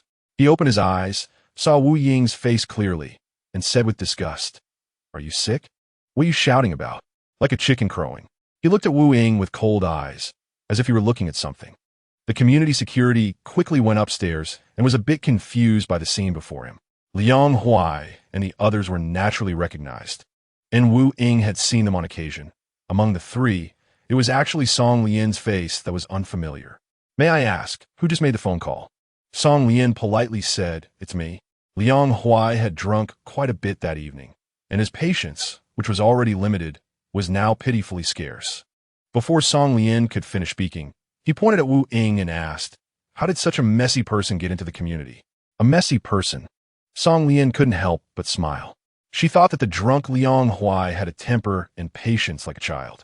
In fact, this incident couldn't be blamed on the community security. Wu Ji had come here to find Liang Huai, and Wu Ying had also come along. The gatekeeper had seen her a few times. Although Wu Ying wasn't with Wu Ji this time, she was able to provide Liang Huai's address and phone number. And since the gatekeeper had seen her several times before, he confusedly let her in. They were singing along, and Wu Ying's face turned bright red as she said, "I'm not leaving. Why should you make me leave?" Song Lian sneered, "This is my home, and you are entangling with my husband, not caring about your own face and seeking humiliation. Out of consideration for your brother, I only called security." Song Lian released her hand that was supporting Liang Huai and walked up to Wu Ying. The sound of her high heels on the ground made Wu Ying instinctively shrink back. Song Lian leaned close to her ear, her voice icy. "If there's a next time, I'll send you to the police station. Be obedient, okay?" Being sent to the police station for getting entangled with a man who has a family would be a label that would crush a girl under public scrutiny. The woman exhaled softly, her voice gentle, but no one noticed the chill in her eyes. Song Lian finished speaking and stepped back, smiling gently. "Please move aside." You're blocking our door." The man looked tender, with only Song Lian in his eyes. Song Lian ignored Wu Ying's gaze and opened the door. Liang Huai followed her in and closed the door behind him. Just as he took a step forward, Song Lian turned around and pushed him against the door. "Tell me, why do you have so many peach blossom deaths? Are you a troublemaker?" Her tone was a mix of teasing and anger. Liang Huai's nose twitched as he leaned down towards Song Lian. "I can smell the sourness." His voice was filled with laughter. Song Lian raised her hand and pinched the flesh on his waist. It was hard and couldn't be twisted at all. "Wife." The room was a bit stuffy. With the lights off, Song Lian pressed Liang Huai against the door, and those two words sounded somewhat ambiguous. In the darkness, Song Lian raised an eyebrow. She wasn't quite used to that term. Liang Huai thought for a moment. It was indeed a bit unfamiliar. The word wife was more commonly used by people from the south, while in the north, it was more often daughter-in-law. Song Lian was taken aback and hadn't reacted yet when Liang Huai bent down, picked her up, and walked toward the bedroom. Song Lian felt that he still didn't seem to be completely sober. Liang Huai was kneeling on the ground, taking off the high heels she had specifically worn today. He held Song Lian's calf and leaned down to kiss it. Song Lian kicked him, playing drunk. Liang Huai looked up, his eyes bright, not thinking about it. I want to take a shower and sleep." After a busy day, she wanted a rest. Liang Huai nodded and said, "I'll help you wash." Saying that, he picked up Song Lian and walked toward the bathroom. In the bathroom, the sounds of water and heavy breathing intertwined. In her fragmented rationality, Song Lian found a thought. Indeed, all men are big pigs. The next morning, Wu Ji called. Liang Huai agreed to him. When Song Lian learned about this, she could only sigh and say nothing. With few classes and many tasks at school, time flew by quickly. As the seasons changed, it was already June of another year. And Song Lian graduated. Compared to being an employee, she wanted to be her own boss even more. Song Lian planned to have a good talk with Tang Qian over the weekend, but she ultimately didn't go. At that time, Song Lian was in Liang Huai's apartment, and the two of them were staring blankly at the pregnancy test with two lines. Chapter 42, Full Moon, Family Reunion, Finale. Liang Huai cautiously called out to her. Lian. His eyes were bright, suppressing his emotions. Holding the thin test paper, Song Lian had mixed feelings. They had always taken precautions, and she didn't know when things went wrong. To be fair, Song Lian wasn't ready to be a mother. She had just graduated from university, and there were many things waiting for her to do. Now was not a good time to be pregnant. But seeing the nervousness in the man's delicate features as he stared at her, without blinking, softened her heart a little. The thought of a little person in the future, looking just like her and Liang Huai, calling them mom and dad, made Song Lian unable to help but smile. "Let's go to the hospital to confirm." Her voice was firm, and she had made up her mind. Liang Huai understood her concerns. He knew that this was not a good time for Song Lian to be pregnant. Hearing her words, he was surprised and asked, "Do you want to keep it?" Song Lian smiled gently as she touched Liang Huai's face. She wanted to see what a child resembling both her and Liang Huai would look like. In the past, Liang Huai was strict with Song Lian, but now that she was carrying a little life inside her, he became even more protective, fearing that something might go wrong. At 5 months, Song Lian's belly was noticeably bigger, and along with it, her temper had also increased. Everything seemed displeasing to her, especially Liang Huai. "Why are you wearing a black shirt today? Why didn't you give me any durian? You smell so bad. Liang Huai, stay away from me." Complaints and grievances like this were all taken in stride by Liang Huai. He looked at Song Lian's somewhat haggard face and gently caressed her belly, saying, "You little rascal. Be good to your mom." As the neon lights outside dimmed, Liang Huai had just fallen asleep for 2 hours when he was startled awake by a sound of crying. He opened his eyes wide and saw Song Lian curled up at the head of the bed, quietly sobbing. Liang Huai was taken aback. He reached out to hold Song Lian and, feeling a bit flustered, asked, "What's wrong, Lian? Are you uncomfortable?" While asking, he grabbed his phone from the bedside, preparing to call the hospital. "No, it's not that," Song Lian said softly, taking a deep breath, looking wronged. Liang Huai had to put down the phone and rubbed her back, asking what happened. Song Lian's big eyes were filled with tears as she pointed to the moon outside, asking, "Why isn't it round today?" The more she thought about it, the more wronged she felt, and she was about to cry again. Liang Huai sighed and chuckled softly. Ever since Song Lian became pregnant, he had learned many ways to get along with pregnant women. He knew that Song Lian wasn't being unreasonable. It was just the emotional ups and downs that came with pregnancy.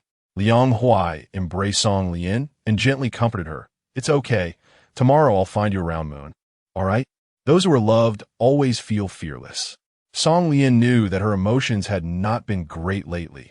Even Yu Man, who occasionally came to see her, found it a bit of a headache. The one who always indulged her was Liang Huai. Tomorrow wasn't the 15th, so the moon naturally wouldn't become round. But one of them dared to promise while the other dared to believe. Hearing his promise, Song Lian reluctantly nodded. Song Lian kissed Liang Huai's face and said, "I'm sorry. Am I being too noisy?" Liang Huai shook his head. He only felt sorry for Song Lian. Girls love to be beautiful, but because of her pregnancy, she couldn't wear pretty little dresses and high heels, and her face had also gained some weight. He had seen Song Lian looking dejected by herself several times. Song Lian was a little tired.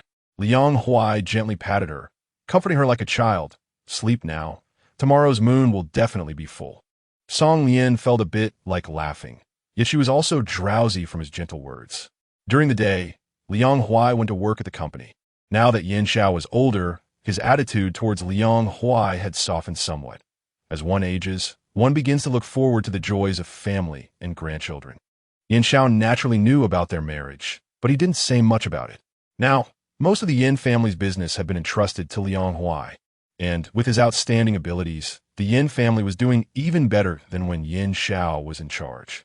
Wu Ji had also been with Liang Huai for many years. On the day he left, Liang Huai did not go to see him off, fearing that Wu Ying would be further affected by seeing Liang Huai. On the phone, Wu Ji's voice was carefree, saying there was no need to come see him off. After all these years, they were brothers and friends, supporting each other, and now it was time to say goodbye. Liang Huai stood on the top floor of the office building, looking down at the never-ending flow of traffic in the capital. Every banquet in life must eventually come to an end. "Take care," he said. "That's how things are." As the sky gradually darkened, Liang Huai's phone vibrated. He opened it to find a message from Song Lian. "It's getting dark. The moon should be full today." Liang Huai smiled slightly, his dark eyes gradually brightening. "The moon will definitely be full, and the person who loves me is still by my side." Song Lian was puzzled. "What is it?" The man smiled gently. "It's the moon for you." As the curtain darkened, Liang Huai helped Song Lian sit on the sofa. "Shall we take a look?" "Okay." Song Lian tilted her head, and Liang Huai reached out to tuck her loose hair behind her ear. The box opened, revealing a beautiful crystal ball that emitted a stunning light.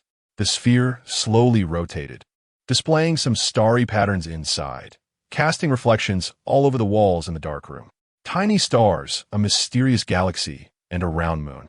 Song Lian's eyes widened in surprise. She didn't expect that what Liang Huai meant by giving her a round moon was this.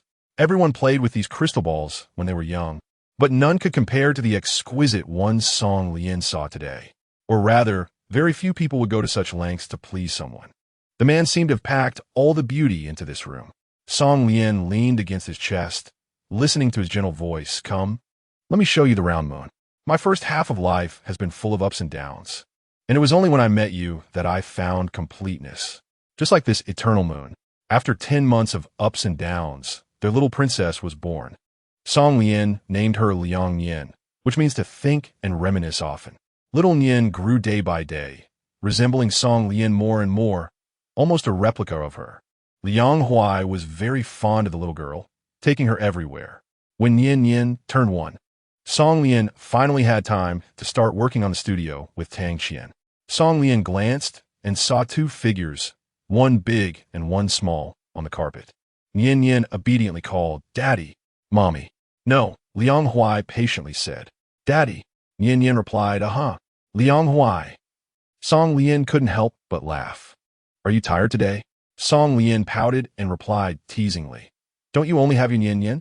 Why do you care about me?" Hearing her say this, Liang Huai's gaze shifted, suddenly becoming deep and profound. He said, "Why does Nian Nian rarely call me daddy?" Song Lian dismissed him. Of course she preferred her mother. She sat on the ground, holding little Nian Nian in her arms and giving her a kiss. "Isn't that right, my little treasure?" Little Nian Nian giggled. and Song Lian felt a warmth in her heart. Liang Huai sat across from Song Lian, leaning in to kiss her. She won't call me Dad. Why don't you? After so many years, Liang Huai was no longer the naive young boy he once was. In front of Song Lian, he was becoming increasingly reckless. Song Lian laughed and pushed him away. Nian Nian is still here. What are you doing? Doing you. The man's broad palm covered the little girl's eyes, and his hot lips landed on Song Lian's neck. Wife, is this okay? Song Lian trembled under his touch, both of her hands holding onto Nian Nian, leaving her at Liang Huai's mercy. The sky outside darkened, and Liang Huai closed his eyes, kissing Song Lian devoutly.